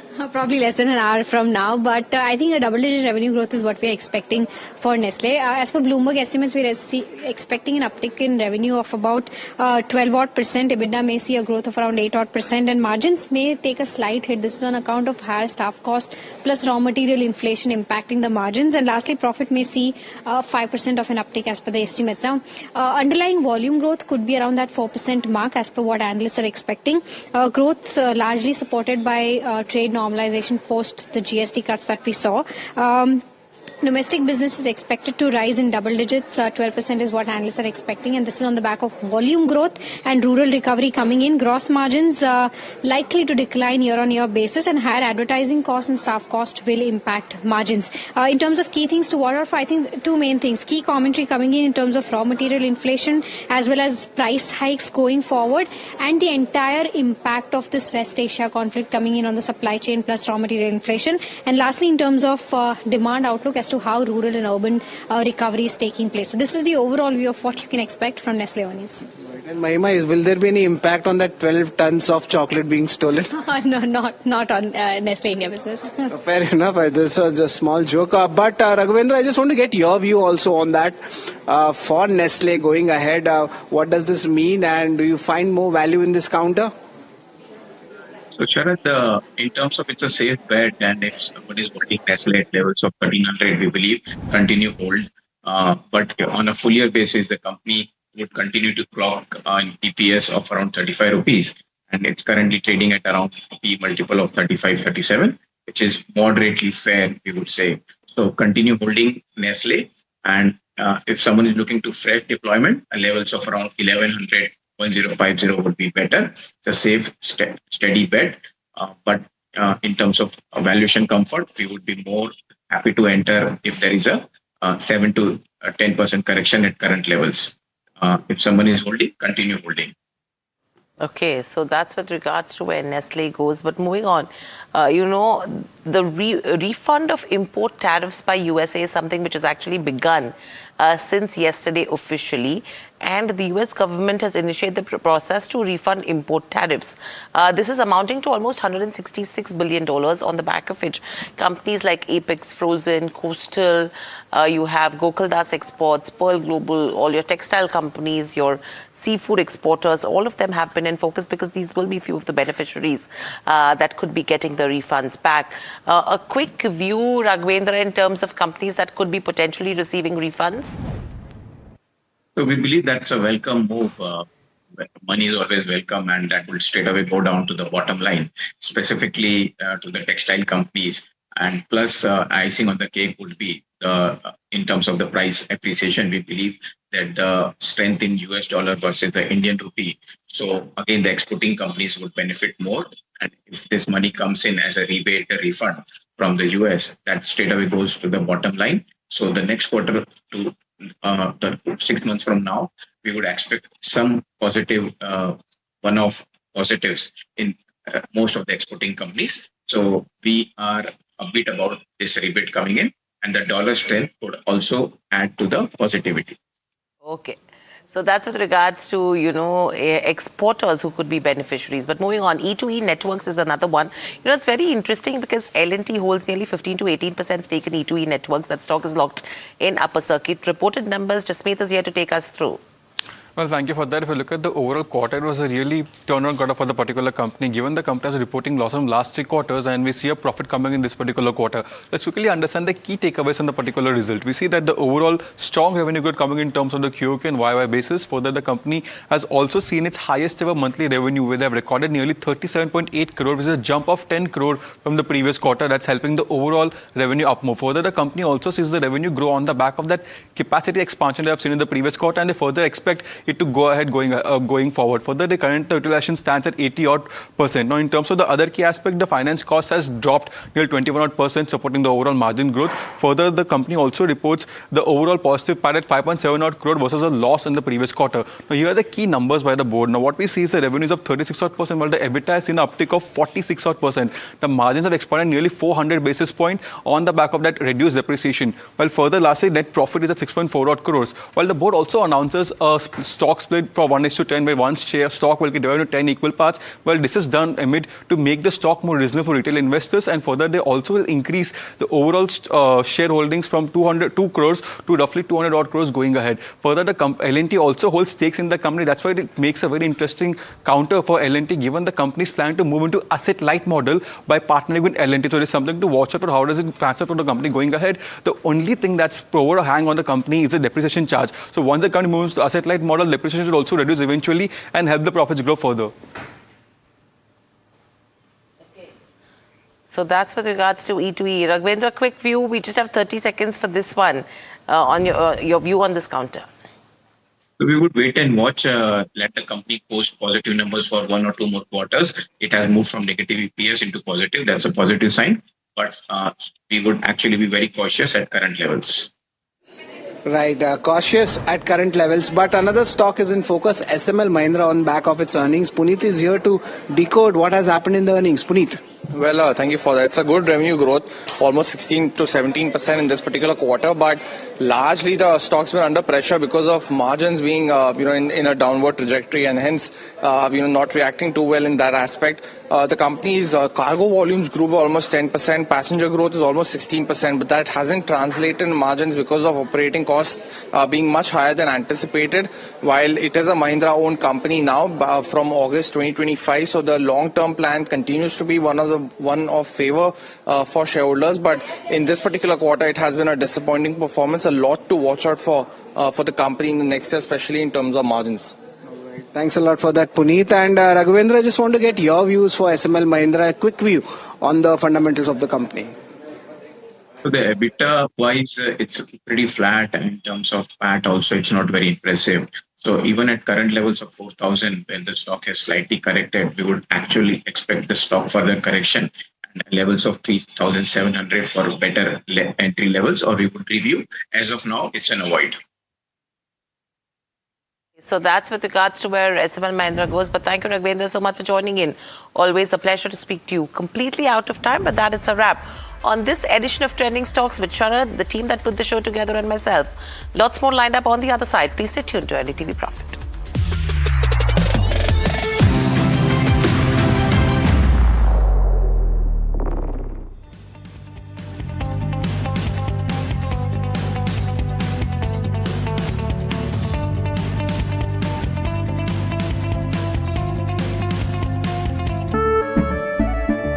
केसरिया से मन जोगी हुआ रे दिल झूमे देखो मतवारा हुआ रे केसरिया से मन जोगी हुआ हर पल मनाओ केसरी त्योहार विमल बोलो जुबान केसरी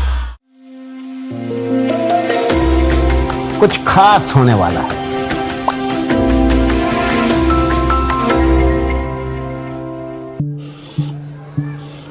हाथ, ये जो हाथ है ना, सिर्फ लकड़ी ही नहीं, हमारा कल भी तराशते हैं। बंद हो या हो कोई स्ट्राइक, इनका शटर हमेशा खुल जाता है। इन हाथों का यही तो आपसे नाता है, और इन्हें हम आसानी से लोन देकर अपना फर्ज निभाते हैं। कैप्री लोन्स फर्ज निभाते हैं। Hi, I'm Tamanna Inamdar. Watch me on NDTV Profit, where I break down the day's biggest business stories. What happened, why it matters, and what it means for your money. Hi, I'm Neeraj Shah. Watch me on NDTV Profit for the most incisive market intelligence and meaningful corporate conversations. And I'm Alex Matthew. Markets, mutual funds, insurance, personal finance. I help you cut through the noise and make smarter financial choices. And here's where you can watch us.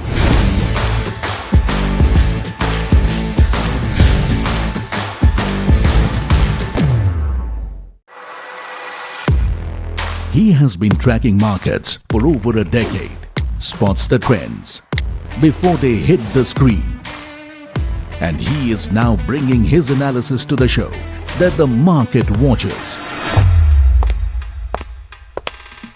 Watch Sharad Dubey on Know Your Company, a show that puts the most traded stocks under the scanner. We dissect the company so that you, the investor, don't have to get the management to.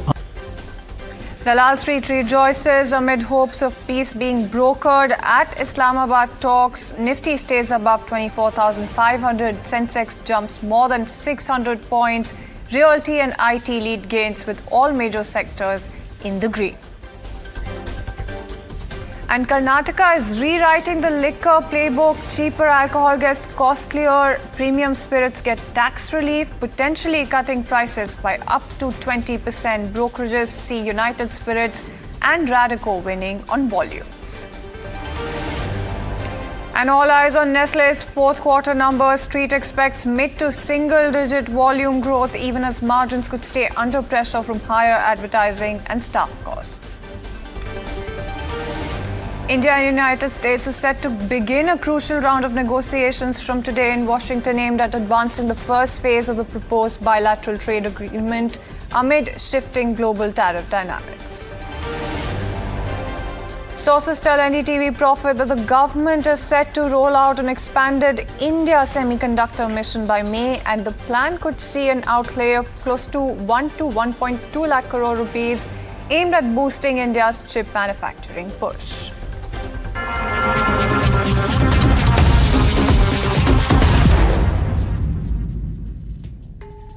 Good afternoon, you're watching Lunchtime Trades with me, Shreyansi Singh, and this is the show that gets you a roundup of everything that is happening in the world of commodities, news and updates as well on the top buzzers at this hour, all while you grab lunch. But first things first, let's take a very quick look at the markets. And it's looking like the Nifty and the Sensex are in great shape right now. When you talk about Nifty, that 160 odd point uptick is what you're seeing coming in. As far as the Sensex is concerned, that uptick, in fact, is much sharper for the Sensex as well, and that's something that you're looking at. Other than that, when you talk about the realty index, that is also buzzing away in trade with that 2.5% also uptick thereabout coming in. And banks in good shape, media, financial services, PSU banks, all of these sectors are in great shape right now. When you talk about the list of gainers as well from within the broader universe, you do have something like a PNB housing that's buzzing away with that 8% uptick coming in. Elcon Engineering, Zentek, those are some of the other buzzers from within the broader universe. But when you talk about Nifty 50 as well, something like a Trent, Bajaj Finance, ICICI Bank and HDFC Bank, those two heavyweights also doing decently well for themselves right now, and that's the kind of update that you're seeing coming in. As far as some of those stocks are also concerned, in terms of the top losers from within the Nifty 50 pack, something like an SBI Life, Quality Walls, BEL and Dr. Reddy's, some amount of weakness that you're seeing coming in as far as some of those counters are also concerned. So that's largely the kind of update that you have coming in, at least as far as the market's concerned. But let's also take a very quick look at the entire world of commodities in terms of the update that you have in store there as well. But before we do that, just as a quick heads up, of course, you do have oil prices that are dipping and gold that is extending losses, and that's something that we'll be talking about in just a short while from now. But before we do that, let's quickly take a look at something like a Groww that's also standing out. And, you know, that does have that update also coming in where you do have UBS maintaining a neutral rating, Jefferies maintaining a buy rating, Citi also maintaining a buy. In fact, Jasmeet is standing by with that entire brokerage verdict as well. Jasmeet. Well, thank you for that. We yesterday did see that the overall Groww results were upbeat in terms of what the Q4 numbers came out. They were positive on YY basis, but there was slight pressure on QOQ basis, and the stock did see slight downtick. But today the brokerages have come out and they have remained bullish on this particular counter. Starting off with the first one, I have UBS on Groww. While they maintain neutral stance, but they have hiked the target price to rupees 210 from earlier 185, and that's why we see the strong moves in the particular counter. Now, what they see is the overall Q4 quarter was beat in terms of the key metrics. They also make a note that the strong growth was driven by the operating leverage that we saw in this quarter, and also the company has gained the market share, which is a quick positive for the company. Well, second is Jefferies on Groww. While they maintain buy on this particular account and they have hiked the target price again to 225 from earlier 210. Now what they say is the overall Q4 was beat, which was led by the new initiatives by the company, which is a key positive for the company going ahead. Further, they also say there is more left in the tank to grow. That's why they have hiked the target price. Well, lastly, I also have Citi on Groww. While they maintain buy stance, and even this counter has hiked the target price. They have hiked to 230 from earlier 225, which is the highest. Now what they say is the overall Q4 was steady for the counter, while they also expect the execution of wealth and product diversification is a key strategy to make a note on of how that goes going ahead. Further, they also say the overall beneficiary of ongoing equity market volatility leading to the elevated volumes in this particular quarter, and they expect it to go at a similar trend going ahead as well. So we do know that the overall brokerages have turned positive in this particular counter and they have higher target price as well. That's why the stock is trading in today's trade up about 10%. No, absolutely. But Jasmeet, while you're with us and you're talking about buzzers as well, let's take a look at something like a PNB housing that's buzzing away in trade, and that's something that I marked earlier for our viewers as well. Look at that 8% uptick also coming in. Let's talk about the factors for not just this one, Jasmeet, but that entire list that you have for us right now. Well, as rightly said, we have a lot of counters buzzing on the back of that strong business update and on the back of strong earnings as well. Now, something like PNB Housing is buzzing on the back of that strong Q4 which we saw. While the company makes a note that overall AUM disbursement in this particular quarter has shown a healthy Q4 growth. Further, they also noted the overall funding and margins have improved considerably, and that's why we see the up move in particular counter. While company also make a note that overall recovery stands at 167 odd crore in this particular counter, coming in from the corporate and the retail category, and that's why the overall margins have improved for the counter as well. Now, in terms of the key numbers, we do make a note that the overall total income stands at 2,172 crore, which is up nearly 7%, while the overall net interest income is up at 808 crore, which is up nearly 11%. While the second counter is E2E networks. While this counter has seen a turnaround, you see the overall strong revenue growth in terms of QOQ and YOY basis as well. Further, we also make a note that company has recorded its highest ever MRR, that's monthly revenue rate, at 37 crore, up move of 10 crore on YOY basis, on monthly basis. Now, in terms of the other key aspect, we have seen a strong growth in terms of the overall capacity expansion and nearly at 80% and management expected to go strong ahead as well. Further, the overall finance cost has reduced in this particular quarter, down about 21% sequentially. Lastly, the PAT has turned positive after 3 quarters of negative losses for the counter. Now, in terms of key number, the overall revenue is up by 36%, while EBITDA is up 46%. In terms of the EBITDA margin, it's up nearly 410 basis points, and this quarter turns positive for the company at 6.4 crore versus loss in the previous quarter at 5.4 crore. While the next counter, if you look at it, it's HEG and Graphite, while the stocks are buzzing on the back of that strong Q1 upbeat coming in from the steel dynamics. That particular result of the steel dynamic company has led to the positive sentiment in these two counters as well, and that's why the stocks are buzzing up about 3%. While the next one is the overall fertilizers company. Now we see that Fact, Deepak Nitrite are buzzing on the back of similar business update as well. No, absolutely, and Jasmeet, that's something that you're looking at in terms of all of those counters as well, and that entire pack that is yet again in focus on the back of that strong March update also coming in. But let's also get you the word going as far as commodities is concerned. Thank you so much for joining us with that though. But when you talk about oil prices, they're dipping with Brent also really pairing some of those gains that you've really seen coming in right now. So about a 0.4% downtick also for Brent, and WTI is somewhere close to that, about 0.6% thereabout. When you talk about oil in terms of what is happening, yet again, there's Hormuz disruption that is very much there. And because of that, you do have that $110 a barrel level that's very far away right now, but that's also something that you should be keeping an eye on in terms of all of that uncertainty. But let's also try and understand what the impact is that is being penciled in right now. In fact, Kunal Shah, Head Commodities Research at Nirmal Bang, is joining us right now. Mr. Shah, thank you so much for taking time out for us this afternoon. First things first, I wanted to try and understand what you think about the Hormuz disruption, because it's not like all of those issues are currently resolved. They're far from that, right? So given all of that, do you think that prices are going to be making a comeback pretty soon? Yes, quite rightly pointed out. I think this disruption, what we are seeing right now, is historical, and we've not seen anything like this, where the 20% of the global supply of crude oil is passing. And it's been more than 47, 48 days where they continue to witness this kind of disruption. So one thing is very sure, until we see a full-scale resolution coming to this crisis, when there is a deal between US and Iran and Hormuz is open, till then, I believe that the downside is very limited for crude oil. We are not going to see a sharp correction, sharp fall. In case, even if the announcement comes that there is a full-scale deal between US and Iran, at that time, the downside would be maximum 8 to 10%, not below that. So $80 would act as a very strong floor for crude oil, and I believe that it is not likely to go below that. And if it goes, it won't sustain, because the fact remains is that we are seeing unprecedented level of supply disruption. The physical trade and the futures trade prices are both reflecting a vulnerability in the market, where if you are buying Brent oil, so BFOE, if you are buying any of these grade, then I think $15 to $18 of premium is there charge in the physical market. So, and shipping itself is an issue. So I believe that the downside is very limited, and whatever downside you see, it would be a buying opportunity as far as the trading outlook is concerned. Right. No, that makes a lot of sense in terms of how the critical infrastructure has really been moved also and has been impacted. But, I also wanted to try and understand if you think that the goalpost when it comes to oil prices has shifted drastically. Do you think that the base level, even when there's some weakness, that has really shifted given all of the supply chain disruptions that we've been seeing? Yeah, so I believe that you see any further retaliation by any of the counterparties, okay? I think oil is going to flare up immediately. So let us hope and pray that doesn't happen. But the kind of situation which is there in the market, it's so fragile that any further escalation from here would be a catastrophic as far as oil is concerned, because markets cannot afford to have any more supply disruption.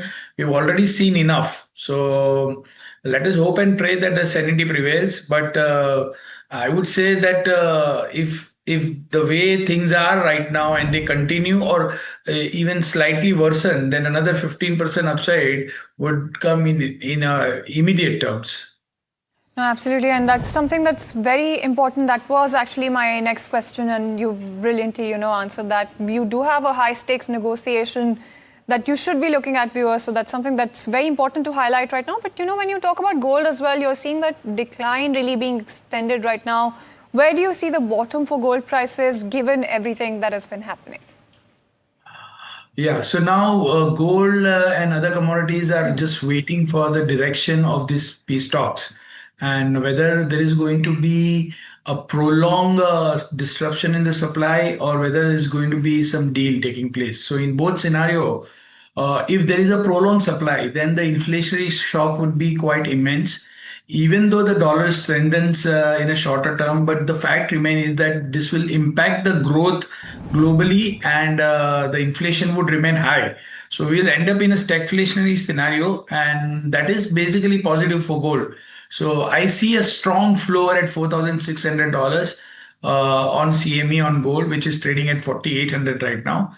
And on MCX, this all should translate into levels of 1,45,000, something like that, where I see a strong bottom, and that will be a level where you can again restart accumulating gold. And fundamentals for and the second scenario is there is a deal between US and Iran. Oil goes down. In that scenario, we are going to see Fed likely to accommodate and start with the easing stance, and that shall also be supportive for gold. So absolutely. But since, Mr. Shah, since you're talking about the Fed, I also wanted to try and double down here and understand what you think about the outlook as well for next week, because you are keeping certain very important updates on your radar when it comes to the Fed. That entire bit is extremely important to be looking at right now. Do you think that that's also going to be reflecting in prices pretty soon? See, I think my view is that Fed will increase its floor for the inflation. So earlier Fed was saying that 2% target shall be met. I don't think so. They will shift that target to the higher trajectory. They would say that 4% or 3% will be the new normal. So I think Fed will have to somewhere select between raising rates or being status quo. Forget about cutting right now. So I believe they will continue with the status quo policy going forward, and they'll be okay, even if the inflation remains high for some more time, rather than initiating into a tighter monetary policy. They are not in a state where they can come up with a tighter monetary policy. Their debt to GDP ratio is 130%. They are not so if I was doing some calculation yesterday, and I found out that if the interest rates in the US, it goes up to 5%, then their interest on the debt would be $1.1 trillion. So that's not possible for them to pay. So I believe that they will continue with the status quo policy, no hike, and the 2% target in next couple of months will be gone. That is what my reading is. Okay, thank you so much for helping us with that calculation as well. Quite interesting the way that you're looking at things. Just before we let you go, just a yes or no answer, please, Mr. Shah. I just wanted to try and understand if you think that long-term fundamentals then are pretty intact right now. Absolutely. Long-term fundamentals are intact. Understood. Thank you so much for taking time out and joining us this afternoon. So there you go. Long-term fundamentals are intact. This is a little bit of weakness that you're seeing right now with gold extending losses, but a lot to monitor and a lot of headlines to take a look at. And speaking of headlines, let's also get you an exclusive. In fact, India is gearing up to scale its semiconductor ambition. The government plans a larger retooled ISM 2.0 by May with a significantly higher outlay and a wider ecosystem focus. Now you're looking at chip design startups to equipment materials and JVs, the push really signaling a faster march coming in towards 75% chip self-reliance by 2030. In fact, Rishabh is joining in with all of those important details. Absolutely. What we have coming out of the meeting is, of course, the ISM 2.0, the much awaited second version, the second iteration of the Indian semiconductor mission. Of course, with a bigger outlay. This time, the first one was roughly about 76,000 crores. This one, the outlay is expected to be roughly 30% higher, anywhere between 1 and 1.2 lakh crore rupees. What we also have is, of course, confirmation that this is currently under interministerial discussions, including with the Finance Ministry. A panel of the Finance Ministry, the Expenditure Finance Committee, which essentially looks after government schemes worth more than 500 crore rupees. They are the ones who will be giving a nod to this. The hope is that this will be rolled out by May. Apart from that, the contours of the scheme include the fact that there is going to be a full ecosystem play. You'll have MSMEs, gas and specialty chemical makers, raw material makers that will stand to benefit from this. There will be specific outlays for these players as well. Apart from that, there's a renewed design focus in this. So there was DLI 1.0, the design linked incentive scheme, as part of ISM 1.0. The DLI 2.0 will be a part of ISM 2.0. This will essentially envision up to 50 deep tech chip design firms to come out of India. What DLI 2.0 will also entail is a mechanism to create joint ventures between Indian and foreign companies, with Indian companies holding a majority, so that the domestic IP creation happens. And that's what the government is essentially focused on, is that more and more IPs get created in India. What we're also looking at is, of course, this domestic capacity building is gaining more and more prominence as this West Asia conflict is dragging on. What we're also seeing is the fact that India aims to achieve up to 75% self-reliance in chip design as well as production by the end of this decade. So a very important move in that direction as well. Yeah, absolutely, and thank you so much, Rishabh, for joining us with all of those updates. There you go. So that's the important update coming in on that front. But let's also talk about Karnataka's new excise policy that is driving a clear premiumization push with higher taxes on cheaper liquor and lower duties on premium brands. This could mean that price hikes at the lower end is something that you're looking at. Premium spirits may also get cheaper by up to 20%. In fact, Mahima is joining in with all of those details. United Spirits seems to be buzzing away in trade, Mahima, and a lot of counters to be looking at when it comes to this one as well. Right. So basically what has happened is the new excise policy has given a new track structure when it comes to excise duty as well as additional excise duty. The revised rates, of course, are open for negotiation and subject to objections right now for the next 7 days, and it will be implemented from 25th of April. This, of course, gives a strong push towards premiumization. But what's changed earlier, the tax was calculated at bulk sales. Now the tax will be calculated with regards to the actual content of alcohol in that one particular bottle. So basically for cheaper brands, tax will go up sharply because of base rate going up, and for premium brands, tax will come down. And this is because the overall slab rates have been cut down from 16 to 8. Now Nuvama has said that they expect prices of spirits for listed companies to cool off due to lower taxation, and this will drive volume growth going forward. As per Nomura, the new policy indicates a 10 to 30% duty cuts for prestige and above category, that's the premium category, and a duty hike of around 20 to 30% for popular category, that's the mass consumption segment. Karnataka accounts for 12 to 15% of United Spirits in terms of volumes, and that's why we're seeing the buzz coming in. Radico Khaitan also around 7% of volumes. Prestige and above category forms 90% of United Spirits sales, and that's why it's one of the most beneficiaries of this coming in. And as per Nomura, they've also said this thing, and that's an interesting observation, because they've said that MRP will no longer be fixed by government according to them going forward. It will be as per market condition, as per the company's discretion going forward probably. But we'll have to wait and watch out for the fine print and the final print to come in. So this is the overall view of what this means for the entire sector.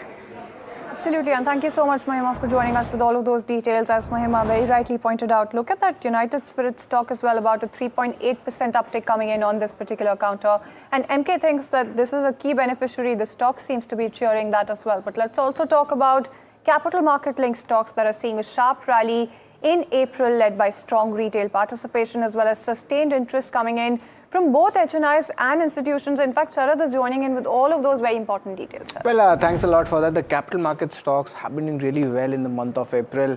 And if you look at it, it's been a wonderful time. Now the question is this the further re-rating or are the valuations turning expensive? In April itself, you see BSE, that stock is up almost up 30%, Groww up 22%, Angel One, MOSL, all of them doing well in trade, stocks going up more than 20%. But let's find out the key reasons for it, why this is happening. The strong retail HNI participation, this continues across the asset classes. Secondly, the shift is continuing for the household savings and it is moving much towards equity as well. The Q4 numbers were largely decent despite absorbing the M2M losses which were there largely in the AMC players. Value buying seen in the recent correction for this capital market stocks which was there, and the institutional interest that still remains strong for the capital market theme stocks. Now the BSE market share has seen gains in the FNO space. That's one of the important triggers. Apart from that, Anand well, they have maintained their long-term growth rate. These are the numbers, operational updates which I'm talking about for the fourth quarter. Angel One, the realizations were better. And if we move ahead and see the other important impact, that's Groww market share gains. And we just spoke about the brokerage is turning bullish. ICICI Pro AMC has better than market growth, and HDFC AMC's core business has also remained intact. So capital market theme, especially the wealth and AMCs, has done well, but the valuations is very much interesting. These are the 5-year peak numbers. They are still current valuations. If you look at it, they are still trading at a premium. That means there is a scope for a further re-rating as well. That's what the valuations are suggesting. But what lies ahead? That's the big question to be asked. First is, of course, the capital sector re-rating may continue, especially if you're a long-term investor. Keep an eye on this. And ancillaries such as Prudent, CAMS, K-Fintech may see buying interest, a follow-up buying interest in these counters as well. And of course, the most important, the NSE IPO. It's expected to come towards the end of the second half of this calendar year. So a lot of buzz is there, and it seems like there is more fizz left in the capital market theme. No, absolutely. And thank you so much, Sharad, for joining us with all of that. So there you go. That's the entire update also coming in as far as some of those counters are also concerned. Let's also talk about something like PhysicsWallah that's standing out. That stock is, in fact, buzzing away in trade. Look at that initiating, the JP Morgan initiating overweight as well. And you do have that stock also really up about 2.5% thereabout. You know, when you talk about the factors, they're talking about how there's an attractive online education player with offline option value. And that's the key USP here. They're also talking about how the company is enjoying a large addressable market. They're talking about the disruptive pricing model that helps them gain the share. And lastly, when you talk about the online business, that is the profitable core that enjoys attractive growth as well as margins. Their school foray as well is going to be cautious, but still provide a little bit of optionality. And that particular growth lever is also something that you should be watching out for something like a PhysicsWallah that's buzzing away in trade as well. But let's also talk about another company that is also in focus, which is Hindustan Copper. And the company, in fact, has laid out an aggressive Vision 2030 roadmap. Varsha standing by with an update on this one.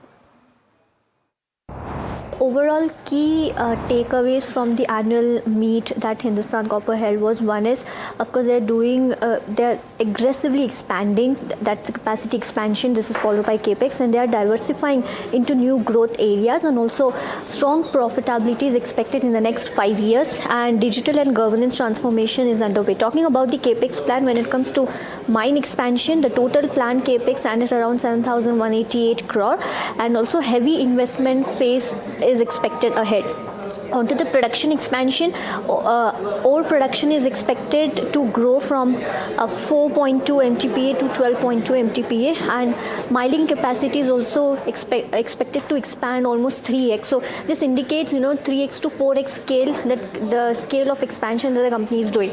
Now onto the profitability, the PAT growth, the PAT is expected to grow from 589 crore in FY26 to 1,568 crore by FY30. That's a good growth, a strong growth that the company is eyeing. Onto the dividend, of course, 177 crore of dividend is expected to expand to 470 crore by FY30. Onto the diversification strategy, company is entering into critical minerals and renewable energy. And lastly, the IT vision, of course, the 5-year company has laid out 5-year digital transformation roadmap, and objective is for safe, connected, and intelligent enterprise. So overall, this is the overall. If I have to conclude, company is doing rapid expansion, followed by diversification strategy. All right, then, thanks, Varsha. That's all the time that we have on this edition of Lunchtime Trades. Thank you so much for tuning in.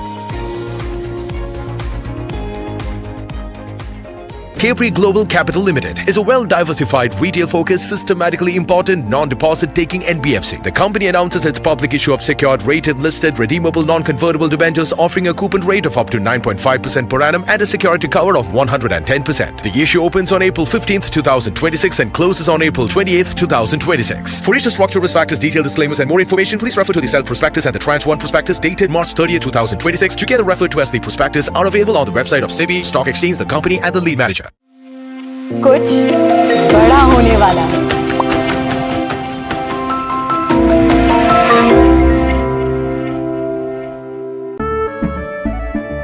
केसरिया से मन जोगी हुआ रे, दिल झूमे देखो मतवारा हुआ रे। केसरिया से मन जोगी हुआ। हर पल मनाओ केसरी त्योहार। विमल, बोलो जुबान Kesari. Hi, I'm Tamanna Inamdar. Watch me on NDTV Profit, where I break down the day's biggest business stories. What happened, why it matters, and what it means for your money. Hi, I'm Neeraj Shah. Watch me on NDTV Profit for the most incisive market intelligence and meaningful corporate conversations. And I'm Alex Matthew. Markets, mutual funds, insurance, personal finance. I help you cut through the noise and make smarter financial choices. And here's where you can watch us.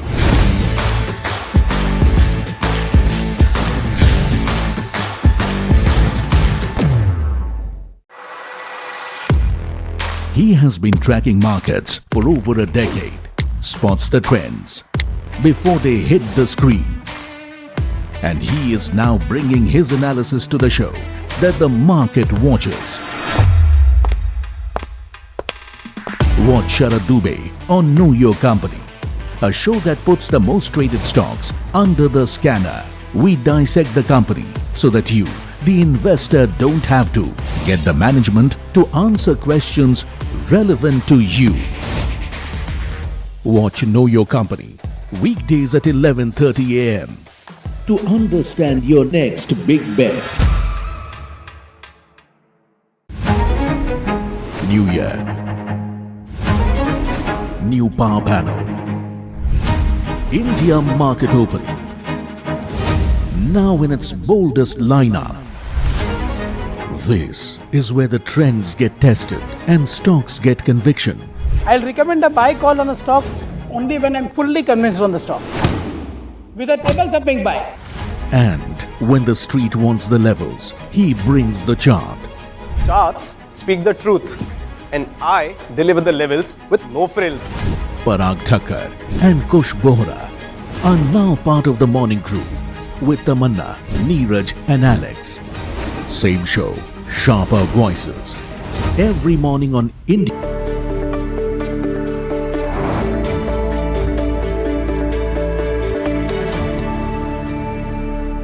Good afternoon. You're watching Small Cap Buzzers on NDTV Profit with me, Soumit Sarkar, and my co-anchor Varsha.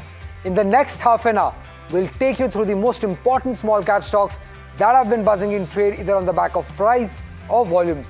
So what's on this show today? Firstly, we'll be speaking with the management of Aeroflex Industries. Now the stock is up nearly 50% on a YTD basis. And what are the key questions that we'll be asking the management? Firstly, what's the FY27 outlook and how are they progressing towards increasing contribution coming in from the high margin products? These are the two main questions that we'll be asking the management. Apart from that, it's Rolex rings which has been buzzing. The stock was trading at a 9-month high on an intraday basis, and this was after the company said that they will consider a buyback in their board meet. When it comes to Nelco, a Tata Group company reported a strong set of numbers, in fact reported profits on the back of tax write-backs, and that has got the street quite excited about this counter. It was its biggest intraday gains that the stock has seen since December 2024. And lastly, when it comes to Ravindra Energy, that stock has seen massive volumes. In fact, at one point of time it was 200x, but recently the volumes were up nearly 100 times its 20-day average. Now recently the company, as associate companies, have actually signed MOUs for delivery of 1,000 electric heavy-duty commercial vehicles. On the back of this news, this stock has seen strong volume action. Now if you look at the markets, a good day for markets. In fact, the third consecutive session where we are seeing an uptick. Markets were up nearly 200 points at one point of time. Right now we are just 195 points up. 23,580 is where we had seen some selling coming in, but market is currently holding on to 24,560 levels. And if you look at the sectoral indices, Nifty Real Estate and Nifty Media are the top sectoral gainers. On the loser side, we have the PSU, which is in red, marginally in red, but Nifty Pharma and Nifty Metal, not much of movement, largely flat in trade. That is what we are seeing. But when it comes to the small cap index, Varsha, which are the stocks that are buzzing here? Let me start with Dynavine and Chemicals. If you see, the stock is up almost 20% in trade, if I'm not wrong. Now, also buzzing on the back of volumes there. Even Rolex rings is also buzzing again on the back of news flows, as Sopat was saying. You have Muthoot Microfinance buzzing on the back of strong numbers that the company has given. Hindware and Gaudium IVF are some of the other counters which are buzzing when it comes to small caps. This is of course on the basis of volumes. Though on the loser side, you have Indo Solar. This is under pressure now. This is on the back of weak numbers, weak Q4 numbers that the company has given, and hence we are seeing pressure in Indo Solar. There you go. The stock is down almost 5%. You have Fisher Medical Ventures and Pashupati Cotspin, which are under pressure. So overall, this is the losers and gainers when it comes to small cap segment. But one company which is in focus is Aeroflex Industry. Now, a lot of triggers actually working for this company. If you see, company is shifting towards high margin products like liquid cooling solutions. And to speak more about this and what lies ahead for the next 2 to 3 years, we are here joined by Asad Daud, who's Managing Director at Aeroflex Industries.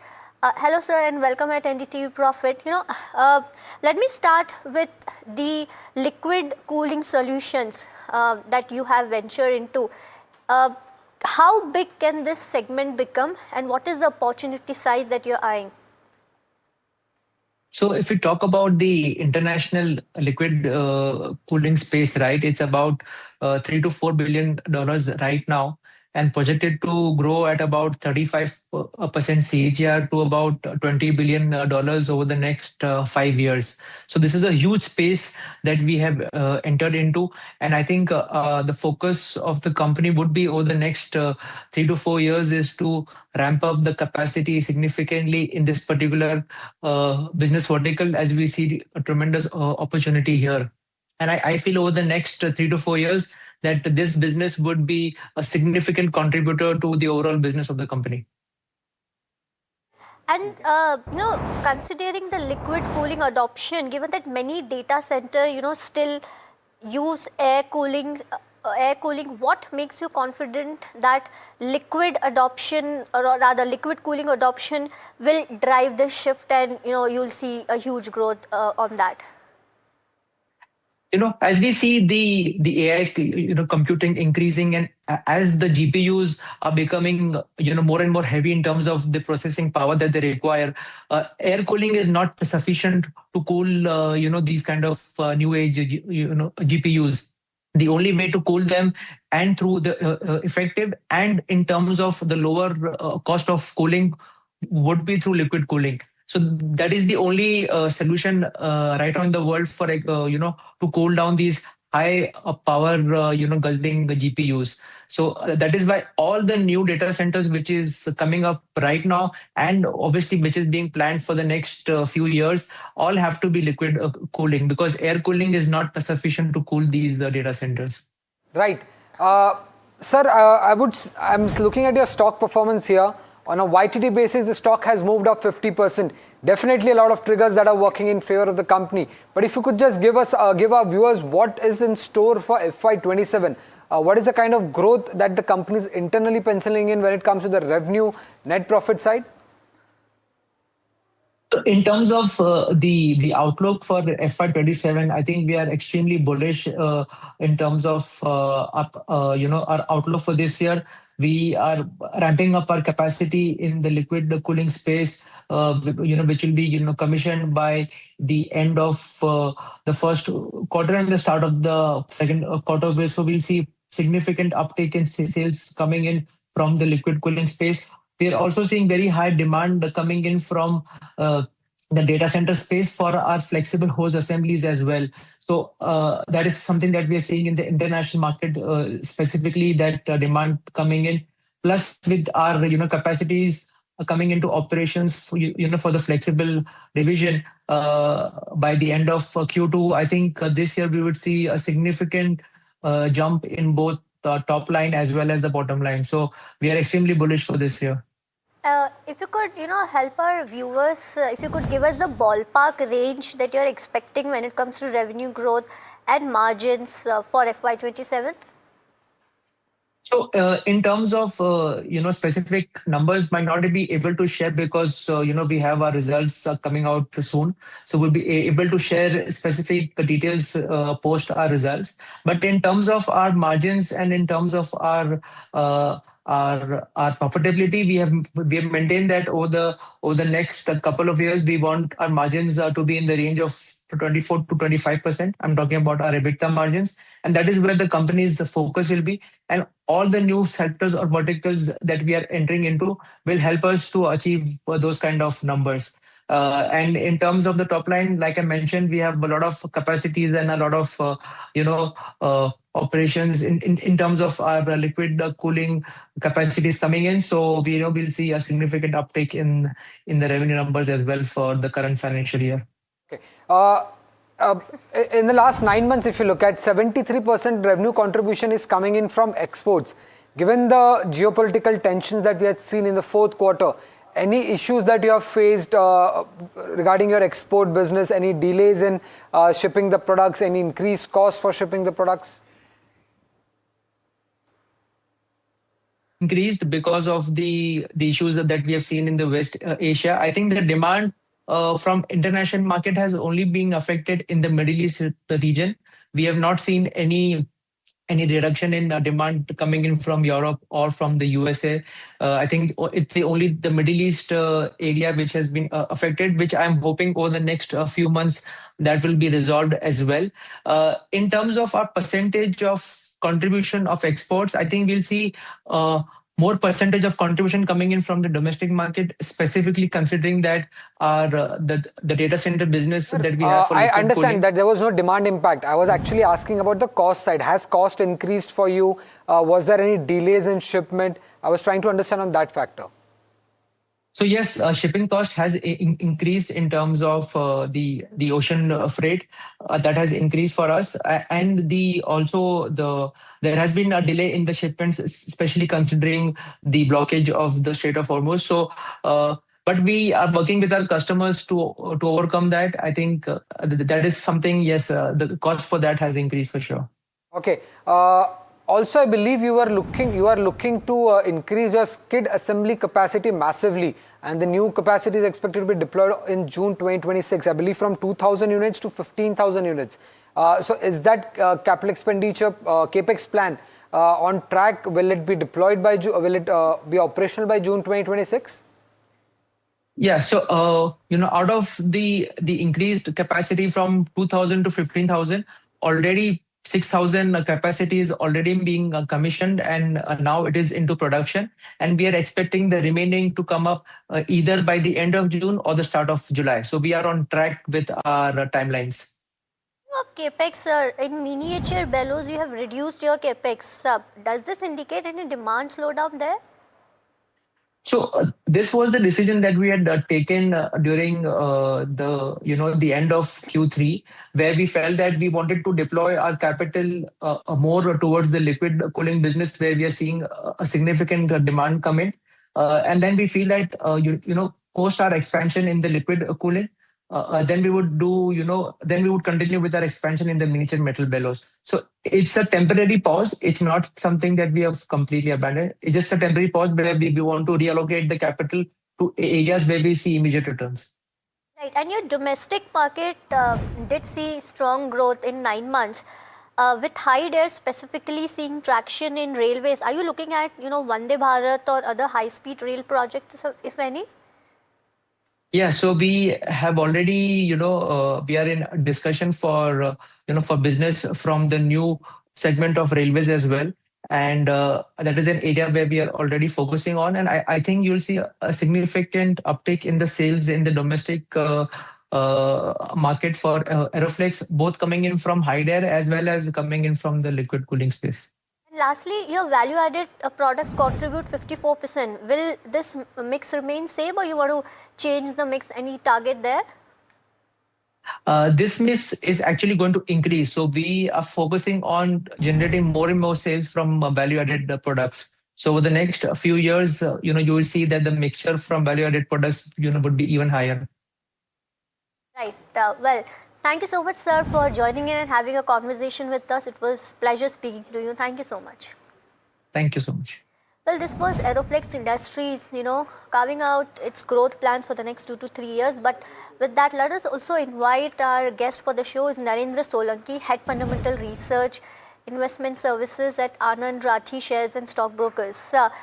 Narendra, hi, and welcome at NDTV Profit. You heard the management of Aeroflex Industries, shifting towards high-value projects. What's your view on that counter? Yeah, good afternoon. Yeah, definitely I've heard the business plans for the next 2-3 years.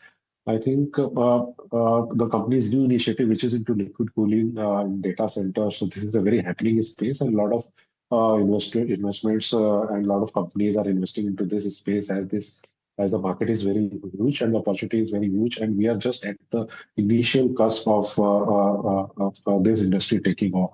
So the medium to long term for this industry is very good. We are also positive on this industries. Now coming to this company specifically, we do not have any coverage or active recommendations, but yes, I think execution would play a greater role because the liquid cooling area specifically for data center is complex and is further subdivided into two kind of coolings, which is submerged cooling and another is non-submerged cooling. So I don't know in which part the company would venture out into. But having said that, I think the execution would play a very key role. And looking at the trailing valuations, I think the valuations, the investors should keep in mind the high valuations at which the company is trading, and the execution would definitely be a very critical, especially this cooling segment for this company.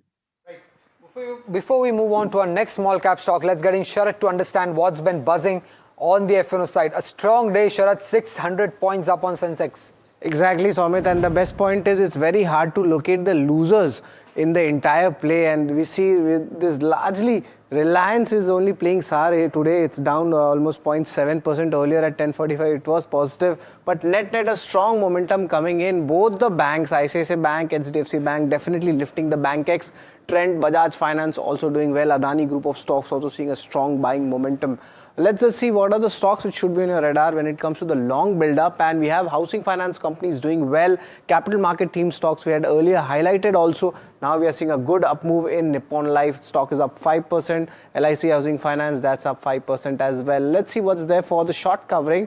And we have PNB Housing Finance, a very strong quarterly numbers coming in. And because of that, all the other companies are doing well. In Trent, one of the top gainers, that's also doing well. That's up 3%. For long unwinding, nothing much to look at. Saman Capital and Colgate, both of them down 2% each. And short build up, is for the life insurance stocks. So SBI Life, that's also down 3.5%. The results will be coming out post-market hours, so we'll be actually figuring this out as well. And Polycab, that's where a little bit of sell-off pressure is happening, but not so much as well.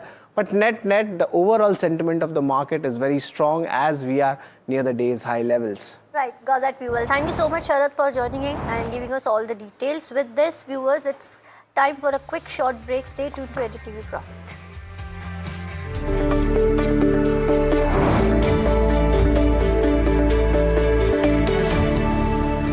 Capri Global Capital Limited is a well-diversified, retail-focused, systematically important, non-deposit-taking NBFC. The company announces its public issue of secured, rated, listed, redeemable, non-convertible debentures offering a coupon rate of up to 9.5% per annum and a security cover of 110%. The issue opens on April 15th, 2026 and closes on April 28th, 2026. For each structure, risk factors, detailed disclaimers and more information, please refer to the Self Prospectus and the Tranche 1 Prospectus dated March 30th, 2026, together referred to as the Prospectus, are available on the website of SEBI, Stock Exchange, the company and the lead manager. कुछ खास होने वाला है केसरिया से मन जोगी हुआ रे दिल झूमे देखो मतवारा हुआ रे केसरिया से मन जोगी हुआ हर पल मनाओ केसरी त्योहार विमल बोलो जुबान Kesari Hi, I'm Tamanna Inamdar. Watch me on NDTV Profit, where I break down the day's biggest business stories. What happened, why it matters, and what it means for your money.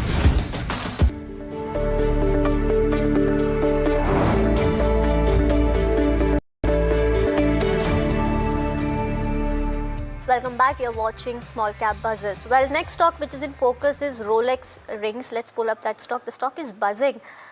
Is up almost 14% in trade, but let's bring Puneet to give us more details on Rolex Rings.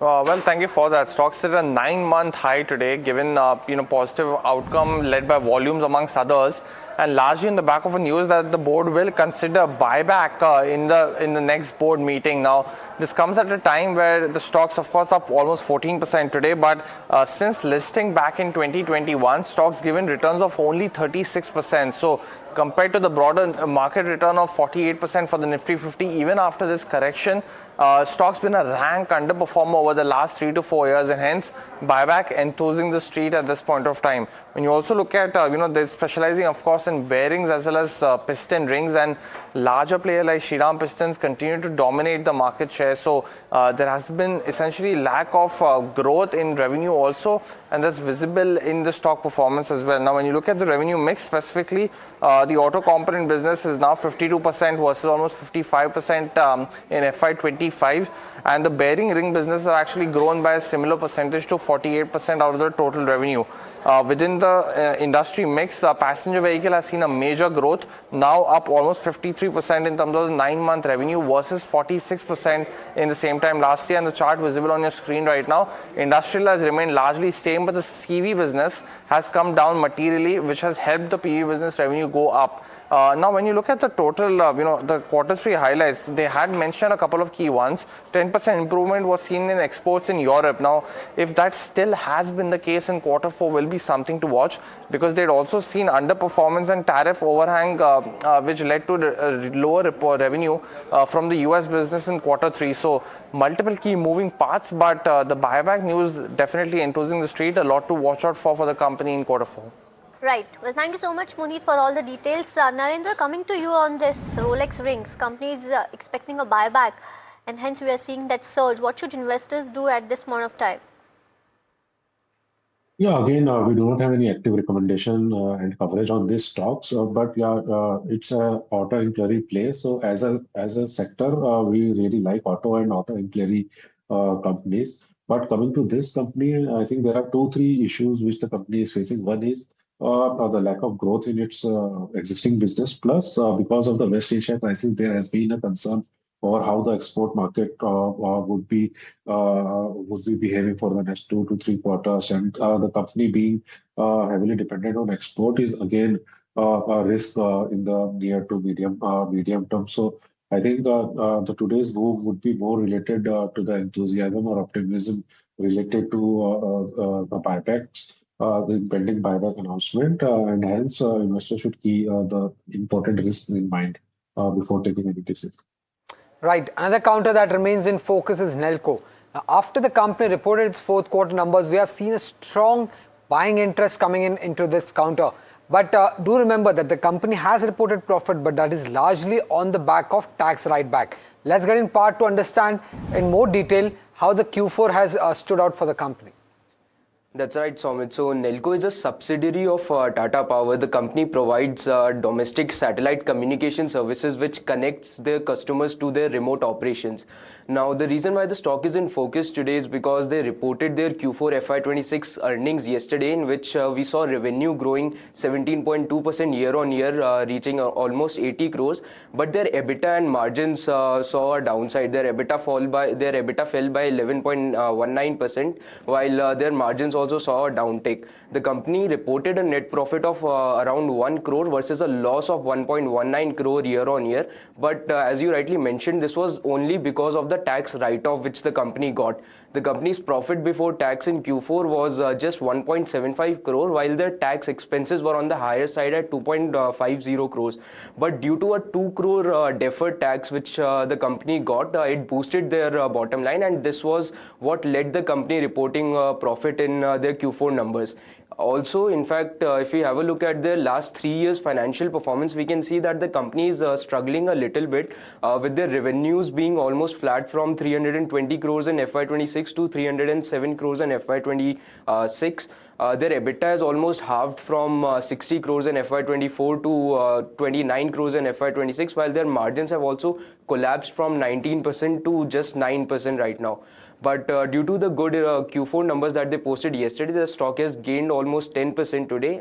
This is their biggest intraday gain since December 2024, and in this April month, the stock has gained almost 45%. So a sharp recovery is what we are seeing in this counter currently. Okay. Narendra, any view on Nelco, given the fact that the only good thing in the company's financials was growth on the revenue front? Apart from that, operationally also the numbers seems to be weak. Yeah, definitely. And again, do not have any active recommendation or coverage, but you will see the space the company operates. It's providing reset services, wide area van services, and managed services. So this kind of a space is now dominated by very large players into the telecom segment, and it has become a very highly competitive space. And if you see the overall revenue profile, the company's revenue has been stagnating for last 3 to 4 years, and the profitability is also decreased. So I think there's really concern regarding the medium to long-term growth and stability in terms of profitability for the company. So I think this risk has to be kept in mind in order to deciding to take any positions. Right. Well, thank you so much, Narendra, for joining in and giving us all the details. It was a pleasure speaking to you. Thank you so much. Thank you. Well, the next stock which is in focus is Ravindra Energy. Let's pull up that counter. Let's see what that is doing, because if you see, the company has had a high volume of around 100x of its 30-day average. And the reason why Ravindra Energy is in focus is their associate company has signed MOU to deploy 1,000 electric heavy-duty commercial vehicles. Now, this company is they sell solar pumps and they also set up solar generation power plant. But let's talk about the strategic partnership that they have gone into. They're going to deploy 1,000 heavy duty electric trucks across India, and this will combine vehicle supply leasing, this to enable large scale electric fleet adoption.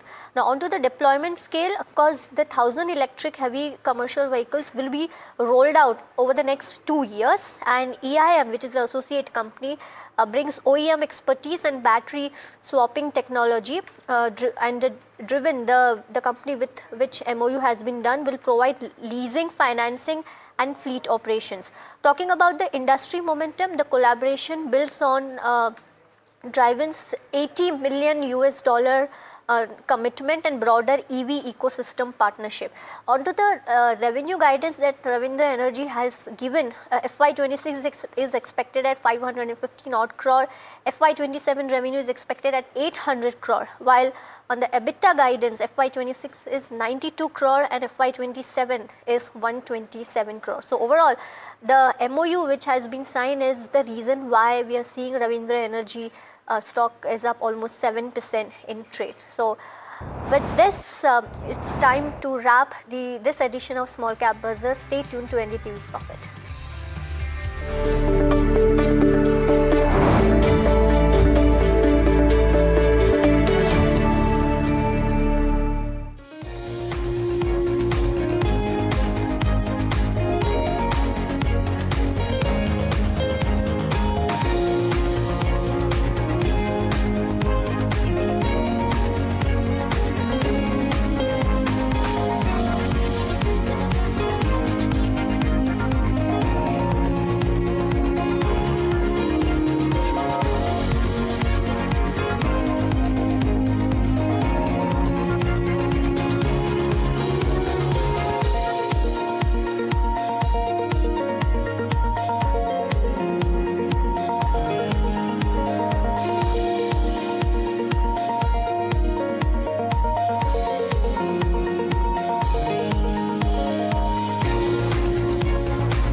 Capri Global Capital Limited is a well-diversified, retail-focused, systematically important, non-deposit-taking NBFC. The company announces its public issue of secured, rated, listed, redeemable, non-convertible debentures offering a coupon rate of up to 9.5% per annum and a security cover of 110%. The issue opens on April 15th, 2026 and closes on April 28th, 2026. For issue structure, risk factors, detailed disclaimers and more information, please refer to the Self Prospectus and the Tranche 1 Prospectus dated March 30th, 2026, together referred to as the Prospectus, are available on the website of SEBI, Stock Exchange, the company and the lead manager. कुछ खास होने वाला है।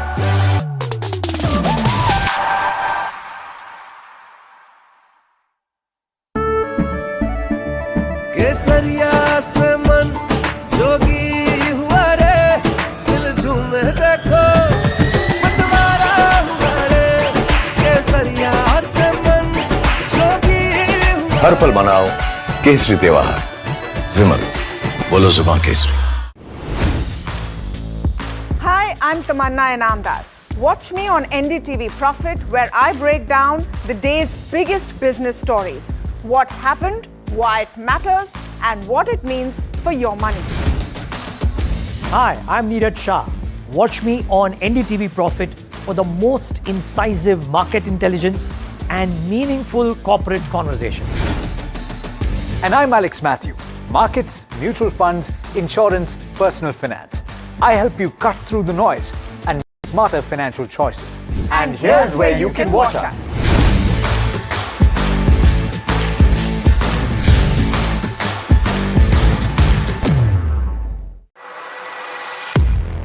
He has been tracking markets for over a decade, spots the trends before they hit the screen. And he is now bringing his analysis to the show that the market watches. Watch Sharad Dubey on Know Your Company, a show that puts the most traded stocks under the scanner. We dissect the company so that you, the investor, don't have to get the management to answer questions relevant to you. Watch Know Your Company weekdays at 11:30 a.m. to understand your next big bet. New year, new power panel, India market open, now in its boldest lineup. This is where the trends get tested and stocks get conviction. I'll recommend a buy call on a stock only when I'm fully convinced on the stock. With a table thumping buy. And when the street wants the levels, he brings the chart. Charts speak the truth, and I deliver the levels with no frills. Parag Thakkar and Kush Bohra are now part of the morning crew with Tamanna, Neeraj and Alex. Same show, sharper voices. Every morning on India Market Open.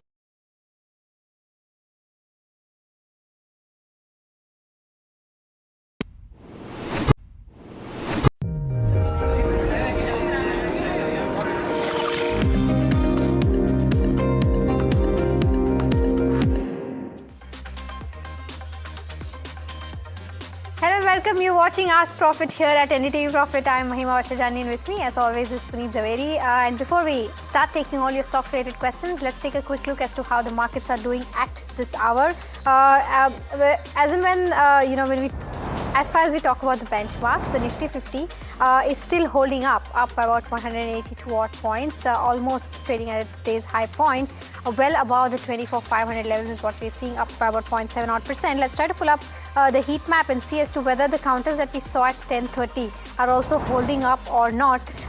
You have names like Trent is still holding up 3.5%, followed by something like Bajaj Finance, ICICI Bank, HDFC Bank, Axis Bank. So a lot of private banking names have come up and are trading almost 2% higher each. Adani names also doing fairly well. Adani Ports up 1.4%, followed by Apollo Hospitals. Eternal also seeing gains about 1.25 odd percent. Let's try to pull up. In fact, even the bank Nifty is doing fairly well, up 1.5 odd percent, trading in that 57,300 odd levels. Let's try to pull up the sectoral heat map to see as to what sectors are doing right now, whether all of them still trading in the green or not. And yes, except for the Nifty CPSE, largely all of these sectors trading in the green. Nifty Realty, of course, still topping that chart, up 2.4%, followed by private banks, largely led by the names we just talked about, right? HDFC Bank, ICICI Bank, as well as Axis. You have media, which is also seeing an uptick of 1.4%, followed by defense, as well as, you have PSU banks also doing fairly well. So that's with regards to where the sectors go. But the advanced decline ratio, that's an interesting one to watch out for, because yesterday's trade was still a tad confusing when it came to the broader markets. But today, I think we have clear winners. There's bias purely towards the bull side, and you have around 1,800 odd advances versus that of 700 odd declines. Of course, the ratio has narrowed down, Puneet, but overall, the broader end of spectrum is also holding up. Most certainly, and we're still awaiting numbers from Nestle. Yeah. It's like we've gone through 2-3 shows now and still no numbers from Nestle yet. So we could be expecting some, probably in this show. We are ready with Mahima already in the studio, but continues to be a good one because it's fallen off from the day's high, now trading just sub 1,300 odd levels. But an important earnings expectations are strong, as Mahima has been highlighting throughout the day. Volume growth is something to watch, but overall it's going to be an interesting one as and when it decides to come. But overall, the mid cap and the small cap also very interesting space where they are in. We've seen follow-on buying both on the mid cap 150 as well as on the small cap 250 as well, which has been outperforming all benchmarks today. So it has been the second day in a row wherever the markets have been up. The small cap index continues to outperform the benchmarks at this point of time. Is the story that is unfolding in front of us. In terms of the BSE 500 though, individual names, you saw in the morning a couple of them continuing to do well.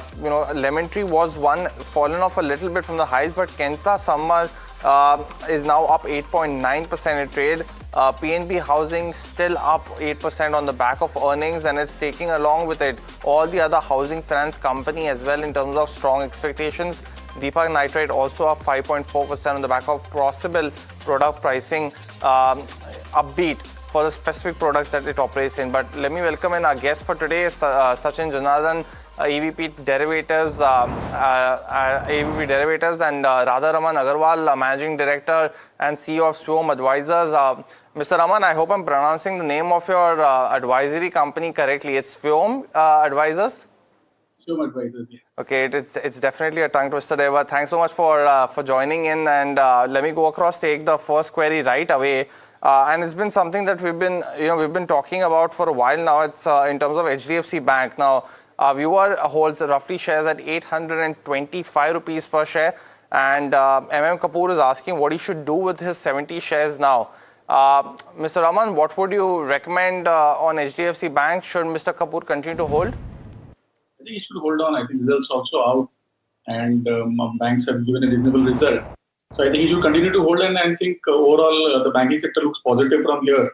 So he should be holding on the positions. Okay, all right. So that's the view coming in on HDFC Bank. The next one that we're talking about is SBI Life Insurance. This is coming in from one of our viewers who's not, by the way, mentioned his name, but basically he wants a really short-term view on this one. He's got 42 shares at the levels of 1908 and wants to know the next target for the next 15 odd days.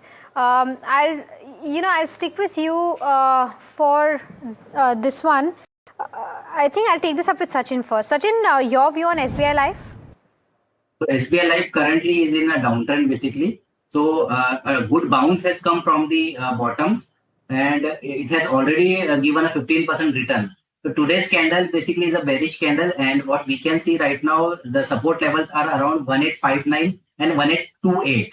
If these supports are not holding, then we can see a new low coming and it can break 1728 levels as well. So a stop loss of 1828 will be the must for if he wants to hold his stock.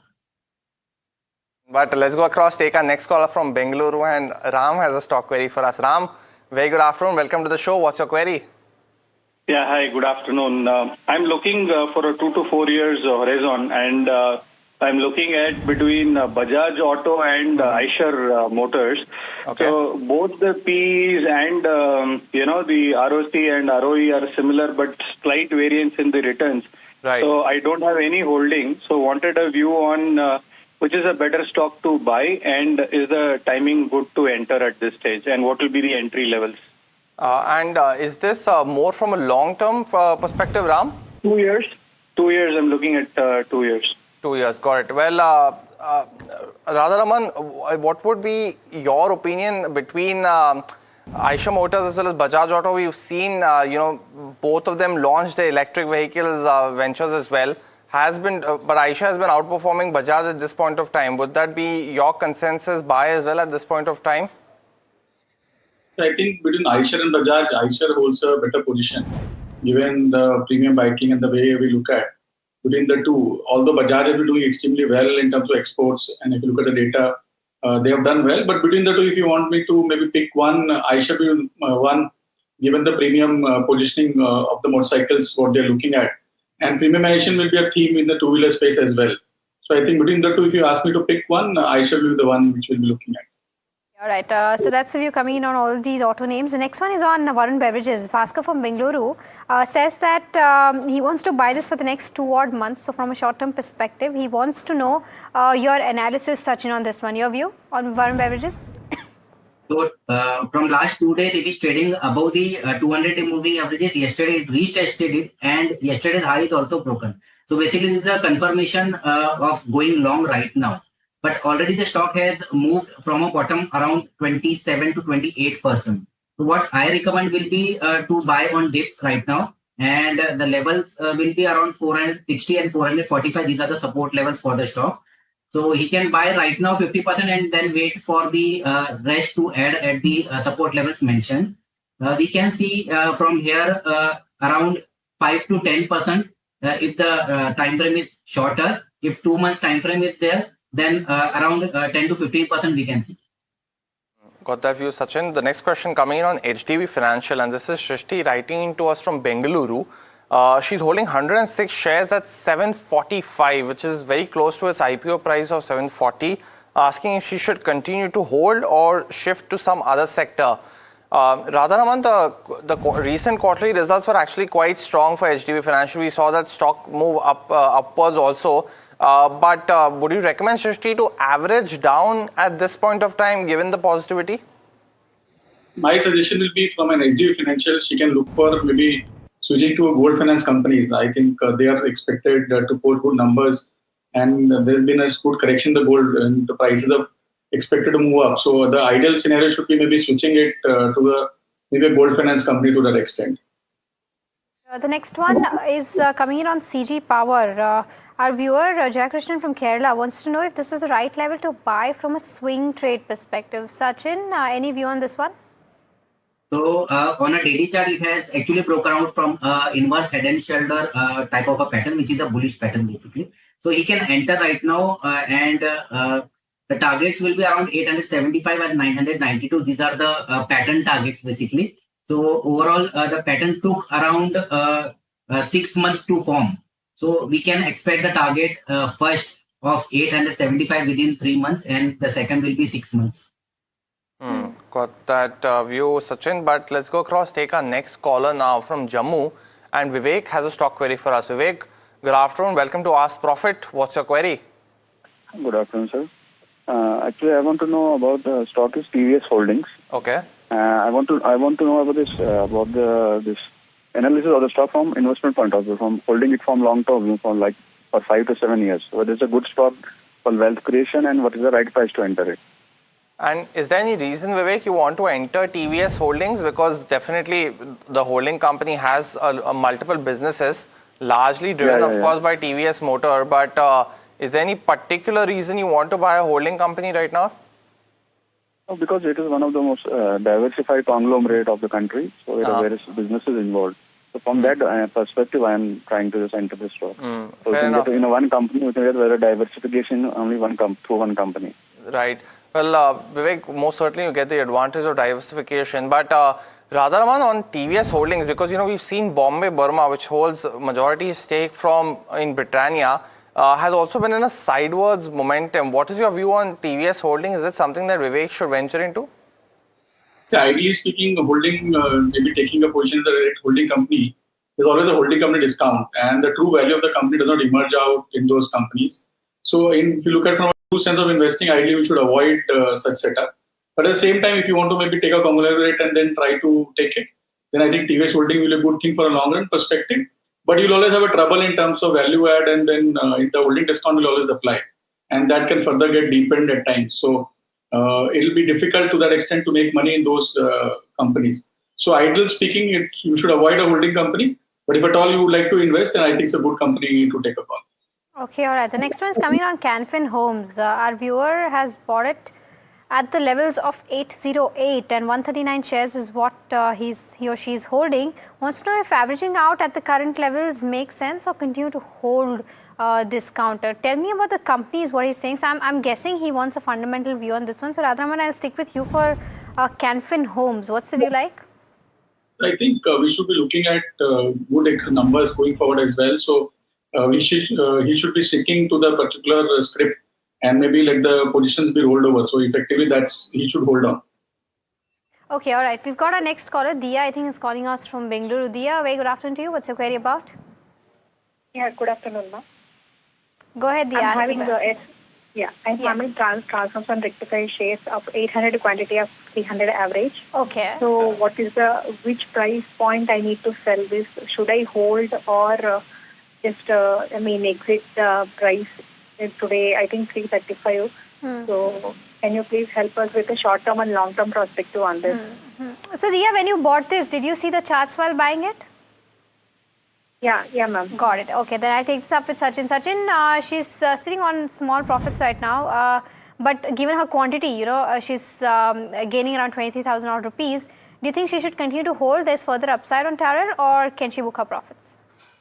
So currently, I'm not able to fetch the company's name basically. So Transformers and rectifiers. Transformers and rectifiers. Transform. Okay. TRIL is the ticker for it. It's up 2.7% as we speak right now. If you can try to pull up the 3 months and 6 months chart as well for this one, till Sachin tries to fetch the chart. Overall, I got it. Okay, sure. Go ahead. Actually, the NSE code for this is TARIN. So I was searching for TRIN. Okay, got it. It was not fetching. So currently, what we can see, the base formation has happened in this stock. But right now it is at the influence stock, basically at a 200-day moving average, which is currently placed at around 346 level. So this will be the nearest resistance for the stock, and the support will be around 306. So basically, after the base formation, what we can look in this stock, if it is sustaining above the 344 levels, then we can expect 396 and 448 levels. In this case, it needs to hold 279. So this will be stop loss. If she is hold with this 279 stop loss, we can see the upside level. but overall trend is down, so we need to be cautious. Without stop loss, should not hold. Got your view, but definitely did. So at the bottom of the screen, of course, Nestle numbers flashing in, and we'll get to that in just a bit as Mahima goes through. I'll just take a very quick question, or actually we'll just stay with this because the numbers currently suggest, Mahima, at floors that a beat in terms of the revenue, but what are you picking up? Yeah, I think it's a beat in terms of where estimates were. The estimated number was around 6,100 and the uptick that was expected was around 12%, but I think it's come way beyond that, 6,186 crore versus of an estimate versus that of 6,748 crore coming in for Nestle. So it's a huge beat coming in. I'm sure the stock is also reacting to it. They've also declared a final dividend coming in.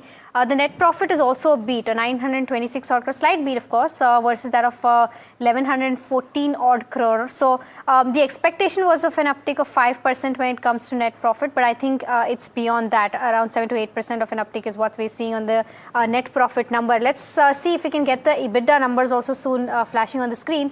But the stock is most certainly reacting to it. There you go. There's a sharp spike coming in for the Nestle counter, up 3% as we speak. And on the back of that, today throughout the day we've seen, in fact, in the past couple of days also we've seen Nifty FMCG reacting, positively. We saw Bajaj Consumer coming in with good numbers, and now Nestle also coming in with numbers completely beating the estimates, the analyst estimates, consensus estimates that we'd given, up 3.5% as we speak now. Let's try to see if we can get the EBITDA number also. But before I Sachin, any view on the charts quickly, considering that we are seeing a spike on this one? EBITDA numbers, in fact, by the way, have also come in. Yet again, a beat on EBITDA numbers as well. 1772 crores versus that of 1498 crores when it comes to the EBITDA numbers. So I think the margins would also be in that range of 25 odd %. We'll get you that in a bit. But Sachin, your quick view on the charts for Nestle? Nestle, it is closing above the 1335 level, which is very near. Basically, today it has made a high of 1334. There were the earlier levels for 1334.80. So only a shortfall. Basically, if it is closing above the 1335 level, we can see 1422 and 1510 levels on the upside. Well, it's in terms of employee benefit expenses, Mahima looks at the other key numbers, that's actually not increased too much on a YY basis, and the other expenses also, while inching up a little bit, and that was expected based on higher advertising cost, was something to watch out for, and has been more in control in that sense as well. But let me also welcome in Mayuresh Joshi at this point. We'll try and connect with Mayuresh Joshi also, who will join us very, very quickly. But Mahima, what are some of the other details that are picking up? I think the key commentary coming in, before I go on to that, I think margins, the big beat coming in. The expectations was to come in at that 24% mark and coming at 26% mark, which is even better as compared to what they did in Q4 FY25, which was around 25 odd %. So that's definitely on a very surprising note coming in. I think, like Puneet was mentioning, it's the employee costs which have not moved much. We'll have to see as to how they've penciled in terms of the edible oil inflation, which probably will take effect in Q1 FY27, because edible oil prices, palm oil prices to be specific, have gone up by 25% in this quarter itself. So they, Q4 would have been running on the prices that they would have bought in the last quarter. But I think Q1 is where they're going to take the hit in. But the commentary coming in, all our business channels have recorded a strong double-digit growth. I think that is something that brings in positivity when it comes to the stock performance as well. Nestle India has reported the strongest quarterly growth in nearly a decade now, by the way. And you're seeing that stock coming up on the back of that and driven by double-digit volume growth. But we'll soon also get you an analyst view on Nestle as a whole. But Radharaman, by any chance, if you've had the chance to take a look at the numbers, any view on Nestle? So I think there's a good beat both in terms of revenue and bottom line. We have to look at the final details by the time we get it, but there's a very strong set of numbers coming in and maybe define the whole piece. In fact, we've seen the results of Bajaj Consumer and then followed by Nestle. So I think once we deep dive and maybe understand on the call, but it's a very positive beat on both the sides. And especially on the top line side, I think they have done extremely well. Okay, we've got Avinash joining us on the phone call now. Avinash, a very good afternoon to you, and thank you so much for joining us at such a short notice. Your first read on the numbers, it seems to be a big beat coming in, and I think the surprise for me was on the front of margins. What's your take?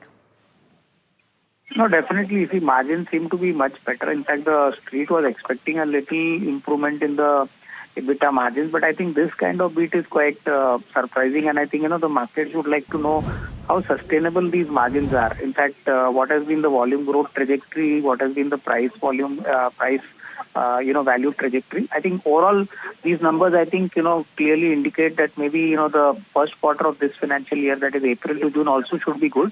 For a long time, markets were expecting that the margin improvement was always reiterated by the management was not coming. So I think this quarter it's got reflected. So net it's a good performance, but we'd like to wait for some more clarity and some more inputs from the management. Avinash, they're saying, in the commentary they're saying that they've seen a double-digit volume growth coming in. Any rough estimate of what this volume growth could look like? No, I think, it could be close to, double digits. But if it is beyond, say, 9-10%, I think that's a very good number, because on a higher base, if the company is managed to, show this kind of volume growth, it means that demand has actually picked up pretty well. And I think we like to know, which category of, segments have actually grown, because ultimately, it's finally, they have a large rural base also. Plus, they also cover most of the urban markets. So I think, we like to know which category has grown the fastest. And obviously, overall, if it is more than 10%, I think it's definitely good for the stock. I think the stock should show a good upbeat. As you rightly mentioned, Nestle is one of those companies that has higher exposure when it comes to urban markets. Do you think that this is an indication of urban coming back strongly? Yeah, it looks like. See, I think, frankly, my sense is, they are into product categories where pricing is very competitive, and I think, the demand pool is also very strong. So I think, yes, demand again seems to be coming back in a strong way. And I think hopefully, if this volume growth momentum is sustained, then I think margins also could be maintained. So we'll have to see net from the management what kind of growth outlook they share, post the numbers. Certainly, Avinash. And one interesting aspect which, Mahima was highlighting in terms of the commentary by Manish Tiwari, the chairman and managing director, he's mentioned that a double-digit volume growth has been achieved, driven also by a 50% increase in advertising spends. Despite that, the margins are at 26.3%. Avinash, while of course we're dissecting these numbers, despite such a high advertising spend in this particular quarter, something that analysts were penciling in, the EBITDA margin number, I think, is just a standout, right, at this point of time? Yeah, exactly. I think 26% EBITDA margin, Puneet, definitely is a very strong kind of indicator of the pricing power of the company. And I think, the kind of money they have incurred in the advertising, kind of budget, I think finally the payback seems to have come very well. So, ultimately it's a question of payback, how swiftly revenues grow. And I think that has got reflected in the top line and the volume growth and obviously the margin. So I think this is something the markets would definitely appreciate, by giving a thumbs up to this kind of performance. And just Avinash, one last question with regards to how, we've been talking about this raw material cost inflation, right? Might be something that we pencil in Q1 FY27, but, as per Kotak Securities note, Nestle is the least affected, but still will have to take another 3% hike coming in, which might see impact on volumes going forward. Any thoughts on this? No, I think, my sense is 3% increase in prices may be staggered. It may not be announced immediately across all product categories, but even if it is done, I think, the company has a very strong product portfolio, very loyal customer base. And I think, to that extent, maybe not in the first quarter, but starting from the second quarter, these prices would be comfortably be absorbed. So I don't think it's going to create a very significant amount of margin dent for them. Of course, in the near term, it could mean a little bit of margin pressure, because they may not immediately increase every product category price. But second quarter, I think things should normalize. Okay, all right. Avinash, thank you so much for helping us with all those insights that you gave on Nestle.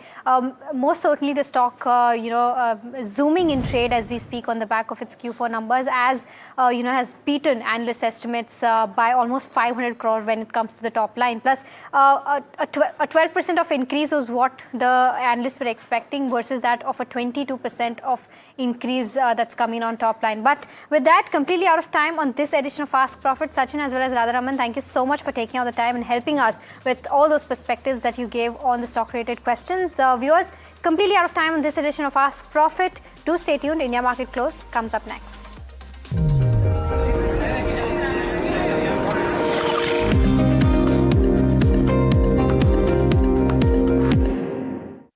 Capri Global Capital Limited is a well-diversified, retail-focused, systematically important, non-deposit-taking NBFC. The company announces its public issue of secured, rated, listed, redeemable, non-convertible debentures offering a coupon rate of up to 9.5% per annum and a security cover of 110%. The issue opens on April 15th, 2026 and closes on April 28th, 2026. For each structure, risk factors, detailed disclaimers and more information, please refer to the Self Prospectus and the Tranche 1 Prospectus dated March 30th, 2026, together referred to as the Prospectus, are available on the website of SEBI, Stock Exchange, the company and the lead manager. कुछ बड़ा होने वाला है।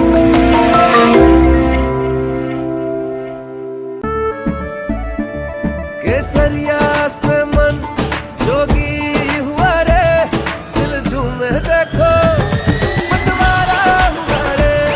केसरिया से मन जोगी हुआ। हर पल मनाओ केसरी त्योहार। विमल, बोलो जुबान Kesari.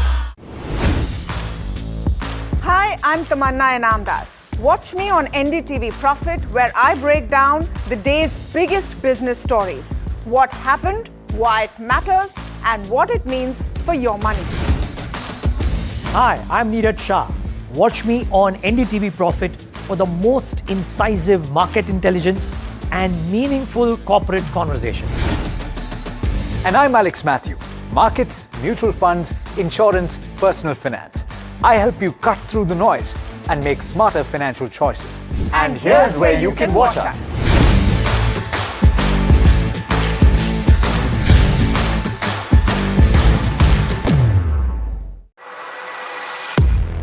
He has been tracking markets for over a decade, spots the trends before they hit the screen. And he is now bringing his analysis to the show that the market watches. Watch Sharad Dubey on Know Your Company, a show that puts the most traded stocks under the scanner. We dissect the company so that you, the investor, don't have to get the management to answer questions relevant to you. Watch Know Your Company weekdays at 11:30 a.m. to understand your next big bet. New year.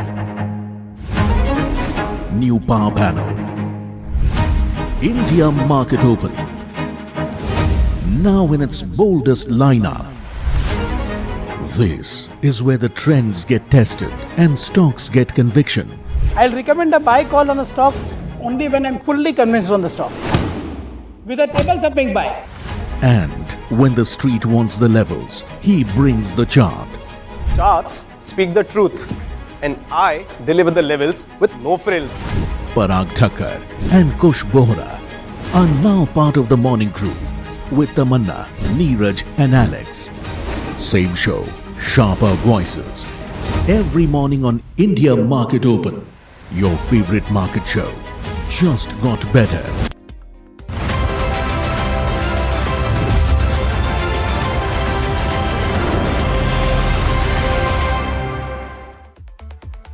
Welcome, you're watching India Market Close, and what a fantastic close it's turning out to be.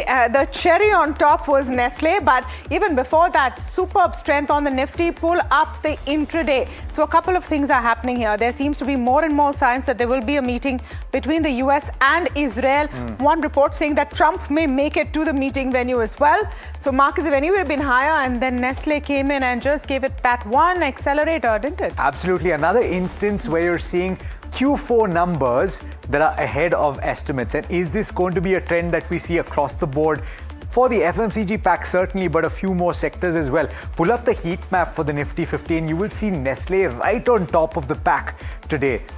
There you go, Nestle up 4%, but take a look at HUL as well, and we'll pull up the intraday chart. You just saw the Nestle intraday chart, so pull that up again and you will see what we're talking about. That spike immediately after the numbers, it's trading at the high point of the day. But also pull up the HUL chart, because the initial indicators that you're seeing through Nestle might actually flow through to the rest of the FMCG pack as well. So pull up the constituents of the FMCG pack next and see beyond Nestle and HUL whether there are bigger movers. Varun Beverages, Dabur, HUL, Patanjali, Britannia, the whole pack, apart from a couple, are actually at the high point of the day. No, so Nestle is exciting. I mean, a huge beat on top line. We're going to go across to Mahima for a second. Just want to pull up for you what's happening in the markets before we do that, because yes, Nestle is the big story, but what we're seeing in the markets overall also crucial because of all of the news flow that is coming through. So let's pull up the mid cap and the small cap if we can, those key indices at this point, and take a look at what's happening over there. The mid cap about 0.5% up, so this is more of a Nifty story today, I would say. The small cap though about 1% up. Let's pull up the advanced decline ratio and then we'll give you the market recap as well, right, on what really is happening right now. 1800 to 800 odd is the advanced decline ratio. Beautiful gap over there pairing out. Meanwhile, the sectoral heat map will give you a sense of what's moving, and FMCG you could have got that spike because of Nestle, but Nifty reality really is the star of the day. Since this morning, you have not just the one company that had its business updates across the board, because remember, it's become an indicator and a play on what is happening with input costs in the war. The only thing in the red is the Nifty CPSE mildly 0.5% I will also down. point out though, Tamanna, that the Nifty Bank has been trading higher. It's the private sector banks today that are really pulling the weight, and both HDFC Bank, ICICI Bank doing well through the session today. Delayed response there. So it's a terrific Tuesday. Nifty has gained for a third consecutive session. It's gained over 200 points on an intraday basis. Ceasefire optimism is what has lifted sentiment. It's a decisive close above 24,500, which is clearing a path for a fast move towards 24,800. I mean, it's a while before we even spoke about those levels. 24,600 is the intraday resistance. We'll have to see before the end of trade today, do we hit 24,600? 24,500 and 24,450 are support levels. Value buying is continuing in small and mid caps. Bank Nifty outperforming today, all components trading in the green. Private banks are leading the gains, crossed the key psychological hurdle of 57,000, resistance at 57,700, supports at 57,000 and 56,800, sustaining above 56,500 now is vital. But let's talk about the stock of the morning, stock of the day, I think. Nestle. Mahima, it's a surprise on all fronts. You were talking about a massive top line beat, isn't it? Absolutely, absolutely, Tamanna. The expectation was that a double-digit growth of around 11 to 12% on the top line, but the top line beat has come in at that almost 23% of an uptake. So it's a big beat coming in, almost a 500 crore beat as compared to what analysts were penciling in. And this is despite of, I think this was the highlight for me, where Manish Tiwari said that this beat is coming in on because of a 50% increase that they did in advertising spending.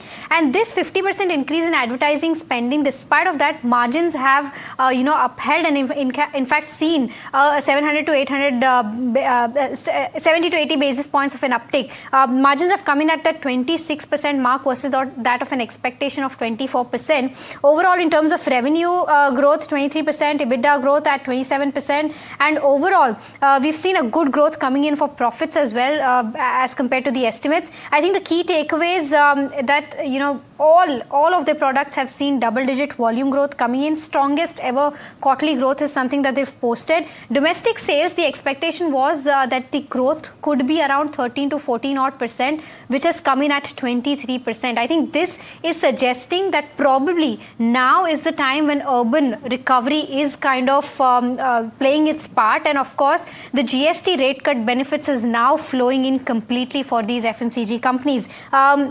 Overall, if you take a look at how segments have done, powdered and liquid beverages have seen a high double-digit growth.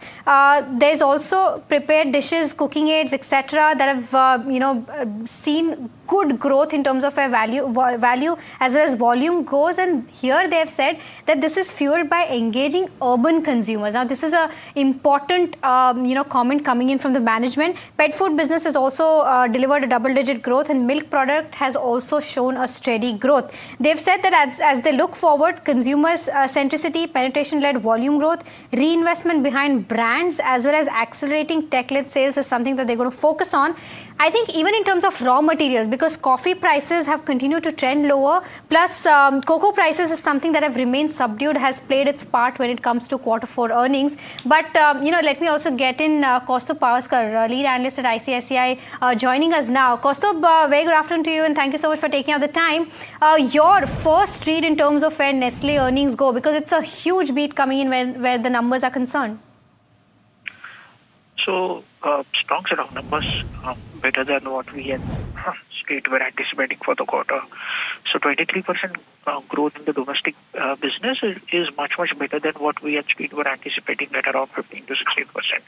So, I guess all the segments have done well, and they have clocked in double-digit volume growth in all the segments, and I think that has led to the strong revenue growth during the quarter.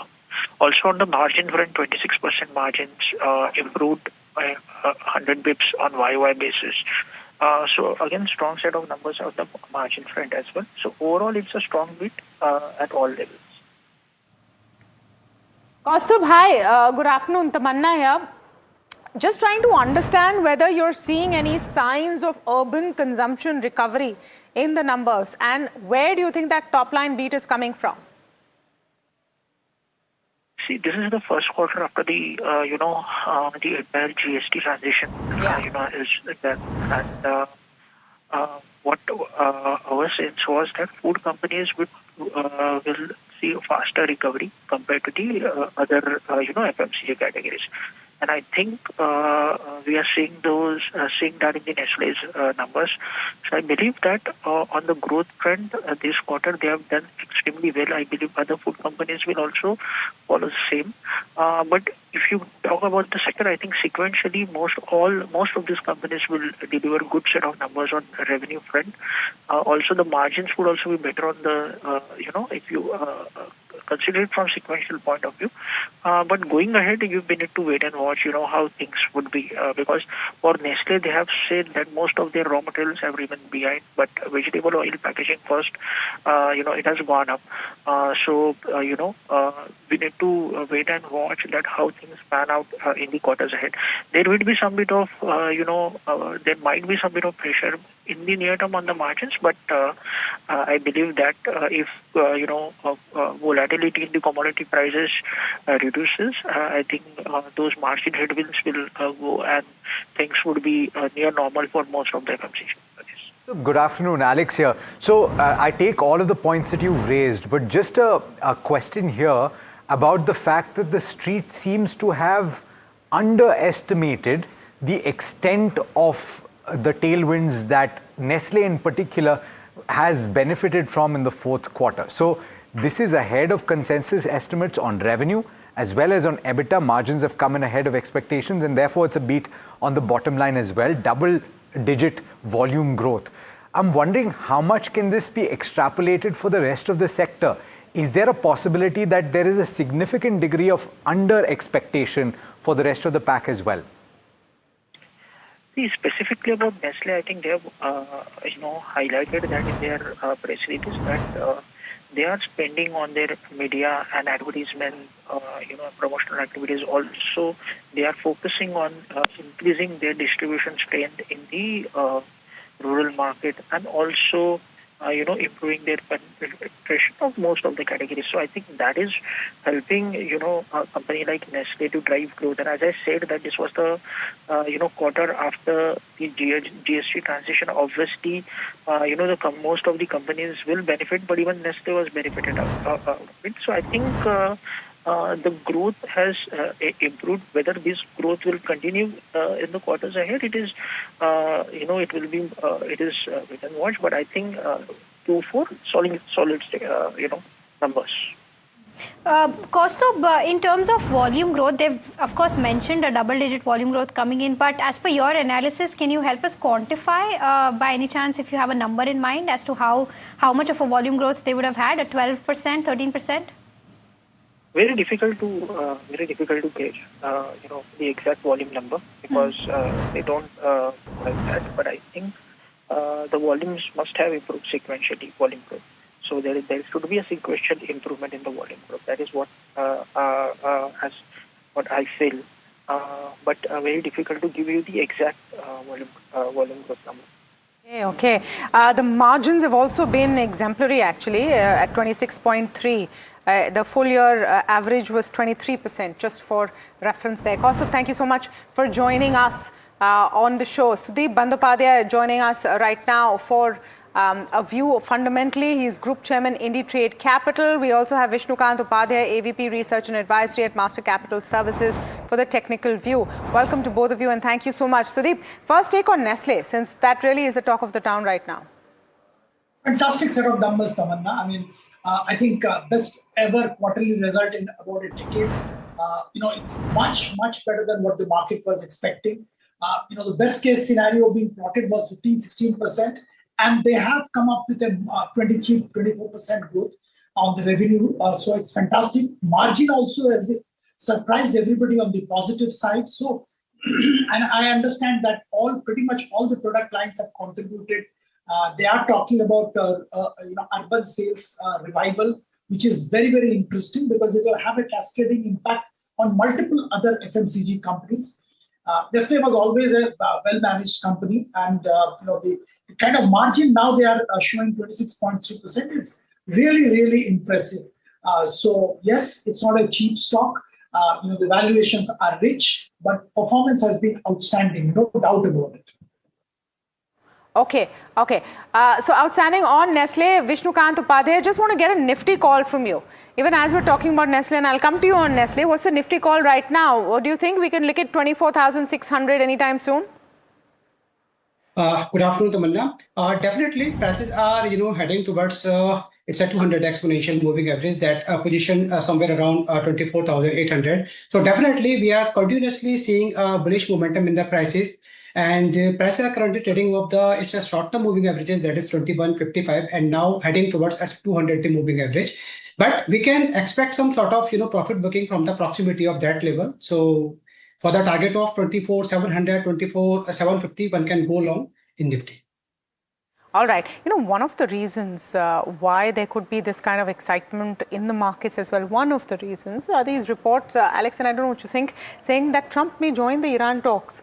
Now, this is coming at a time when on the other side you have handles which are supposed to be representing the Iranians saying that our preliminary team, our secondary team, our zero teams have even left for those talks. So it's interesting because on the one hand, you have the US that seems to be very or making a very concerted effort to say that these talks are heading in the way that we want them to head.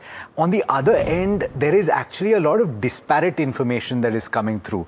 There seem to be three different cohorts that are talking about, okay, possibility of talks. Somebody else is saying absolutely not. And the third person is saying we won't negotiate with this sword hanging over our head. So we don't know from that side what the deal is. I will believe it till when I actually see footage of Donald Trump or any of his representatives meeting with the Iranian delegation. Yeah, let's see them in the same room. But in fact, let me go across to my colleague Vishal Vivek. He's Associate News Editor at NDTV and he's been tracking this story very closely. Vishal, thank you so much. What is the latest that you're hearing? See, it's as Alex rightly mentioned, it's conflicting reports coming in from the cohorts. Different cohorts are there. And even from inside Iranian regime, there are two different factions right now that are emerging. The first one, of course, is the Iranian negotiators themselves, who seem to be quite willing to negotiate with the US side. But on the other hand, IRGC's, IRGC regime inside, they don't want the negotiators to budge on any of the points that Iranian regime has been talking about for the last 3 or 4 weeks. So there seems to be inner conflict going on. On the other side of the spectrum is Trump himself, who has been giving contradicting information for the last 3-4 days. It started on Friday with him saying that a deal is almost finalized. Iran has agreed to almost everything. And now, just about 24 hours ago, he said that he's ready to blow up Iran if the deal does not go through. So what deal was he talking about when he said that Iran has agreed to almost everything? Iran has, of course, completely rebuffed whatever Trump has publicly said. So we'll have to see how all of this, confusion unfolds in the next few hours or so, because we have just about 36 hours before the deadline collapses. And mind you, Trump himself has extended the deadline by about 24 hours. So we have just about 36 hours to deal with this huge problem, following which the war could be escalated to the next level. What that means, only Trump knows. So we'll have to see what Trump says now. Absolutely, Vishal. Thanks so much for summing that up for us. And so certainly there are a lot of, I think the one way to put this is the only certain factor is that there are so many uncertainties. In that context, what are the individual counters that you should look at? We've taken an index view, but Vishnu, what is the strategy on the individual counters and the technicals that you would suggest? Alex, currently one stock is on my radar, and that is Niva Bupa. And talking technically, the prices has given a very clear-cut breakout from the falling trendline resistance that had been acting as a very stiff resistance for long. Apart from that, the prices are currently drifting well above its all key moving averages. We can say the cluster of the key moving averages, that is 21, 55, 100 and 200.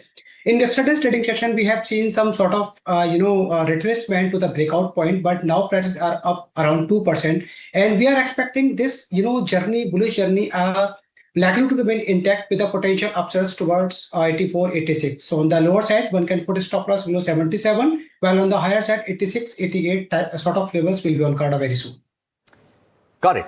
All right, let's talk about PNB Housing Finance. And this is the stock of the day today, because what a set of numbers. I guess to a certain extent, the argument can be made that Nestle has thrown its hat into the ring, but purely in terms of the percentage increase that it is seeing, PNB Housing is currently taking the cake. Let's go across to Sharad Dubey, who's joining us now to tell us what is working for PNB Housing. Stellar set of numbers. A really strong set of numbers, and because of that, the other housing finance companies are also rallying in trade. But I'll give you 5 important reasons why PNB Housing Finance has done well in this earnings. The first and foremost is the retail disbursements that has touched its all-time high levels. Second reason, the cost of borrowings, if you look at it, that has been improving and it's declining since the last 5 quarters. The third reason is that the emerging market segment has done well. Almost, you could say, 31 basis points higher incremental yield has come in if you compare that with the prime segment. The fourth reason is the strong recovery coming in, especially from the write-off pool. Almost 24 crore in retail and 143 crore from the corporate books. And the last reason is the credit cost has been negative for the last 5 quarters, reflecting strong recoveries. And that is where the PAT number also drove the PAT estimates. Now let's look at the valuations of how the peers are looking. We have taken the 1-year forward price to book ratio. PNB Housing Finance trades at 1.2 times. You could say it's evenly posed. Aadhar Housing Finance still cheaper at 0.7 times, and LIC Housing Finance on the higher side, almost 2.5 times its 12 months forward price to book ratio. Let's also pull out the consensus rating for the company itself. Out of 14 analysts tracking the stock, 12 of them have a buy rating, 2 have hold, and not a single analyst has a sell rating. And a 12-month target return potential from the current prices is roughly 8.5%. Let's also see the analyst views, how things have moved. For UBS, they have maintained a buy stance, and Morgan Stanley, it's at overweight. And interestingly, these are the important target prices from these broking houses. But what's the outlook guidance ahead for PNB Housing Finance? The loan book is expected to grow between 18 to 20% and cross the 1 lakh crore mark by FY27. The return on assets ROA, that's expected to remain in the range of 2.4 to 2.5%. And the yields, that's expected to bottom out and will improve from the first quarter FY27. NIMs are expected to remain range bound between 3.55 to 3.65%. And lastly, the focus would be on the affordable housing and the emerging segment, expected to improve the yields going forward. So this is the important outlook coming in for PNB Housing Finance. Got it. All right. Let's go across to Sudeep to find out whether he's enthused by this particular housing finance company and what he thinks it means for the rest of the space. Because the entire pack is buzzing today, Sudeep. You're absolutely right, Alex. I think what is most interesting and heartening for the entire sector is that the retail disbursements are going up, and that's a very, very good trend from a margin perspective because the retail has much better margin compared to corporate loans and larger loans. So smaller loans going up, the affordable segment getting more traction is definitely good news for most of these companies because their earnings will improve, margins will improve, and the risk will get dispersed over a larger number of loans. So structurally, this is good news, and I think most of these companies are focusing on affordable and small loans to retail will benefit. We've already seen how Aptus and other companies in the private sector have shot up as far as price is concerned. As far as the public sector or semi-quasi-public sector housing finance companies, I think PNB Housing Finance definitely is fantastic performance. But I would also look at LIC Housing Finance. I think there is a scope for significant improvement as far as LIC Housing Finance is concerned on the valuation front. Canfin Homes also looks interesting. So some of these companies definitely will come up with equally good or even better set of numbers. We'll have to keep watching the space. Okay. The West Asia war has, of course, triggered an energy shock and disrupted global supply chains. It's a different matter that right now and today, at this point in the market, no one seems to care. But what really is the big picture that we're going to be seeing? Avendus Sparks believes that India's macro setup remains cyclically well positioned for a demand rebound with an expected recovery across credit, consumption, and the manufacturing capex cycle. Vijay Raghavan Swaminathan, the Managing Director and Head of Research at Avendus Sparks Institutional, is joining in to talk more about this. There couldn't be a better time really to have that conversation, Vijay Raghavan, especially in the context of what we've just seen with the Nestle results. Since you're talking about an expected recovery across credit and consumption, are we seeing that playing out already? Hey, thanks for having me. If you rewind the story on a macro side pre-war, just 45 days back, clearly, macro is well positioned for a combination of credit growth recovery and consumption recovery and capex recovery. Why consumption recovery? This is predominantly because of the efforts taken by the government and the RBI in the last 12-18 months by ensuring that the inflation cycle and interest rate cycle is pretty much intact, due to which we are logically calling for a consumption recovery. And you add the fiscal benefits of government giving GST cuts, personal income tax, all of this lag effects is what is likely to see a consumption recovery is what we called out. Then, the last 45 days, this war-related, disruption came. Now, right now the priority of the government is to ensure that energy availability needs are met. But having said that, whatever construct we were betting on pre-war, those construct is pretty much intact. Is the broader way we are thinking right now. On the earnings side, so the quarter which has gone by, we are fairly confident that the earnings cycle should definitely be good because of the same reasons which I mentioned. Whatever high frequency indicators which we have been tracking, especially in Jan, Feb, March quarter, should logically mean earnings by and large should definitely come better as a broader thinking which we have. Interesting. What are the threats to that assessment though, Vijay Raghavan? Because ultimately, you're going to have a situation where sooner rather than later, if the situation does not change, you will have prices at the till, prices at the pump that will go up, and that will bleed through to the rest of the system. And so if prices go up, you will have certain companies with leadership that will have pricing ability, but that will have a bearing on demand, won't it? Yeah, so it depends on the longevity of the war, which is what we mentioned. None of us knows when exactly this war will end, because today is the last day of the 2-week duration of ceasefire. Assuming if this the status quo continues, if the ceasefire movement continues, we still think we have buffers in place, be it on the monetary side or on the fiscal side or on the inflation side. We can manage. Worst case, the Q1 earnings can definitely be tepid. but we still have a lot more firepower for us to come back in the rest of the fiscal years the way we thought through. It's Just to be clear, Yeah. just to be clear, and okay, so I want to be absolutely certain of what you're saying. So if you're saying that there is no end to this war, but there is a status quo in that there is no additional escalation, right? So what we're seeing right now. Having said that, if this continues for the next 2 quarters, you're saying that only the first quarter will get affected? No, it depends on where energy prices ultimately settles. So, which is what we mentioned in our note. India never managed any crude oil prices sustaining above $90. Because if it sustains above $90, it will definitely have ramifications on growth. So, which is what we said, rather than taking a call on, when exactly things will settle, it makes sense to have an approach whether we can see through the crisis better by going back to the shock absorbers. Those shock absorbers suggest that we can manage the situation at this point of time. Obviously, the more it lasts longer, the pain will also be higher. But at this point of time, it is completely uncertain and unpredictable. Vijay, if I can call you Vijay, if that's okay. Just trying to understand how you are seeing the results that we've seen so far. We've had enough sizable information as far as the IT sector is concerned and private banks are concerned. What has your assessment been of these two spaces? Yeah, our assessment is, 2 large banks already announced results over the last weekend.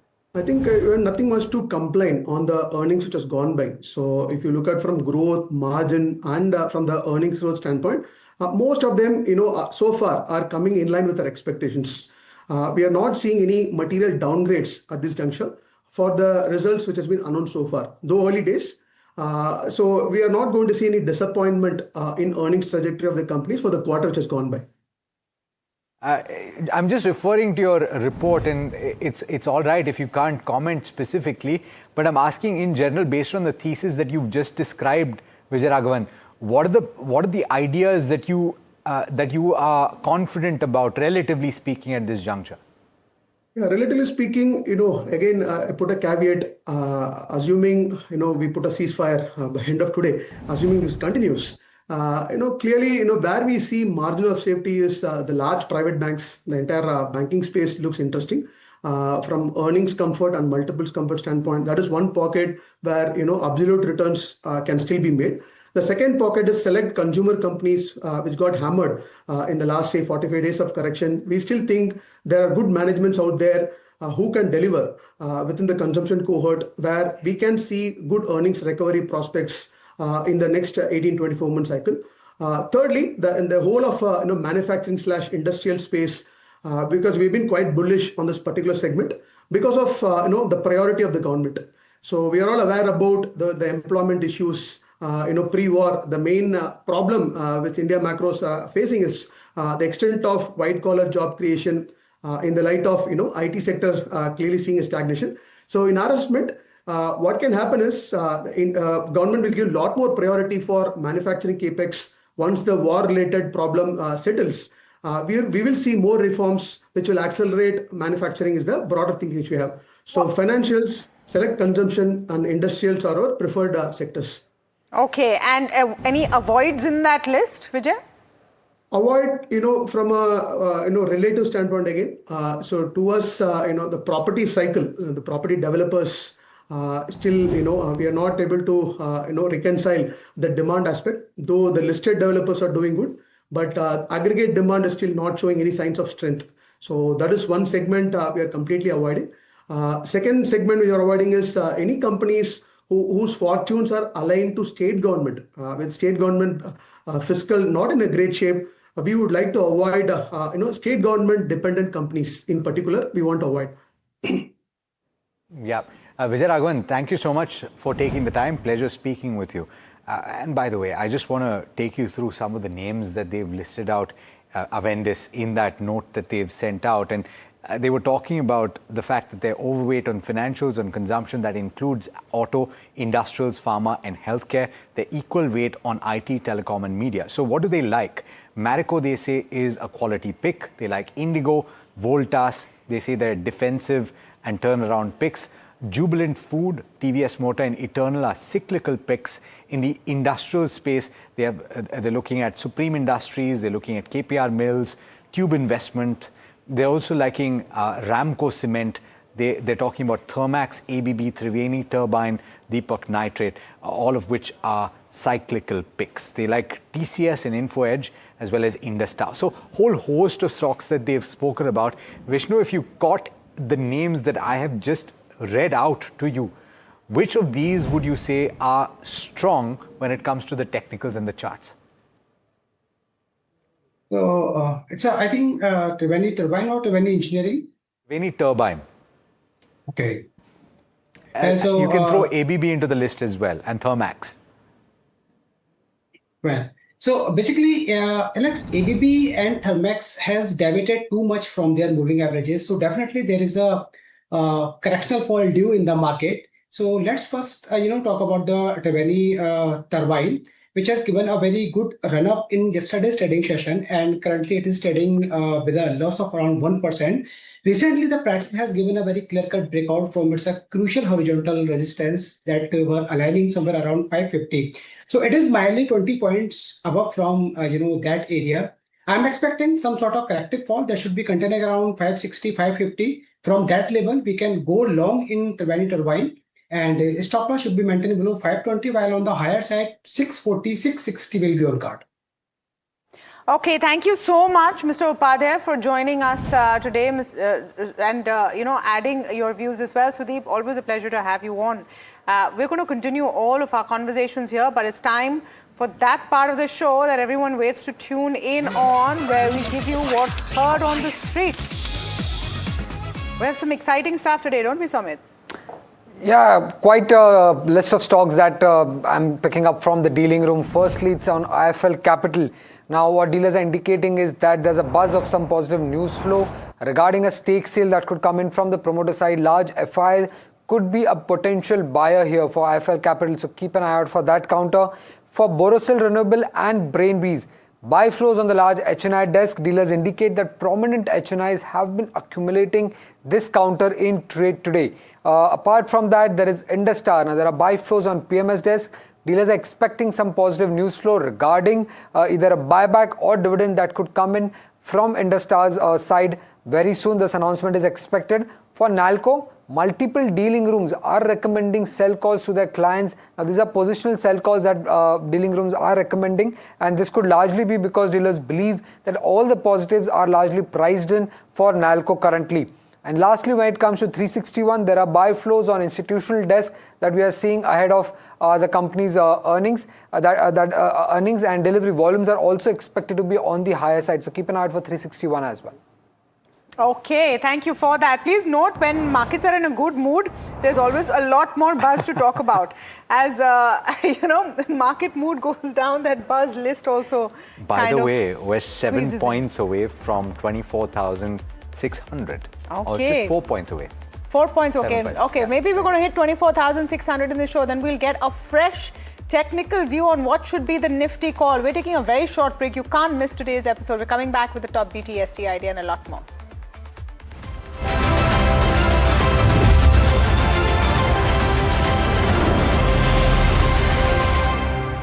Capri Global Capital Limited is a well-diversified, retail-focused, systematically important, non-deposit-taking NBFC. The company announces its public issue of secured, rated, listed, redeemable, non-convertible debentures offering a coupon rate of up to 9.5% per annum and a security cover of 110%. The issue opens on April 15th, 2026 and closes on April 28th, 2026. For issue structure, risk factors, detailed disclaimers and more information, please refer to the self-prospectus and the tranche 1 prospectus dated March 30th, 2026, together referred to as the prospectus, are available on the website of SEBI, Stock Exchange, the company and the lead manager. कुछ बड़ा होने वाला है।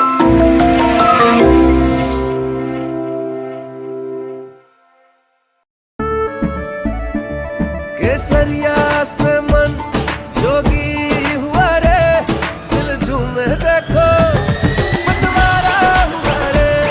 केसरिया से मन जोगी हुआ। हर पल मनाओ केसरी त्योहार। विमल, बोलो जुबान Kesari. Hi, I'm Tamanna Inamdar. Watch me on NDTV Profit, where I break down the day's biggest business stories. what happened, why it matters, and what it means for your money. Hi, I'm Neeraj Shah. Watch me on NDTV Profit for the most incisive market intelligence and meaningful corporate conversations. And I'm Alex Matthew. Markets, mutual funds, insurance, personal finance. I help you cut through the noise and make smarter financial choices. And here's where you can watch us.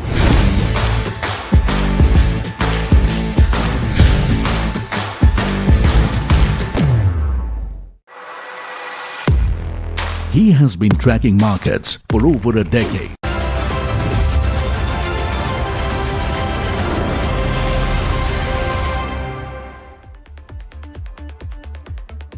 All right, India market close, becoming an exciting show today. Let's just pull up the intraday of the Nifty. We've hit 25,600 and then come off quickly, not by too much though, not by about 40 odd points at that point. So remember, we told you about that's one important mark to look at. But if you do cross and sustain above 24,600, you could be looking at 24,800 levels. Deepak Shenoy joining in now on the show to talk about what's what. CEO, Capital Mind Mutual Fund. We're also joined by Vinay Rajani, CMT, Senior Technical and Derivative Analyst at HCLTech Securities. Welcome to both of you.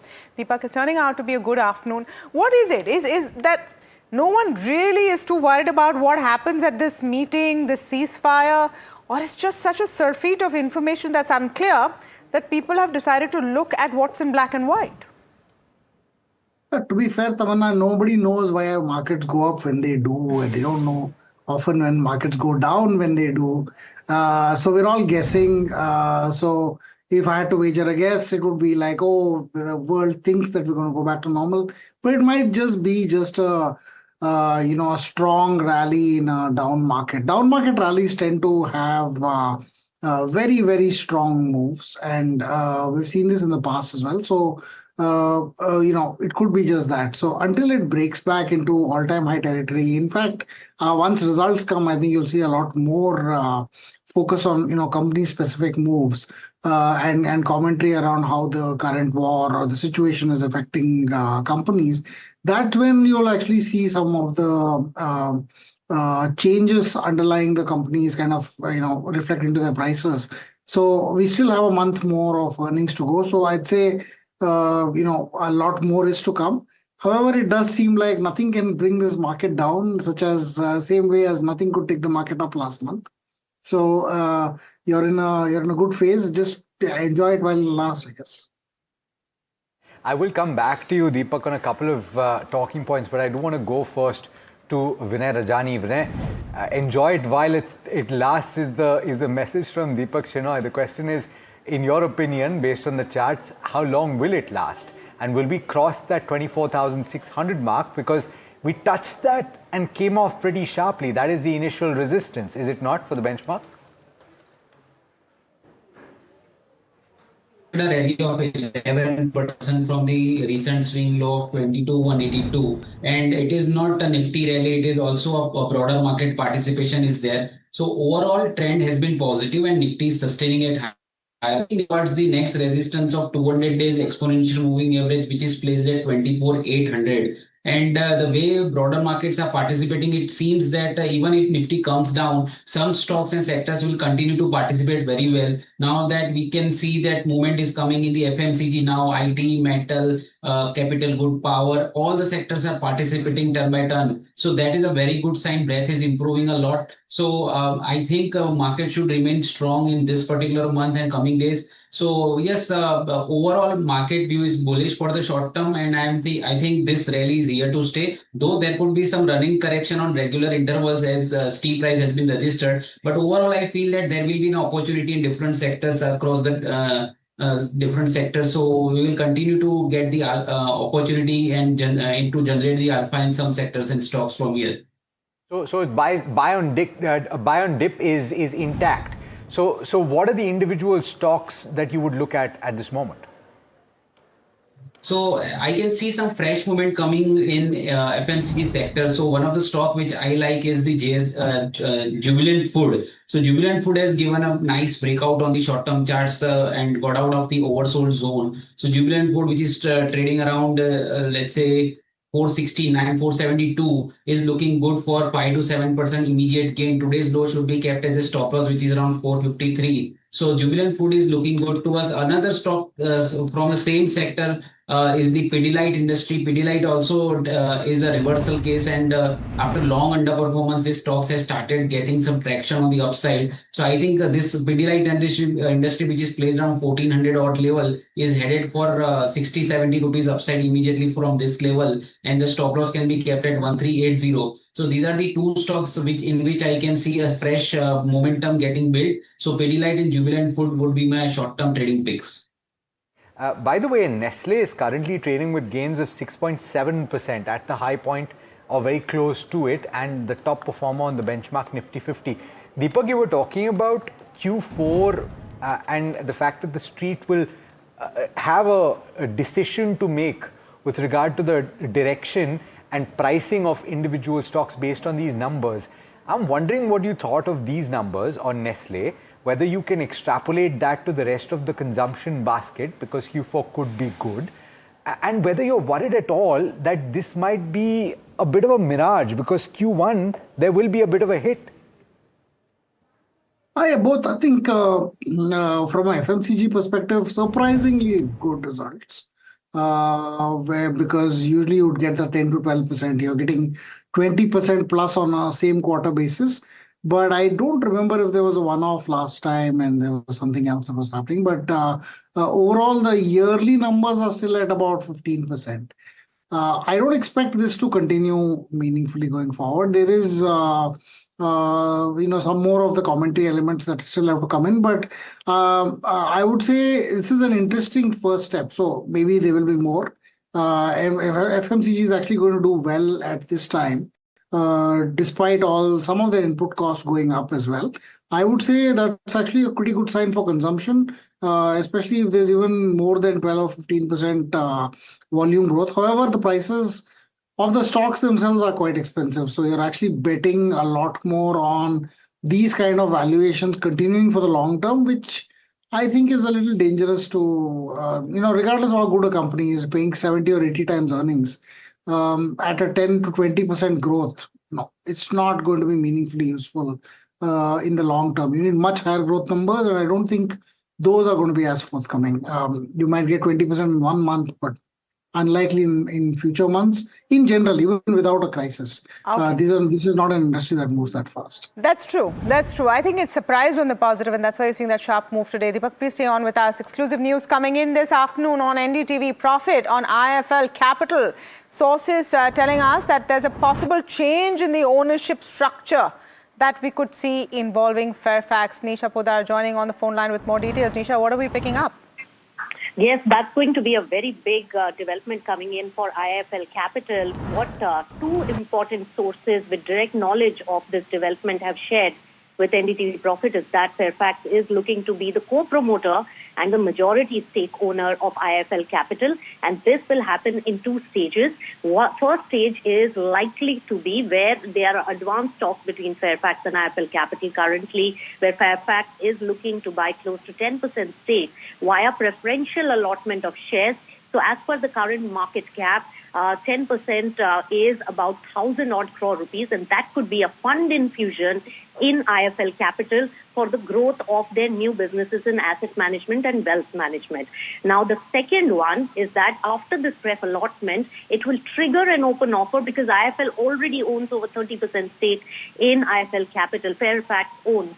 And therefore, after the open offer, it could take Fairfax stake in IIFL Capital above 50% and be a majority controlling owner and even co-promoter with the promoter of IIFL Capital is what we are gathering. So it's a two-stage transaction. Of course, the deal is in advanced final stages is what we gather, and it could take a couple of weeks for the announcement to come in. But it's at the final stages and 1,000 crore rupees of fund infusion as the first tranche is likely to really benefit the company as well. So that's the exclusive detail of this deal development coming in.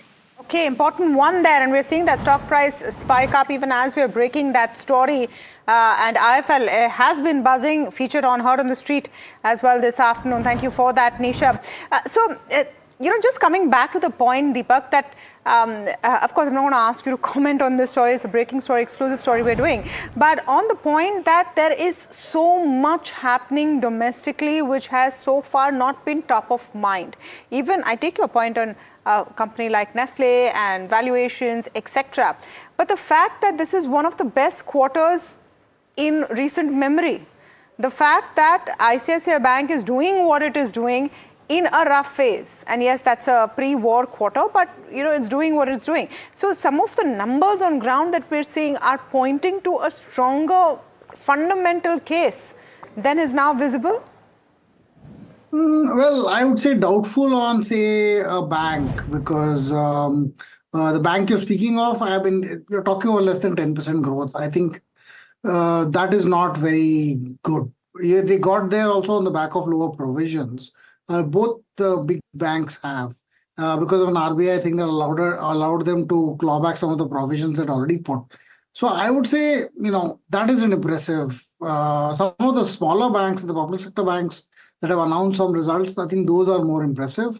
But a profit growth of 9% in a banking system which is relatively unaffected by these global changes, I would say is a problem. So while the FMCG major has been good, I don't see many great results from the traditionally large companies, whether it is IT companies or the banks so far.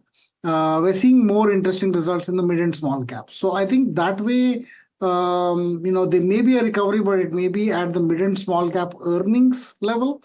The larger caps may be more about stability. So I'd still say it's going to take some time. There may be some, because of these changes, there could be some M&A opportunities, and we're seeing some of them happen anyways. There will also be deployment of cash or new capex announcements, especially in the manufacturing and defense spaces. Those will be interesting, but I don't see the current numbers as particularly exciting on the upside, and in fact, surprisingly, not as bad on the downside. Okay, stay on with us. It's just an afternoon of breaking stories here on NDTV Profit, and we're talking about a story we've been tracking very closely, which is the Karnataka government's new draft guidelines on how alcohol should be taxed. Deepak Bopanna joining in from Bengaluru now with more on this. Deepak, we have some details of the timeline of when this will be implemented. It'll take at least another 3 to 4 years for it to actually happen, isn't it? Yes, they're going to do it in phases, but as far as implementation is concerned, we can expect it in the next few months. They've already right now put out a draft notification. They're saying that the aim here is to really bring about some level of transparency so that everyone, especially the stakeholders who are involved, they can have their say, they can come out and give their feedback as to what will really happen to their business or whether this is actually optimum for their business, and they consider all of this is what the government at this point in time says. Now, we should note, as far as the Karnataka state government, especially the excise department is concerned, it has been hit with a series of scandals or allegations of corruption at least. So right now what they're saying is that everything that they're doing is in the interest of transparency, to bring a lot of clarity and to remove any sort of roadblocks, be it in terms of licensing. They're saying all sort of payments are being made online. They're saying as far as a yearly licenses, that is being converted to 5 years, and now this entire taxation system, which is going to be a hybrid system of sorts, which is going to involve two ways. One is the alcohol percentage based increase, and also an additional excise duty is going to be added, and it's going to be done in phases so that there's no jolt really for the people or for the stakeholders involved, is what the government right now says. Okay, we have an exclusive interview as well. Deepak, thank you for that. Basavaraj Raya Reddy, Economic Advisor to the Chief Minister of Karnataka, joining us exclusively on the phone line. Mr. Reddy, thank you so much for speaking with us and giving us some sense of what is the thought, what is the policy initiative that is in mind when these new draft guidelines have been put forth. Hello? Yes, Mr. Reddy, can you hear me, sir? Yeah, of course I can hear you. Yes, right. You are rightly, Deepak has rightly pointed out that now we are issuing a new draft policy on excise. You know that our Honorable Chief Minister has, during the budget, We have made it very clear that we want to taxation on alcohol basis. On alcohol percentage basis, we want to go like a Western style. You know that in Western countries, most of the Western countries, they are taxing and they are charging on the liquor on the percentage of the alcohol content. This is the first time in the India we are doing. Hopefully that we'll get a good revenue. There will be a lot of pilferage will come down. Sure. Mr. Rai Reddy, so you're absolutely right in that we've spoken to a representative of the industry and they said that they're very positive on this. They were surprised that this came through because it's not heard of before in India. The only point is that the implication of it is that the lower priced alcohol at this stage might actually see a higher price increase. So is that something that you're receiving as a representation? Is the industry talking like to you that, about? You know that higher brand like Blue Label, Black Label or whatever the higher brand whiskeys, you know that they have a more liquor content. So if you bring this, you know that they can, the common man can also, higher middle class people can buy that. Okay. No, so Mr. At a reasonable price. No, Mr. Reddy, the understanding is, and what all of the analysts that we're speaking to who track this sector very closely, what they are saying in their outcome is that as a result, the amount of taxation on less premium brands will be higher because of their alcohol content, and on premium and above will be lower. There might be exceptions, as you mentioned, but largely it will be the other way around. Yeah, definitely. But you know, during starting days, it may be little difficult, and definitely in the course of 2-3 years, I think it will be all right. What is the feedback you're getting from industry so far? Because you have barely a week before you want to implement it. Industries are welcoming it. You know that already shares and everything because of this announcement, most of the companies' shares have gone up. There is a issue. There is a little issue in this beverage manufacturers, especially in Karnataka. You know that they may have afraid that if the high brand has rates have come down, their sales might be coming down. It is not like that. I'm sure that in a course of time, it will be okay. From a revenue standpoint as well, Mr. Rai Reddy, I'm sure that certain studies will have been done in the formulation of this policy. What is the expectation on how this will pan out? I'm expecting another 5,000 crores extra tax will come to the Karnataka. In FY27? If you bring this alcohol content, you know that it is called beverage, this thing. Definitely we may get about 5,000 crores extra. This financial year itself, sir? Maybe not this year itself. Maybe you may get over 2,000-3,000 crores this year, maybe next year. There are so many things. It takes 3-4 years, you know that, because it's the first time in this kind of measurement is taking in India. No other state has done. Mr. Rai Reddy, just to understand, this extra 5,000 crores or 2,000 crores in 1 year, it's going to come from the alcohol beverage makers, right? So will their taxation go up significantly? Not beverages, consumers, you know. Consumers as well as. Consumers are, it is going to be friendly. Friendly? If it's friendly, sir, then how will the revenue go up? Are you thinking volumes will grow? Because, yeah, definitely. Because good brand, like I told you, know that good brands, the rate will come down, and lower brands are a little bit going to be costly. Let us see. We'll work out. And secondly, what Deepak has said, Open has said right. You know that the total we are bringing transparency, especially in the excise department transfers. There will be no influence, there is no corruption, everything. You know that this time everything do counseling on counseling basis. Mr. Rai Reddy, you're saying this is the first time in India. It indeed is. Do you anticipate that other states will also follow Karnataka's Maybe. We don't know. We are just trying. We are trying. You know, the Karnataka is a pioneer in taxation. Even including GST also, we want to start it in India first only. Thank you so much, sir, for joining in and giving us clarification.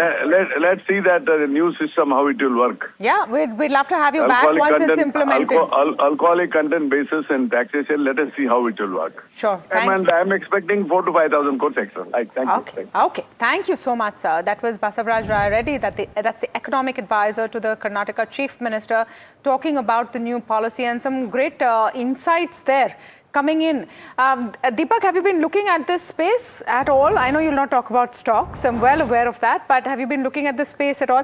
We are learning new lessons about how much alcohol content in which brands during this interview. But if you have any insights on this story that we've been tracking? No, it's a good exercise to figure out what has more alcohol and what doesn't in the... Yeah, even in and what does it mean, from a taxation perspective? I know that it's in your state, Deepak. As a Bangalorean, how are you feeling about it?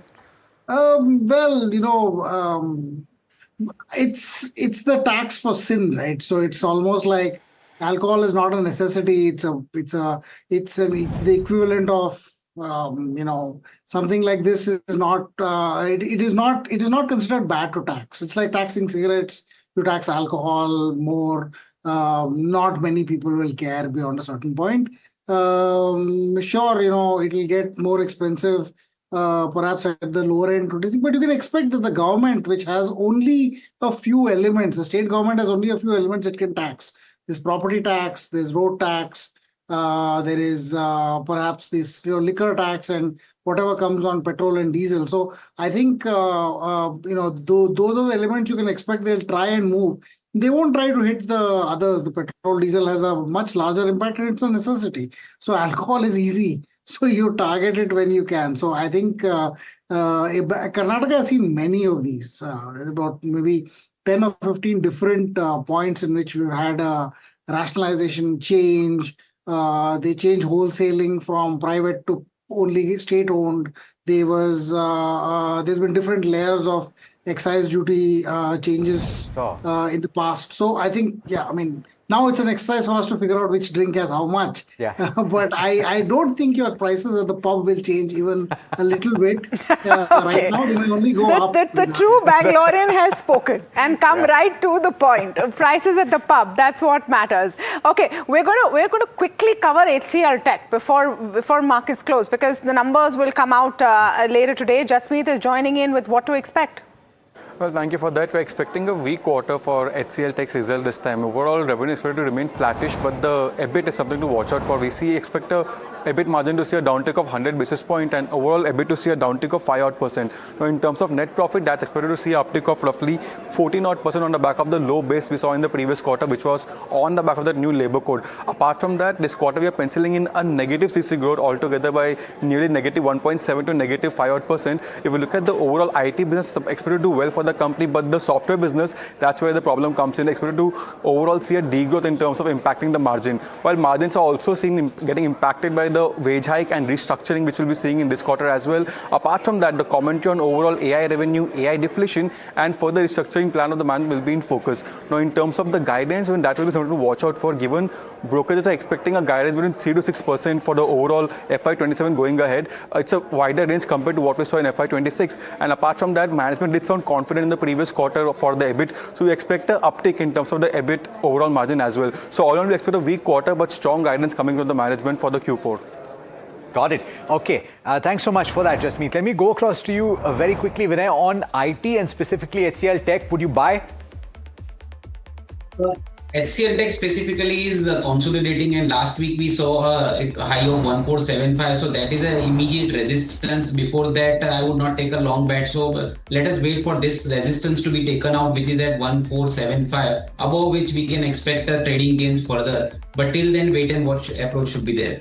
Okay, on that note, Vinay, as well as Deepak, thanks so much for taking the time and for speaking to us on India Market Close. It's an exciting day. We've had a great show and the market has had a great day. 24,570. We're ending not at 600. We're off that point, but we did hit it during the day. Nifty Bank has done particularly well for itself, 1.4% higher. The real stars of the show today on the sectoral front are FMCG. The Nifty FMCG index as well as the realty index. Pull those two up if you can, so that we can have a look at those two, or just pull up the sectoral indices and we'll have a look at the entire pack as a whole. Okay, so there you go. So 3% gains for the FMCG index, and pull up the realty index as well, which is done incredibly well, up about 2%. You know, the advanced decline ratio is good, but it's not that great. I just want to pull up the intraday for the advanced decline ratio. Bit, And so I wouldn't say that there's nervousness or anything like that. It's closed off a bit. It's closed off a bit. Remember, you are going into a very crucial 24 hours.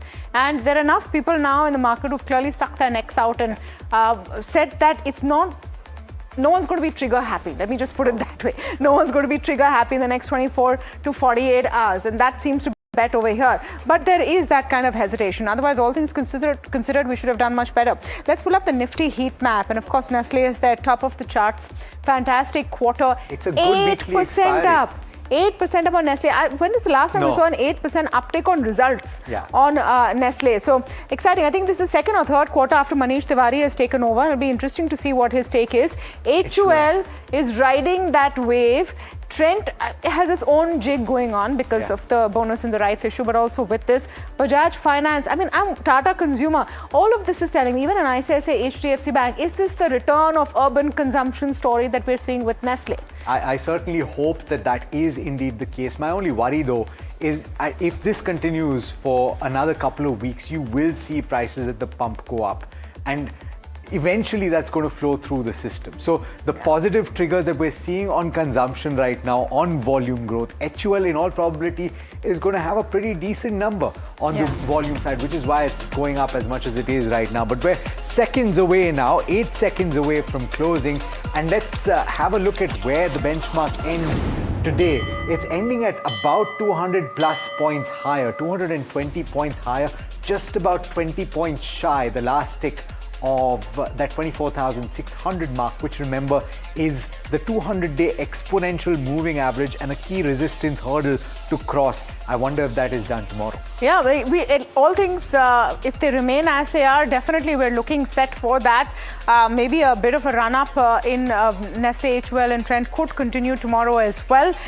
Keep in mind, HCLTech will be in focus. SBI Life also will be reporting next couple of days. That will be in focus as well. So keep in mind that those are some of the numbers that you should look at. SBI Life has actually ended quite poorly. Want to pull up the top gainers and losers just before we wrap for the day and on this show. And I wonder if stocks like PNB, Housing, etc. have still managed to stay up there. They have about 8.5% up. Lemon Tree buzzing today, 5-star buzzing today. So all of these stocks doing well. Realty stocks were doing very well today. On the losing side, Rajesh Exports, maybe they're not getting that much of a refund from the United States government. That was a big story, as the other one. That's a big story, but we had so much news flow today, but that's a big story. Watch out for companies which are going to be getting refunds from the US as that tariff was struck down. Natco Pharma, Shah Metallics, among the other ones which are not doing too well. But really, that's all the time we have on the show from Alexa and the team that put the show together. Thank you so much for watching. Stay tuned. Market Express up next.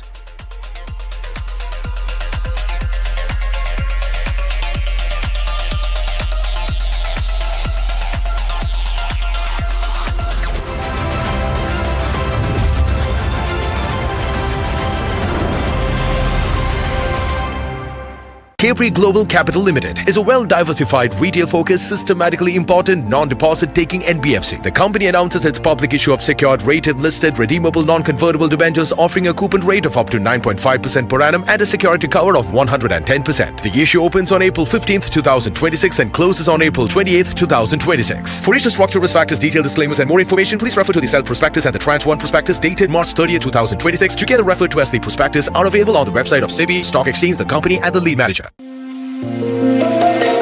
कुछ खास होने वाला है।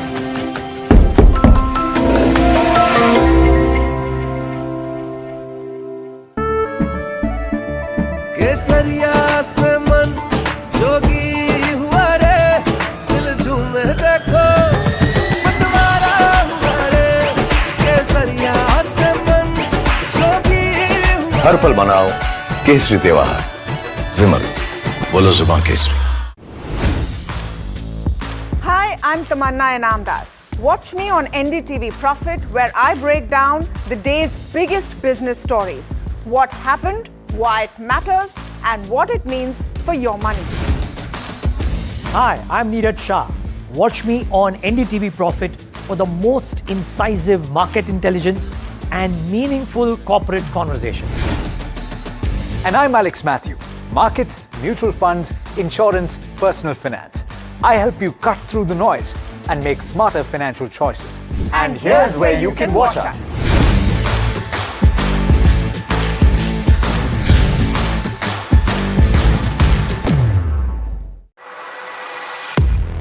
He has been tracking markets for over a decade, spots the trends before they hit the screen.